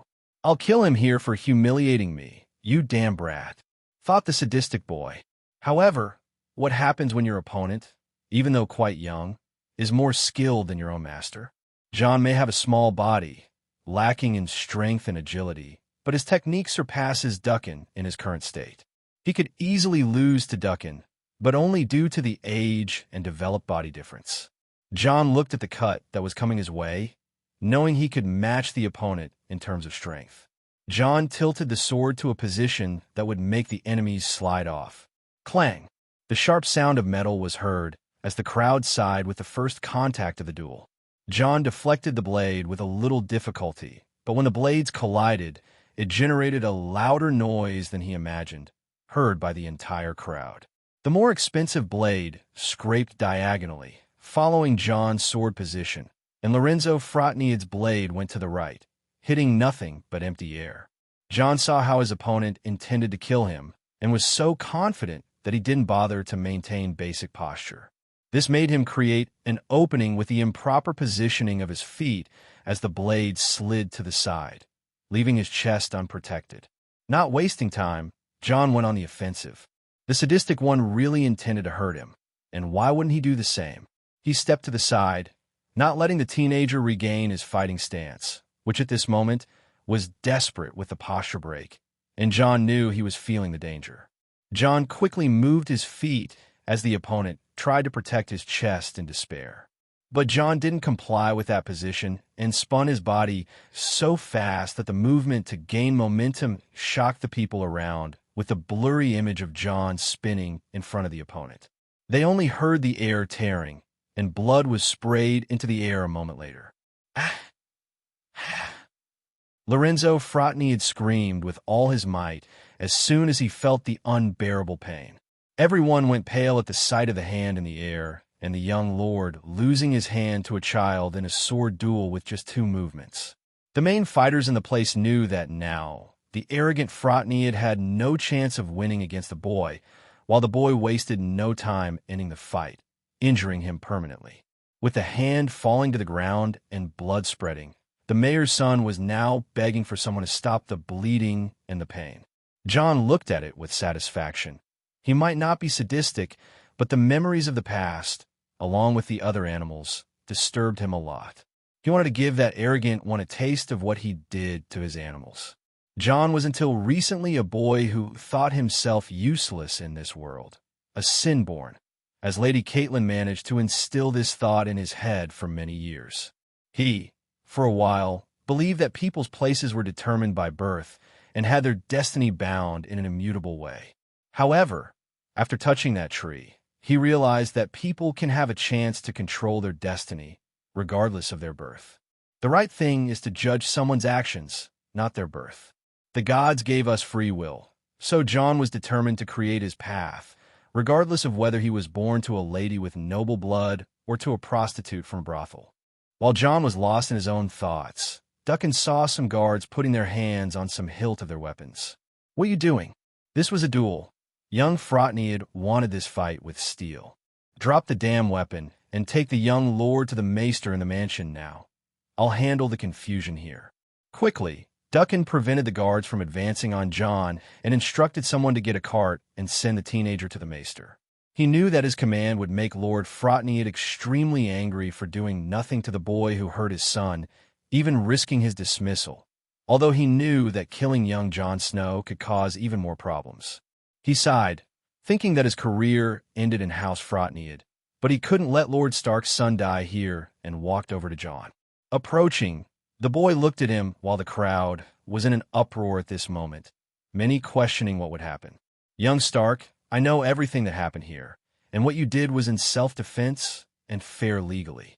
But people are too proud, and that won't stop House Frotnead from trying to retaliate for this humiliation today, as your father is the head of a vassal house to the Glovers, even if it is small." After hearing this, Jon nodded. Whether he liked it or not, this happened in his territory. Jon looked at him and sighed. "I know that too well, sir, but anyway, this won't end well for the mayor of this city. In the letter I sent by Raven, I informed Lord Stark about all the corruption schemes in this house. I'm sure the Lord of Winterfell, in turn, will pass it on to the Glovers for an investigation." Jon said, and saw the surprised look on the soldier's face, and continued. "I'm sure it won't end well for the people associated with this. So, I fear even for you, sir." Jon saw the conflicted look of the young commander, and continued. "But I know you're innocent of all these intrigues. I would like to offer you to join me in my adventures. Food, medicine, and money will not be lacking." Jon said a little shyly, as he is not used to saying such things. The soldier looked at him for several seconds and sighed. Duncan really took the proposal into account. Jon seemed like a fair and mature boy after he saw the situation unfold. Despite appearing cruel by cutting the boy's hand, he seemed only to be defending himself with the same coin as his opponent. Young Jon had money, and more importantly, he was the son of Eddard Stark. He didn't hesitate to have the chance to go to Winterfell, as he always wanted, if he stayed with the child. "I will accept your offer, little Jon. When do we leave? The situation can get dangerous for you here." He finally decided. "Don't you need to prepare yourself?" Jon asked with a grimace. "I don't need anything else. I have few things. And if I go to Lord Carlin Frotnead's mansion, I'll be stuck there until things are cleared up. And as you said, you've already reported them to Winterfell. So I want to stay far away from that place now." Duncan replied, and Jon nodded in agreement with his logic, while watching Lord Frotnead's soldiers leave. Jon readjusted his hood that almost fell in the fight, while everyone was whispering and pointing at him after all that confusion. "Can you prepare my carts? I'm in a bit of a hurry," Jon said to the frozen manager. He wanted to leave at this moment. "Of course, my lord. We'll prepare your carts as soon as possible," he said, coming out of his stunned state and quickly issuing commands as they loaded the carts. For a moment, he thought he could keep those 7 gold coins, but now he saw that he wasn't dealing with someone ordinary and with strong connections to Winterfell, if that scene with the bird was true. 20 minutes later, the carts were ready, and Jon climbed onto one of them. He found it strange that the place wasn't surrounded by guards, as he expected something like that and feared, as the situation would become very difficult for him to get out of the city. But apart from a few men who seemed more interested in watching his movements than attacking, Jon wasted no more time. With Duncan, he climbed onto one of the carts full of cages and went to William's shop accompanied by Duncan in another cart and Panis following alongside, keeping an eye on his surroundings with Caraxes in case he saw anyone trying to attack him. People looked at him and whispered to each other. Jon never showed his face, but he heard mentions of the legend of Little John along the way. He couldn't help but feel the adoring looks now, and he could see more than 100 people at the same time looking at him like that. He was still a child in this situation, feeling quite uncomfortable with the stares. Seeing him arriving, William said he heard about the commotion and was still stunned. There were 4 carts waiting for them outside the shop. John asked William to take one, and John himself would make the other horses follow them. Both men accompanying him, William and Duncan, by this point, were already used to John's strange abilities with animals, so they trusted the boy, as surreal as his claims were. Duncan was surprised by William's situation, but what caught his attention the most was the amount of materials in the carts. There were construction tools and an entire blacksmith in 2 carts. Now passing through the city path under the gaze of all the curious people, John, William, and Duncan in 3 carts were heading towards the west gate while another 3 carts followed him without a driver. John looked at his acquired products and smiled with satisfaction. He was very happy with everything he got. Although he couldn't get the books he intended to buy, he still managed to hire 2 men, get the things he needed the most, and a good number of animals, with the addition of 12 horses and at least 50 birds. Looking at the birds, he didn't regret spending so much gold on them. Just with that raven he sent to Winterfell, he could send a few words to Arya. "I have to name that little guy when he comes back," John murmured softly. John was pleased with the other 50 birds. He could use them as sky watchers and swift messengers. So it was a good investment, spending those 7 gold dragons, which was money he found in the forest on the way to Frostroar. Looking to the side, he saw a cage on the cart's bench. There was a black bird lying at the bottom. He was satisfied that he saved that mistreated bird from that sadistic creature. John was sure Caraxes would be happy with his new companion. He sighed and continued on the way, knowing he could use his powers, but healing magic consumed a lot of energy, and he was in a dangerous territory. He wanted to reach the forest before starting to heal that girl. They continued as people looked at all those carts with curiosity after the news spread, but so far, no one. He had been in a bad mood for many hours. The memory of a boy under 10 named days saying that this blacksmith had a small mind still haunted him every few minutes, especially the riddle made by the hooded brat. He still didn't understand those words of the poor child. His thoughts were interrupted when he began to see a commotion starting to happen around him. People were shouting about something that happened to the eldest son of Lord Carlin Frotnead, and about a child they believed to be the Little John from that stupid song his grandson used to sing. Noticing that many people were running here and there, especially the crowd that was happening in the main streets, Rut let his curiosity take over at this moment, so he grabbed a girl running in front of his shop by the arm. "Wait, girl, can you tell me what's happening in the city right now?" he asked calmly while examining the child's face. The girl looked at him suspiciously, and Rut just sighed. Then he took a bronze coin from his pocket and tossed it to the girl, who smiled happily and began to speak. "Little John is in the city. The boy from the legend is real." A bard in the square said that he handed a golden dragon to him after hearing his own song by the bard. They say the musician even showed the coin and said it wouldn't be used to stay as a keepsake. The girl exclaimed in childish enthusiasm and continued. "People are now saying that he fought against Lord Frotnead's son, who is known to be evil, and challenged Little John to a duel. I heard that the wicked son of the Lord didn't even have a chance and lost a hand in 2 moves by Little John." She continued to speak dreamily like a knight's fantasy, as Southerners tell, but this story seemed much bloodier in Rut's opinion. The blacksmith immediately thought that this wasn't something a girl should say so happily, but he didn't have time to say anything because he was interrupted by the little girl at this moment. They are also saying that the boy is 3 meters tall and that he is the son of the North's protector, Lord Stark. Little John sent a raven to Winterfell in front of the mayor's son before they fought. She said still with the same enthusiasm. The blacksmith didn't know what to think about it. He found it hard to believe that a child is 3 meters tall. The same goes for being the son of the North's protector. What the hell would a Stark son be doing in the North?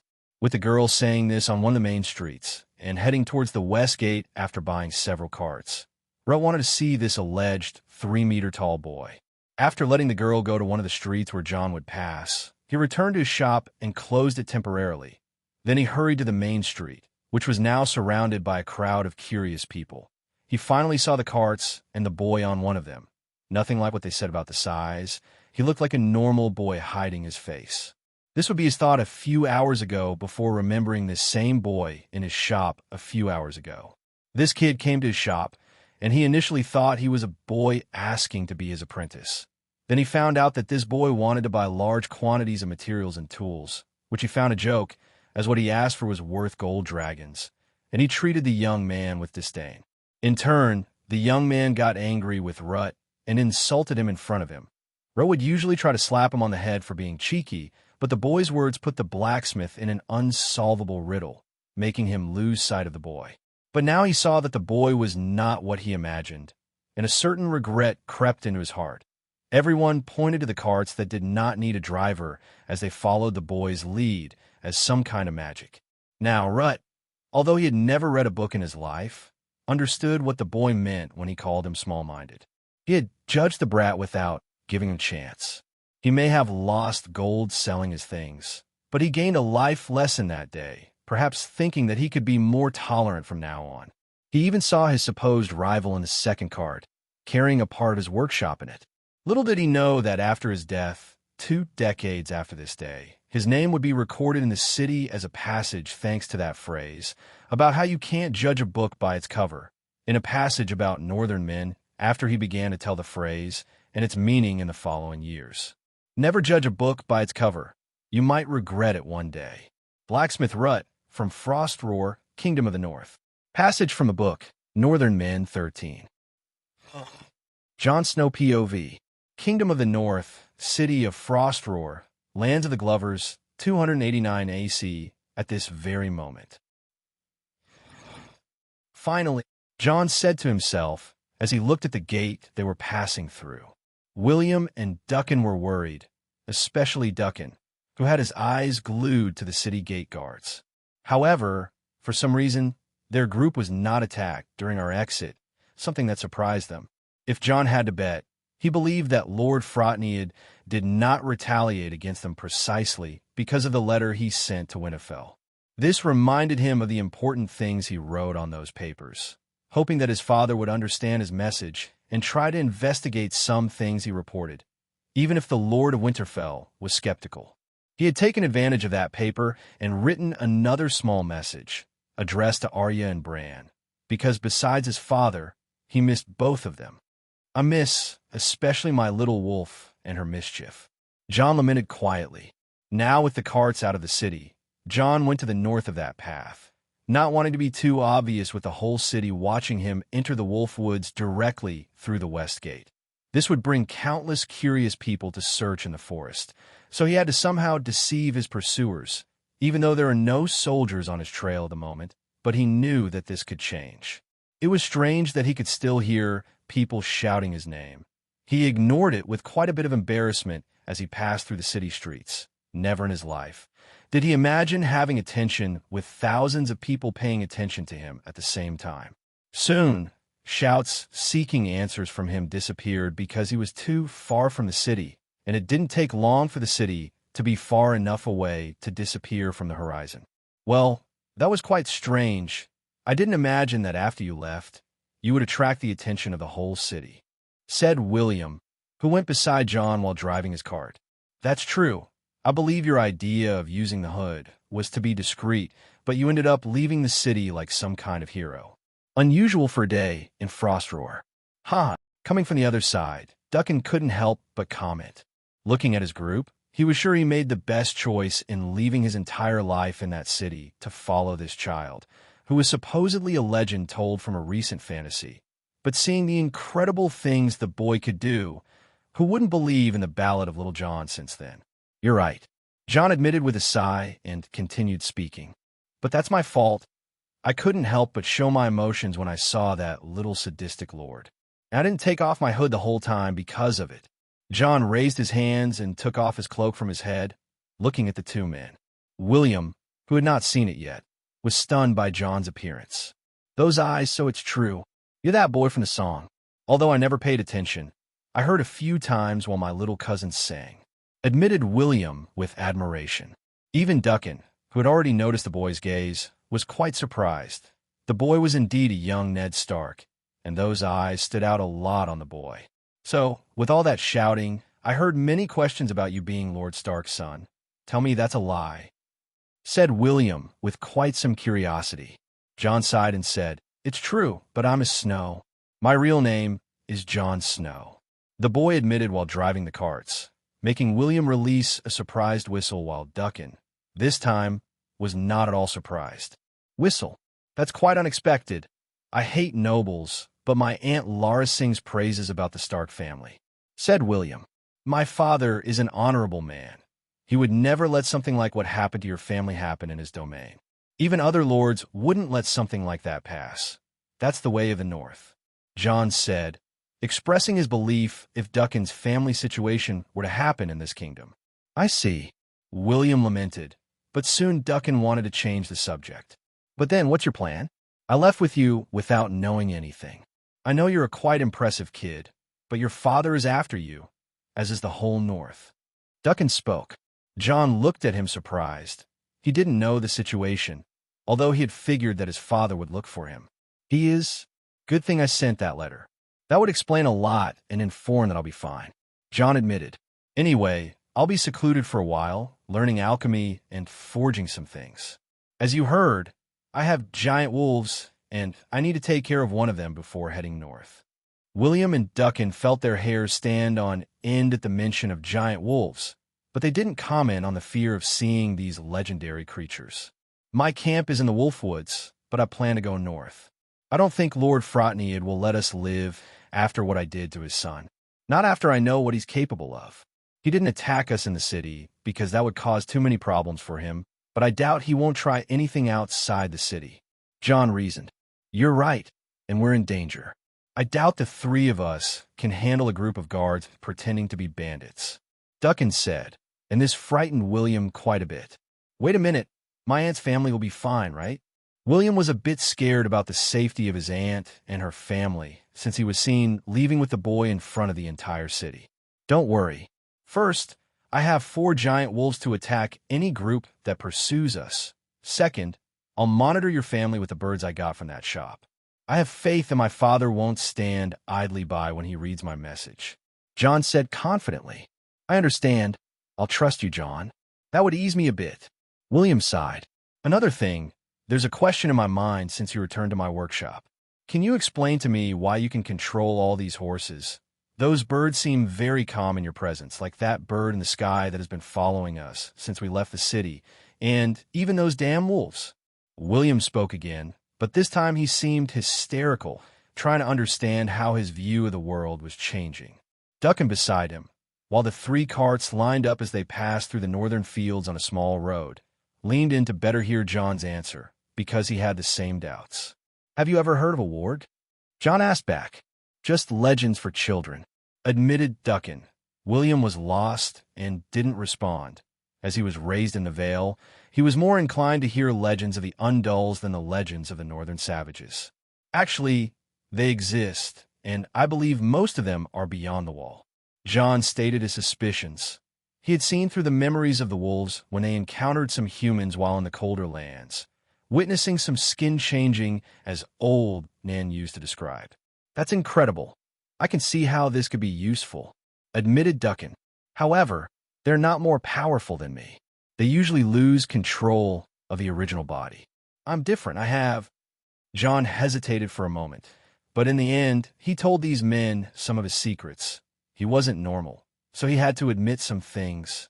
"I have blessings from the gods that allow me to command and have more eyes without needing to be unconscious, something that turns me into something completely different from anything that has ever existed in legends," Jon admitted. He knew he was different, and his powers would make even men known as ward kings look like little wolf pups, while he would be a giant adult wolf compared to their gifts. "Maybe I'll become a dragon as I further develop my powers, as I grow." Ironically, Jon admitted in his mind. "Tell me one thing. Is it true that you make crops grow in any land?" William asked curiously. His world logic couldn't be applied in front of this boy. "It's true. I can accelerate the visible growth of plants and trees from the ground," Jon admitted, These men would be with him, so it's not something he could hide. That's amazing. Duncan let out next to him. Well, anyway, let's continue our little journey. I have a plan to deal with any pursuers in the coming days, Jon said, and they all focused on heading north with some casual talk during the... Ned was deep in thought, reflecting on the events of the past few weeks as he, his guards, and Lord Torrhen arrived at the farm where Jon had stayed. Upon reaching Torrhen Square, he immediately grew angry with Helman Torrhen. He had no news of his missing son, who had been in the Lord's lands for a while and had become quite famous, yet received no letter from the Lord about rumors of a boy with black hair and gray eyes. Lord Tolhard explained to his lord that he wasn't sure if it was the boy, so he didn't want to give false hope. But when he went to the location and confirmed his description with the farm families, the first thing he did upon returning to his castle was send a raven to Winterfell. However, by the time the raven reached Maester Luwin, Ned Stark had already left Winterfell 2 days ago. When Ned learned that the boy had already left the farm, he felt disappointed and somewhat defeated. He had come close to finding Jon, but realized that, in the end, he was too late. You said he went north, right?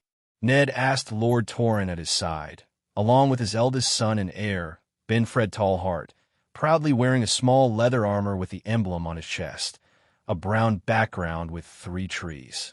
That's right, Ned. We tried to track the boy, but he was faster, even though I made 30 men available for it. In the end, the trail was lost, and the men were uneasy to continue after seeing the tracks of the giant wolves. You had to see them shivering with the description.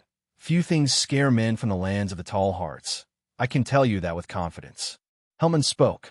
I see, said Lord Stark thoughtfully.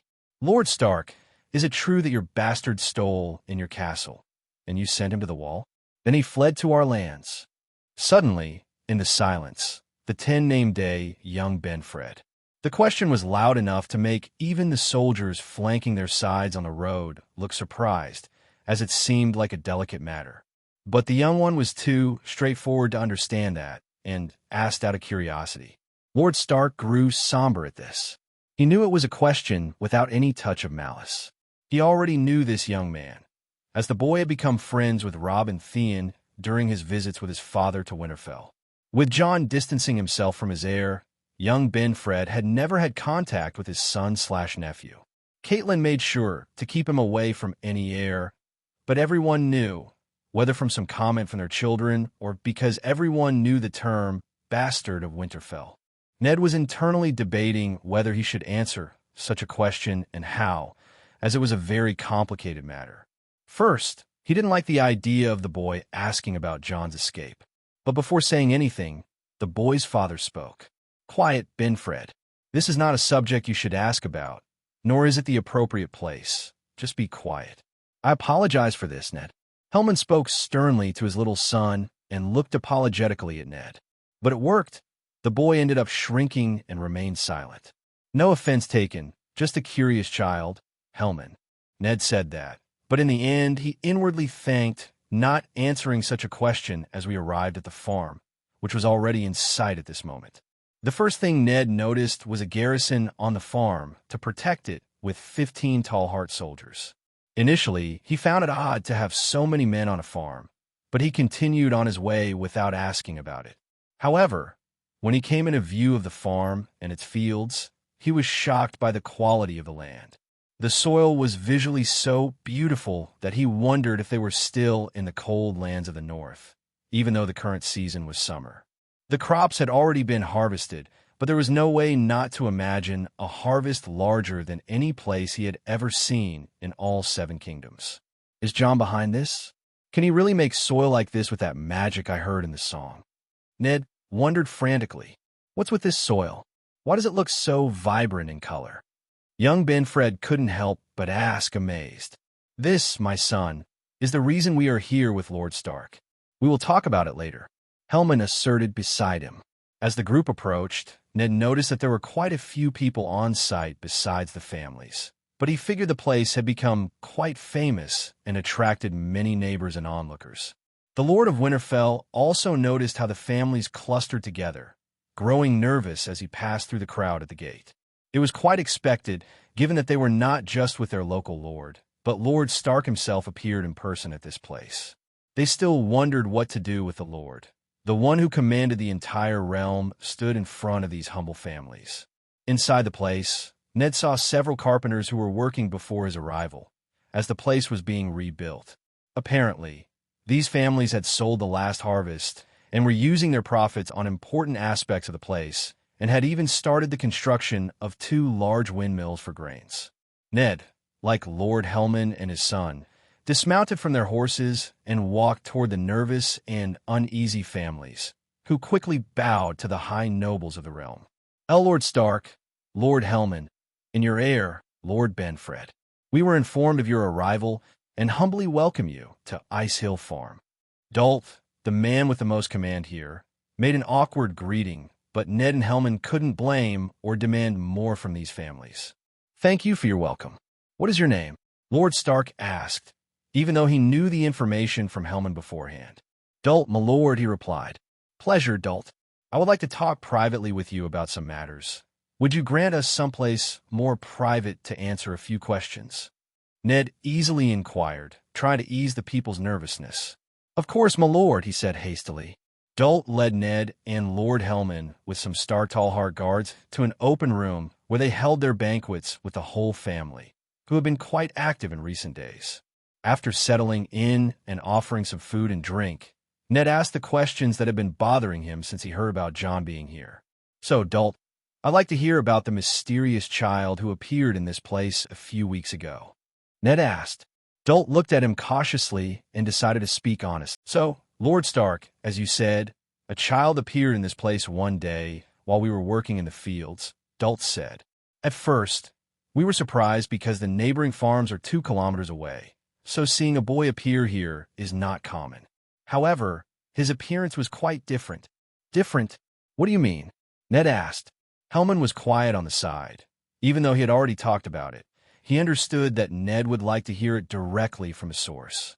He appeared to be the age of my daughter, 8 named days, normal height at 1 meter, black hair, and gray eyes, but his eyes had green circles that seemed almost magical. We thought he might even be a child of the forest, like in the legends. Dult spoke. This is truly Jon's description, but those eyes. What happened to you, Jon? Ned wrestled with himself. Child of the forest? Benfred exclaimed, but was silenced by his father's side, not to disrupt the conversation. Tell me what happened next, Ned spoke again.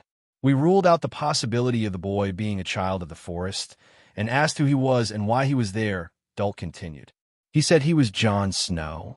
When Ned heard that, he couldn't help but clench his fist tightly. His lost son appeared here without a doubt, while Benfred widened his eyes because he only knew about rumors, and his father hadn't confirmed anything. But he remained quiet, for when he was about to ask again, and received a stern look from his father. But what surprised us more than the boy being a bastard of some lord was that he wanted to go to the wall. Dult said, Do you know why he wanted to go to the wall? Ned asked, concerned. Ideally, he should be seeking Winterfell. I don't know, my lord. I heard from him that he got lost on the way, which makes me wonder which family sent him to that end of the world. It makes me question how a family can send a child to the wall. Ned swallowed hard when he heard that. Hellman was scowling, knowing they were talking about the man right in front of him. He didn't understand the intentions of sending the boy after stealing to that place, but he trusted Ned's judgment.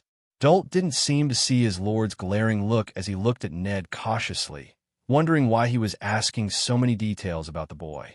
We ended up taking the boy into our home that night, because he just seemed like a poor boy with no ill intentions, Dult said. Don't forget about car axes. A childish voice shouted, drawing everyone's attention. Michaela, a girl Jon's age, innocently spoke about Jon's companion who left a memorable place in her heart. Yes, the boy brought a beautifully magical white eagle. This little guy grew in a surreal way while he stayed with us, Dult said with a nostalgic smile. Understand. Tell me more about this Caraxes and Jon, Ned said, wanting to know more about his boy and his days in this place. He found it peculiar that Jon called an eagle Caraxes, probably related to the fact that the dragon named Caraxes belonged to Aemon Targaryen, the eldest son of Jaehaerys, and Daemon Targaryen, the rogue prince that Ned vaguely remembered from his Targaryen knowledge acquired in the Vale. Ned had always feared that the boy would become so interested in the dragon house, so naming an animal after a famous dragon was not a big surprise. After that, in the next hour, Ned heard a lot about his son/nephew and the unimaginable things that the commoners reported about the boy. In the eyes of these people, besides the fantasies they told, Jon left an impression of being a humble, kind, and intelligent boy, which made Ned quite proud. But at the same time, it left him quite restless and sad in his heart. Hearing how they spoke that Jon was a cheerful boy as he spent his days on this farm, about a child who told stories eloquently and with a royal charm that only nobles have, making everyone laugh and admire. It even made Ned think of a certain melancholic prince who heard stories about him, disguising himself among the commoners with his king's guard to play his songs and converse. If this is Jon, has Jon already shown this side in Winterfell? Ned wondered when he was listening and answered his own question. No, but here, with a farmer's family, he showed a side that you yourself didn't know about the boy.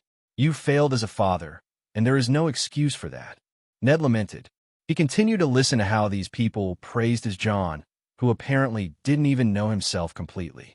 Hearing that his son/nephew was a very hard-working boy and didn't let people work alone when he had nothing to do, made him internally question all the reports in Winterfell that the boy was lazy, especially his wife's complaints, who always complained about having another mouth to feed while he didn't help.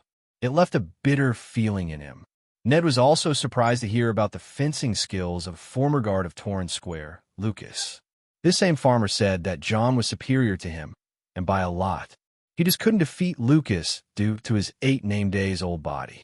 However, Jon easily defeated all boys up to 15 name days old. Ned didn't know this side of Jon, as the boy never won against Robb in his presence, making him question what else he didn't know about Jon. Ned was stunned by the description of how Jon killed at such a young age. He knew about it since Winterfell, but he couldn't believe he did it at only 8 name days old. Jon really took a life, and Ned knew that it wouldn't be an easy thing to swallow, especially when you're a child without your fatherly advice. Hearing absurd things about Jon made Ned even more bewildered, controlling animals, shooting arrows, stabbing a bandit after jumping from a horse, or having giant wolves to save his life. Ned didn't know what to find more absurd, not to mention how many times the boy almost lost his life. Ned hated himself for being complacent. He was comfortably in Winterfell while his Jon was in life-threatening danger. And he only told you that he was heading north?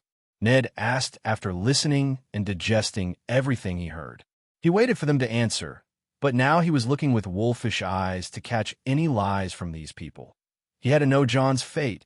He might not be his biological son, but he still loved him as such. He only sent the boy to the wall because he saw how unhappy he was in Winterfell, his expression from that day in the solar still haunting him. He wanted to leave the boy with Ben-Jin for a while, thought it would be better than in the castle environment. With the boy safe with his younger brother, he could address Jon's problem in Winterfell, even if he had to neglect his other children and work until he figured out the full answer behind why Jon stole. However, he would have to wait because with his wife pregnant at the moment and knowing how she feels about the boy, he didn't want to stress her during this time, and Jon would be safe with Ben-Jin and get to know the Night's Watch, which the boy was thinking of joining. The 3 families noticed the gaze of the Northern Lord and felt uneasy about it. Ned didn't know, but they were all worried that Lord Stark would hunt Jon down like a criminal.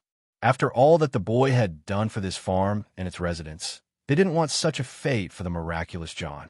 They had already been disturbed when Lord Tallheart took many of their men and asked them to track Jon while the boy traveled north. Ned saw the family's hesitation as they kept silent and spoke. I'm assuming you're afraid that I might harm the boy, but I can assure you that I would never lay a finger on him.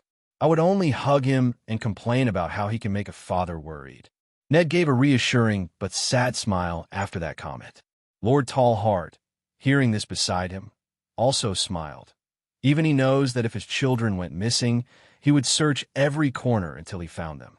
And one of them, young Benfred beside him, was struggling after hearing all these incredible things.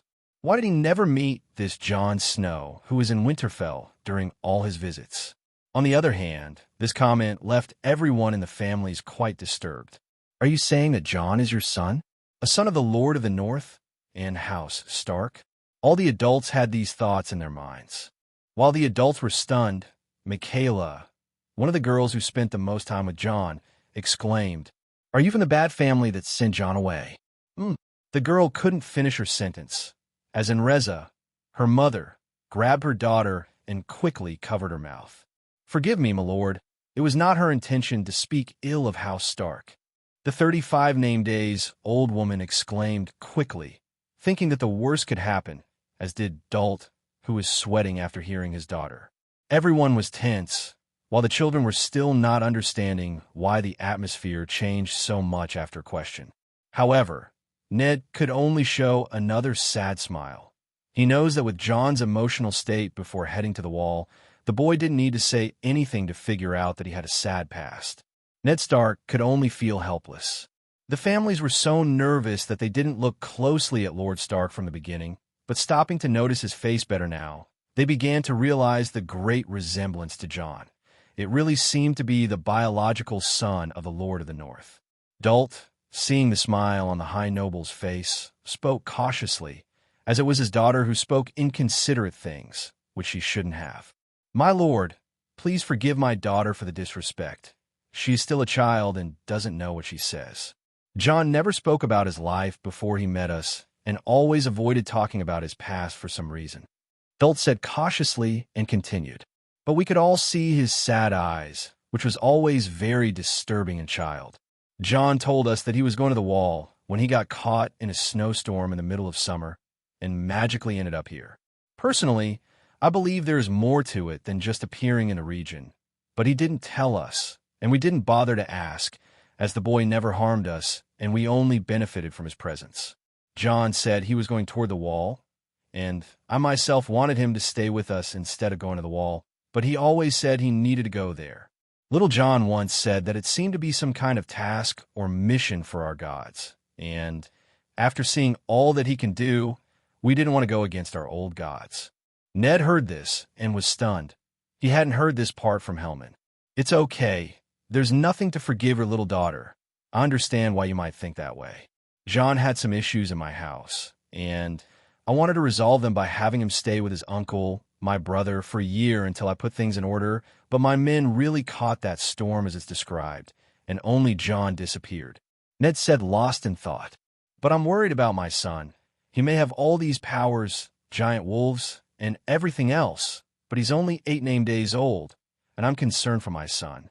I don't want him to face the danger he faced here to the extreme point of the realm." Ned spoke sincerely to Dalt and the others. "I understand, Lord Stark. I am a father, and I worry about my boys like any man here," said Dalt. Ned nodded, but still lamented and thought about his 8 named days old boy. Now he was wandering alone in the north. Ned wanted to run to his horse and catch up with him and bring him back to Winterfell, or at least send a large escort to help him. He just wanted his son safe. That's why he made an extreme decision and sent Jon to the wall, the best place beside his brother with that emotional state. And now, not only did he never reach the wall, but he was also leaving the entire North stunned with his stories. He could, at this moment, leave to return to Winterfell, but he saw a chance to get to know his son better with these families, in their castle, with all the duties of lord as the protector of the realm in hand, where Jon always never showed or developed his skills because of his bastard status. He noticed he could never know his own son. "Well, anyway, how could I get angry at your daughter? I'm sure Jon would never forgive me if that happened. Now, could you tell me more about my son while he was here?" he asked, and, as an immediate response, the families became more at ease with him. "If I may speak, Lord Stark, your son saved my life. I will never forget that favor," said Lucas, a now lame man, but alive thanks to Jon. "He saved you with those gifts of his, didn't he?" Ned asked. Then they started what lasted for a few hours of conversation, which even gave the children a chance to talk about what they thought of Jon and his pranks. Ned couldn't help but laugh. Helman Tallheart remained stoic and silent, but his son mingled with the children and ended up hearing a lot about Jon. Ned left for Winterfell straight from Ice Hill. He had already seen and done everything he would like in the Tallheart's territory, besides getting to know the noble family, Lord Stark visited the remaining prisoner of the 12 bandits before going to Ice Hill. It was quite disturbing, but Ned would like to have these thoughts a little later. A week later, Ned arrived in Winterfell with his men, and his family was waiting in line when he passed through the gate. His wife, Catelyn, couldn't even greet her husband at this moment because Arya was already yelling at him, demanding Jon and his whereabouts. "Jon! Where is Jon? Why isn't he with any of the horses? Where is he, father?" she shouted, quite distressed. Ned looked at his daughter with a broken heart. "Sorry, Arya. Jon wasn't found. We arrived too late," he said with regret. Why? Why was Jon sent away? Jon would never steal, as they were saying. I don't believe this story. If you and MOM hadn't sent him to the wall, he would be here with us. Arya was now attacking Ned himself. Arya Stark, you better show respect to your parents. You have to understand that it's better for the bastard. Shut up. Shut up. He's not a bastard. He's my brother. I hate you. All of this is your fault. I hate you. Arya didn't let her mother finish and insulted her in front of the entire courtyard, then ran off to the Godswood without looking back. Catelyn stared at Arya, unable to say anything at this moment. While Robb was equally lost, Sansa didn't know if she should be horrified by what Arya had just said or start crying like her family was in such disarray. Bran was crying at this moment. Ned wondered where everything started to go wrong. "Catelyn, what did I say about speaking your thoughts about Jon in public or in front of me?"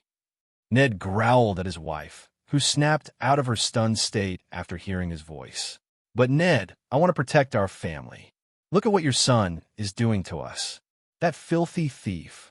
Venom dripped from her voice, but Ned had no idea how hypocritical it was for her to say something like that. "Silence, Catelyn. I've told you that you have to keep those thoughts to yourself," Ned said, disregarding the crowd that was already forming with the family drama in the courtyard. Jory gathered 200 men for a search for Jon in the Glovers' territory north of the Tall Hearts territory. "I want 10 groups with 20 men, and I want results by the next moon," Ned demanded, calling Jory into the midst of the crowd. "Consider it done, my lord," Jory affirmed. Catelyn was horrified by this, but this time she stayed quiet, hoping they would be in some private place. "Now, if you'll excuse me, I'll look for Arya. Robb, take care of your brother. He's scared." Ned left the courtyard and went to the Godswood in search of Arya. It didn't take him long to find her crying when he entered the place. He sighed and approached Arya, who was crying next to the weirwood tree, sitting in front of the lake. Ned looked at the tree with red leaves, not remembering the exact number of times he found solace in this place. He just hoped to find something that could help ease his daughter's pain. "Arya, go away. I want to be alone," Arya shouted. "I know it hurts. I feel the same way, believe me," Ned said. "If you did, you wouldn't have sent Jon away." She snarled, but didn't shout this time. "I didn't want any of this, Arya. Jon's place is in Winterfell, in our home. I swear by the gods. I wouldn't want to see anything more than all my family united again," Ned admitted. Arya didn't respond as she faced the lake, not turning around to face her father. "I thought I was doing the right thing, I admit. But I regret it. I shouldn't have sent Jon away." Ned sighed. "But you know, daughter, I found out that everything that Bard's saying about was true. Jon really fought against 12 bandits and has 4 giant wolves," Ned said, trying to lift his daughter's fragmented mood, which worked because she turned around surprised. "Really?" she exclaimed, but soon turned away in embarrassment at the sudden change of mood. "How about I tell you more incredible things that Jon did beyond what that Bard told?" Ned tried to entice Arya with this idea. "Please, tell me, I want to hear." She was excited at this moment, even though the tears had not yet dried on her cheeks. "At dinner, I'll tell you, don't worry. Just go with your sister to the Septa's lessons, and I'll sort out a few more things with your mother." "Okay, Dad," she said, getting up to leave, but before that, Ned touched her shoulder. "Don't worry, Arya. Our Jon will be with us again soon." Ned reassured her. "Yes," was her response, but there was more enthusiasm in her tone. When Ned entered his solar, it was no surprise that Catelyn was alone, pacing back and forth as she waited for her husband. "Catelyn," Ned said, but his tone showed no enthusiasm for talking with his wife at this moment after closing the door. "Ned, why do you care so much about him? Now that we've finally gotten rid of him, you want to bring him back?" she exclaimed, yelling at him. However, the fury was surpassing all bounds of the Warden of the North at this moment. "Shut up, Caitlin. I'm serious here. You will never, and when I say never, I mean never again, give your opinion on this matter. Are we understood?" He roared like never before. Ned was tired of his wife's antipathy towards his nephew. He had thought in the past few years that he could confide in her his darkest secrets, but now he began to see that telling her the truth about Jon would be a mistake. If he was treated this way just because he was a potential candidate for Winterfell after all his 4 children and the next one to be born, imagine when this threat sparks a war with the current king for harboring Rhaegar's last son in Winterfell as his bastard, given the antipathy that Robert and the Lannisters have for this blood. Caitlin was horrified by her husband's outburst. He had never spoken to her in that tone before. She ran away, crying, heading towards the sept, if Ned had to bet. Ned felt a little regretful about it and wanted to console his wife because of the pregnancy, but he couldn't hold back any longer when he heard those venomous comments. He could only think of how she would react if she knew that Jon was the prince of the realm. But as he had thought before, he no longer trusted her due to her hatred, and this could have a chance to lead us to the destruction of the Starks with Jon and the North in a bloody war. That night, at the main table, Ned recounted his experience on the farm where Jon stayed. His wife, unsurprisingly, was disgusted by all the stories she heard about the bastard. To him, even more with what he heard, it didn't even seem like the same boy who stayed in the castle with a bad mood all the time. Ned noticed his children as he recounted all the events about Jon. Sansa listened, remaining quiet, but Ned knew his daughter was thinking about how Jon had acted like a hero from her songs. Robb seemed to have a strange guilt in his eyes when he heard about his brother, making him believe that this guilt should be that his son had drifted away from his brother over the past few years. Theon seemed sullen. Ned didn't tell much about the fantasies of that story, but he told how the land was fertile like no other in the north, how Jon opened up to the families on that farm, and how he helped defend that land from a group of adult bandits. Ned told of how the adults praised his courage in the face of danger when they asked him to run, but instead he told their brother just went out to get a bow and came back to put arrows in the backs of the bad men. This earned Jon prestige at the table. The boy was now seen as a hero by the younger ones, and even his sister Sansa had a sparkle in her eyes when Jon returned to help the farmers fight. Ned didn't speak of the brutalities in the lyrics of that song that told the fantastical part of the story, as he found parts too disturbing for his young children. He hid that Jon made the plantations grow while pressing his hands into the soil, or how he controlled animals, or how he shot at ADM and killed bandits, or even that Jon had 4 giant wolves because he imagined his children. Not to mention that when he went to Torrhen Square to visit the Tallheart family before heading to Ice Hill, besides wanting to visit his vassal's family, which could be considered disrespectful when he was in the region otherwise. There was also another reason. He wanted to see the bandit who survived the attack that Jon fought. Ned had to admit it wasn't the best experience, hearing from a prisoner that his 8-named-days son is a demon and a sorcerer in a child's body who can kill any enemy. The ruffian wanted to stay as far away as possible from that demon boy with his traumatic screams after the experience. Now, the Lord of Winterfell should think about what prisoner Jon will encounter if his son reaches the wall. But Ned wasn't afraid of some threat to his nephew. With the fear of Jon, he would spread plenty of rumors about the boy when he got there. And what do thieves and rapists fear? Monsters bigger than them. Even before talking to those farmers, Ned had heard a direct victim of his nephew, and he hadn't been very surprised when he confirmed everything that had happened through the farmers' reports. But he needed to find Jon. Everyone reported the circle around his eyes, which wasn't there before, but the rest of the appearance was Jon entirely in the descriptions, and his actions only showed a kind and honorable Jon, even though he had to take extremes when facing the bandits, but saved innocent lives in the process. Everyone in the hall fell silent when Ned had finished. Who was the bastard to them? Jon was the boy caught stealing in Winterfell, considered a disgrace in the past few weeks. Now he was risking his life to protect the people who welcomed him, and now the whole hall was hearing about him. wanted to meet the bravest and most honorable child living in the North, who even has his own song now. Once everyone finds out that Little John is, in fact, the famous bastard son of Ned Stark, the one who was caught stealing in his castle and sent to the wall for 1 year, people will start asking questions about the truth of the theft, things that all the servants began asking each other, while the servant who was stolen from started to feel quite uncomfortable. Catelyn seemed very disturbed by the direction of events, while Ned thought that his son was now gaining uncontrollable attention from the entire North, but he was proud like the spirited Arya. How could he not be proud and happy for Jon? The North has always lacked heroes beyond the hero's age. In the South, people have much more time for these things and often make songs about any fight in their lands or fair in their tournaments. Northerners don't have this luxury, besides fighting to survive the cold and the tough land for planting before winter. Southern songs basically play with knights, but his daughter, Sansa, seems to enjoy it a lot with the influence of her mother and Septa and dreams in her fantasies. But today, Ned knows it's different. Jon was the first hero to come out of the North in hundreds of years, and that with only 8 named days, something unprecedented, representing courage and heroism.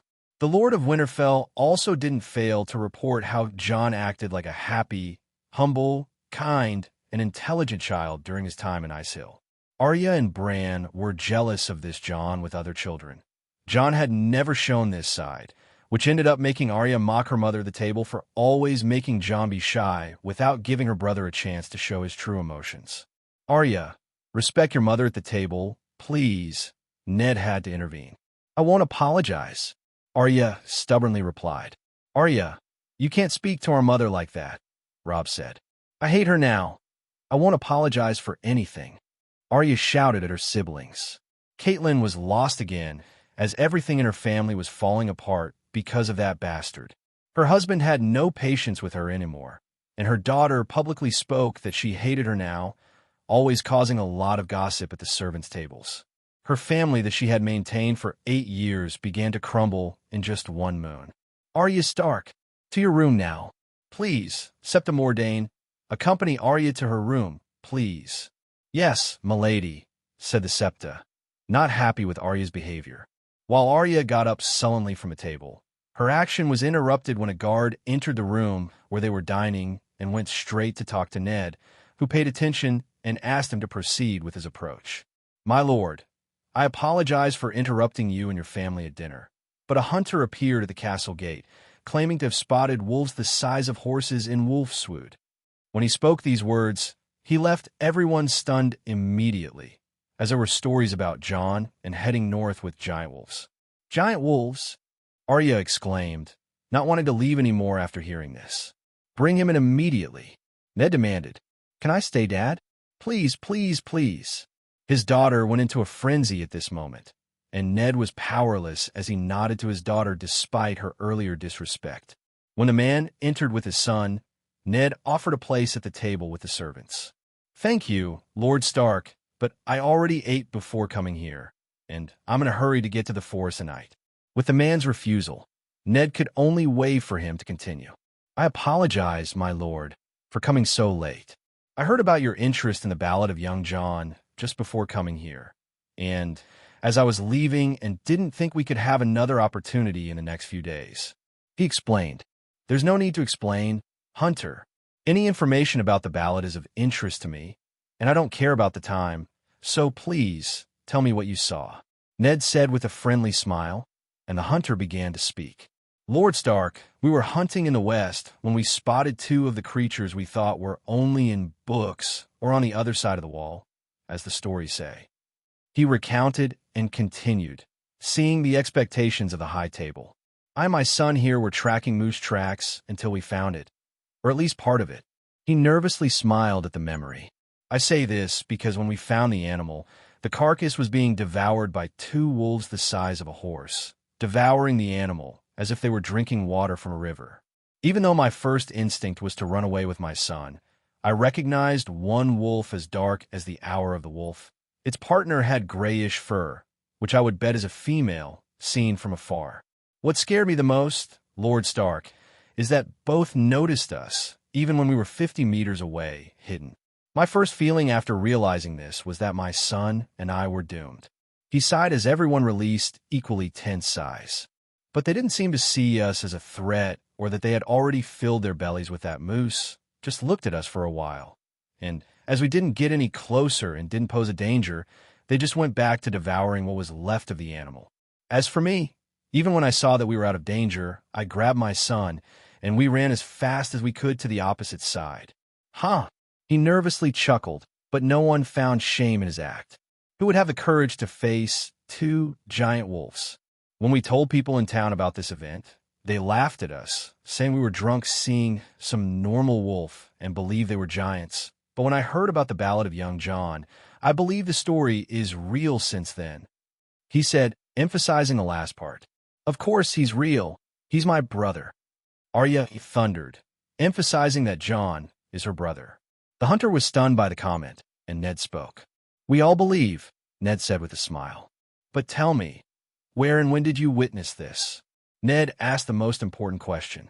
About 6 days ago, more than 80 kilometers to the west, said the man, and Ned nodded thoughtfully. Jory asked the guards to escort them and give some silver coins to the hunter. The hunter could only express his gratitude, but before leaving, he spoke again. Lord Stark, before I retire, may I make one last comment? Ned just nodded, and the hunter continued. My son and I will remember that moment for the rest of our lives, but I can say that those giant creatures were the most beautiful animals I have ever seen in my life. I would be proud to be a lord of such a renowned house as the Starks with such symbols as those wolves. Ned smiled at the man's comment. After all, these types of wolves were the story of his house and ancestors. While Lord Stark was lost in his thoughts about the events of the past weeks, Jon was leading his group through the lands of the Glovers after leaving Frostroar.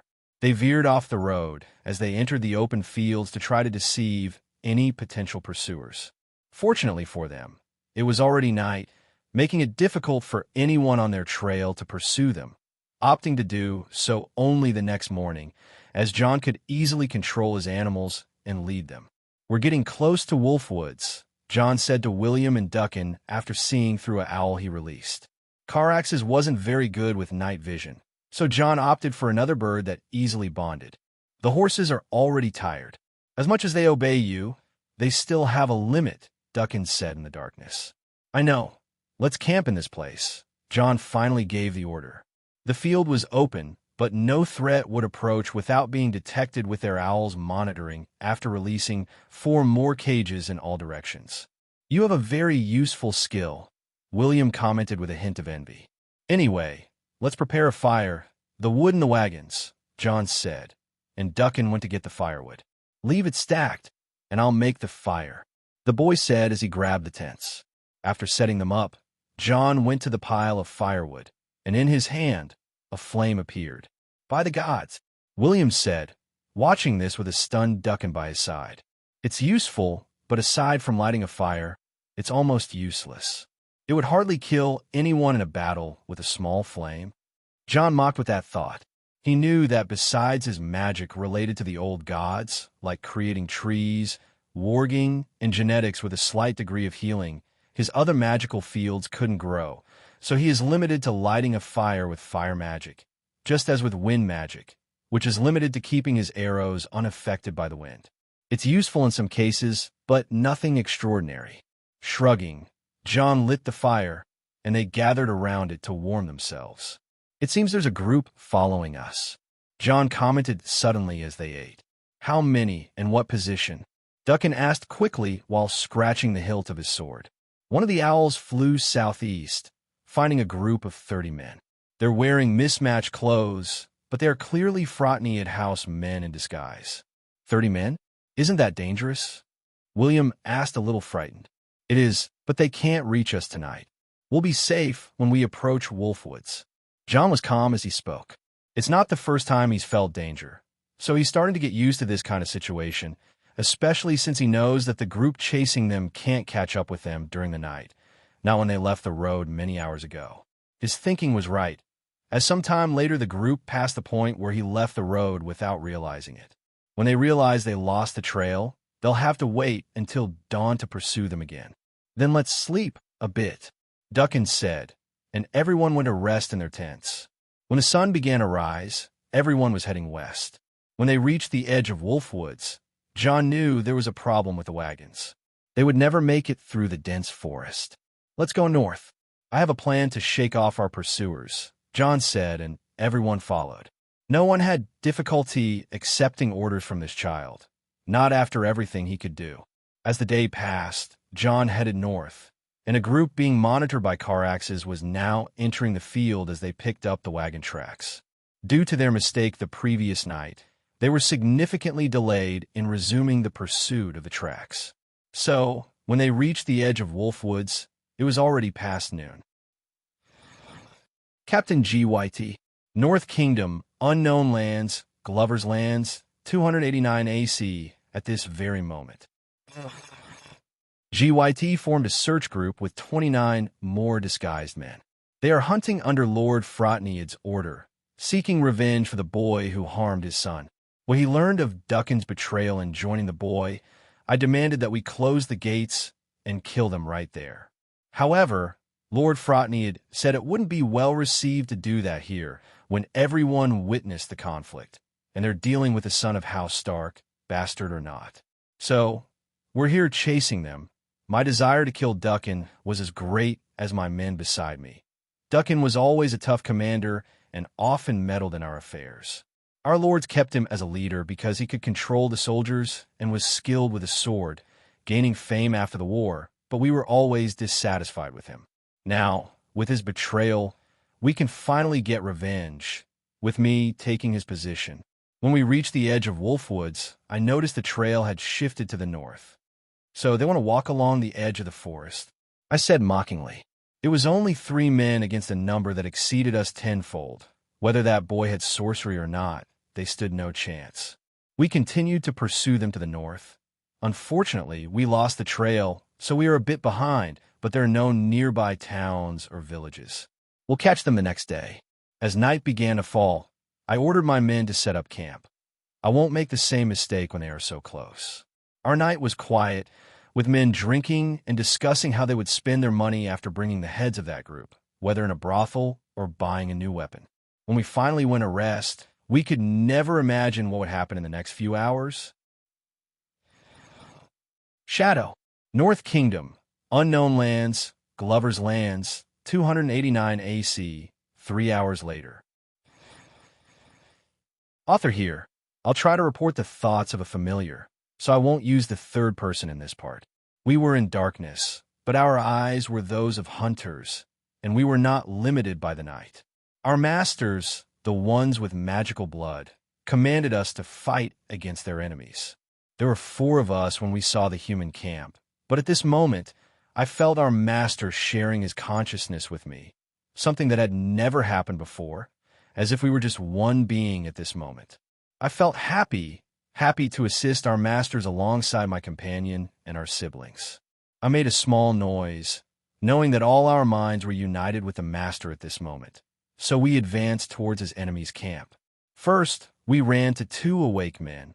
I had the advantage of appearing as the night, so I attacked by sinking my teeth into their necks. The humans had no chance, just like the other human next to them. My companion jumped on him without giving him a chance to scream. Our masters instructed us to eliminate the sentinels without alerting the other humans.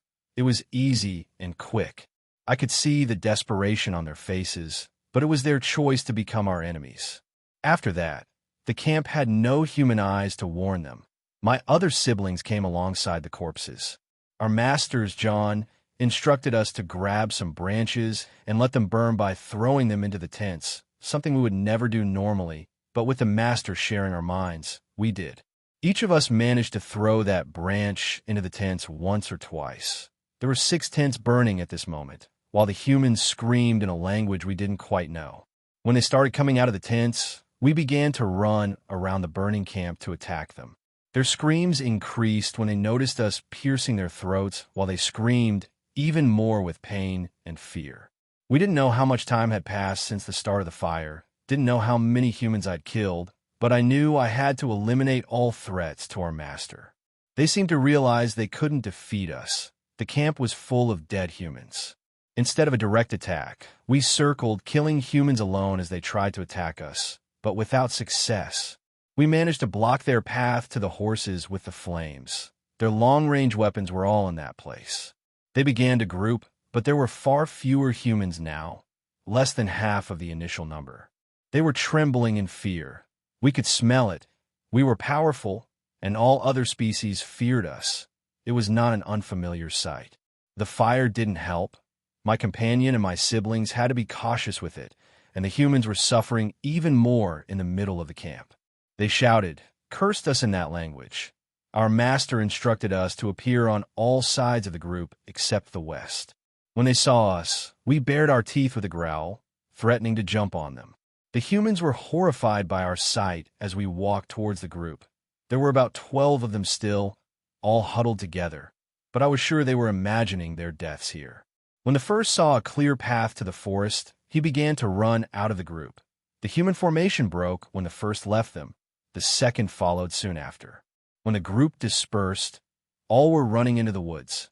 We caught the last 4 before entering the forest. We could hear the desperation of the last 8 in the middle of the woods, but that was our territory. While our master instructed us to free the horses trapped to prevent them from burning in the spreading fire, my brother and I went to hunt the other 8 humans. It didn't take long to exterminate all of them. We won't leave any enemies of our master alive. Jon Snow. North Kingdom, Unknown Lands, Glover's Lands, 289 AC at this very moment. Jon choked in the middle of the night. Sealef! Sealef! Jon rushed out of his tent and began to vomit in front of him. Jon, are you okay? Duncan, who was on watch, ran to where Jon was vomiting. I'm fine. It's just the horrible taste of blood. He grumbled. Taste of what? Duncan was stunned by this. Forget it. I'm okay. You'll know more later, Jon said, affirming that he was fine now. Duncan returned to keep watch on the place, and Jon returned to the tent with a grim expression. That was not cool, Jon said to himself. He entered the minds of his animals to instruct them to hunt down the men who had underestimated them. He avoided any sensation as his wolves killed, but when it was over, the taste of blood appeared in his mouth. With his group eliminated, it was safer to continue his journey. He managed to free the horses. Now he was warging with 20 of them. He wasn't skilled enough to try to control all 30, but 20 would be a great addition. The next day, Duncan and William were stunned by 20 horses arriving shortly after sunrise in their camp. With all these horses, Jon could enter the Wolfwood with most of his belongings. First, he took the wagons to disassemble and make them smaller for the sand, while the horses would carry bags that Jon acquired from the city stores. Unfortunately, there was the anvil, which was extremely heavy, so they would leave it hidden at the edge of the woods until they picked it up again. Of the 3 remaining wagons, Jon placed them with some horses to go north. If someone chased them again, they would be divided into entering the Wolfwoods or going further north. Jon doubted they would want to enter the forest after seeing the state of the other camp, killed by giant beasts. With all of this, they set off into the phenomenal forest with half a dozen horses.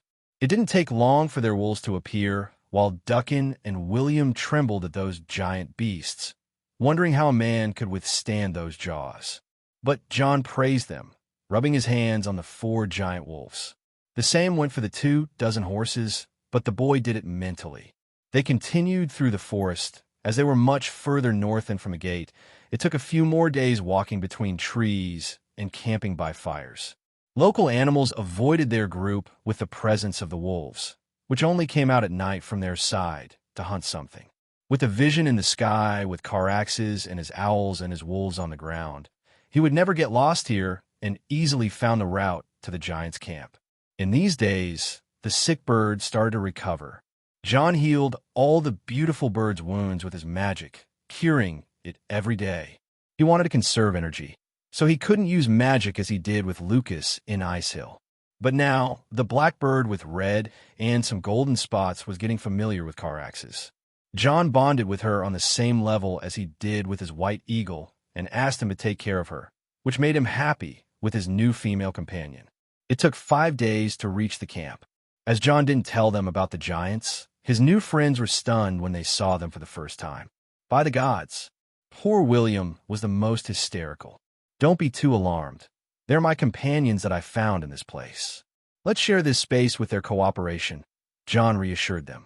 These are Wallach, Wool, Karui, Tuaxi, and Serina. Jon introduced in the common language. These are William and Duncan. Jon introduced the humans in the ancient language. The horses were relocated to a part of the camp as they began to unload their goods with the help of their giant friends, while Serina ran after Jon after not seeing him in these days. With everything ready, Jon would stay stuck here while practicing fencing with Duncan every day, fixing the forge with William using the materials he bought in the city. When the forge was ready, they would start their projects with the iron the giants could get from the mine. Jon would study alchemy as soon as he began creating glass with melted sand.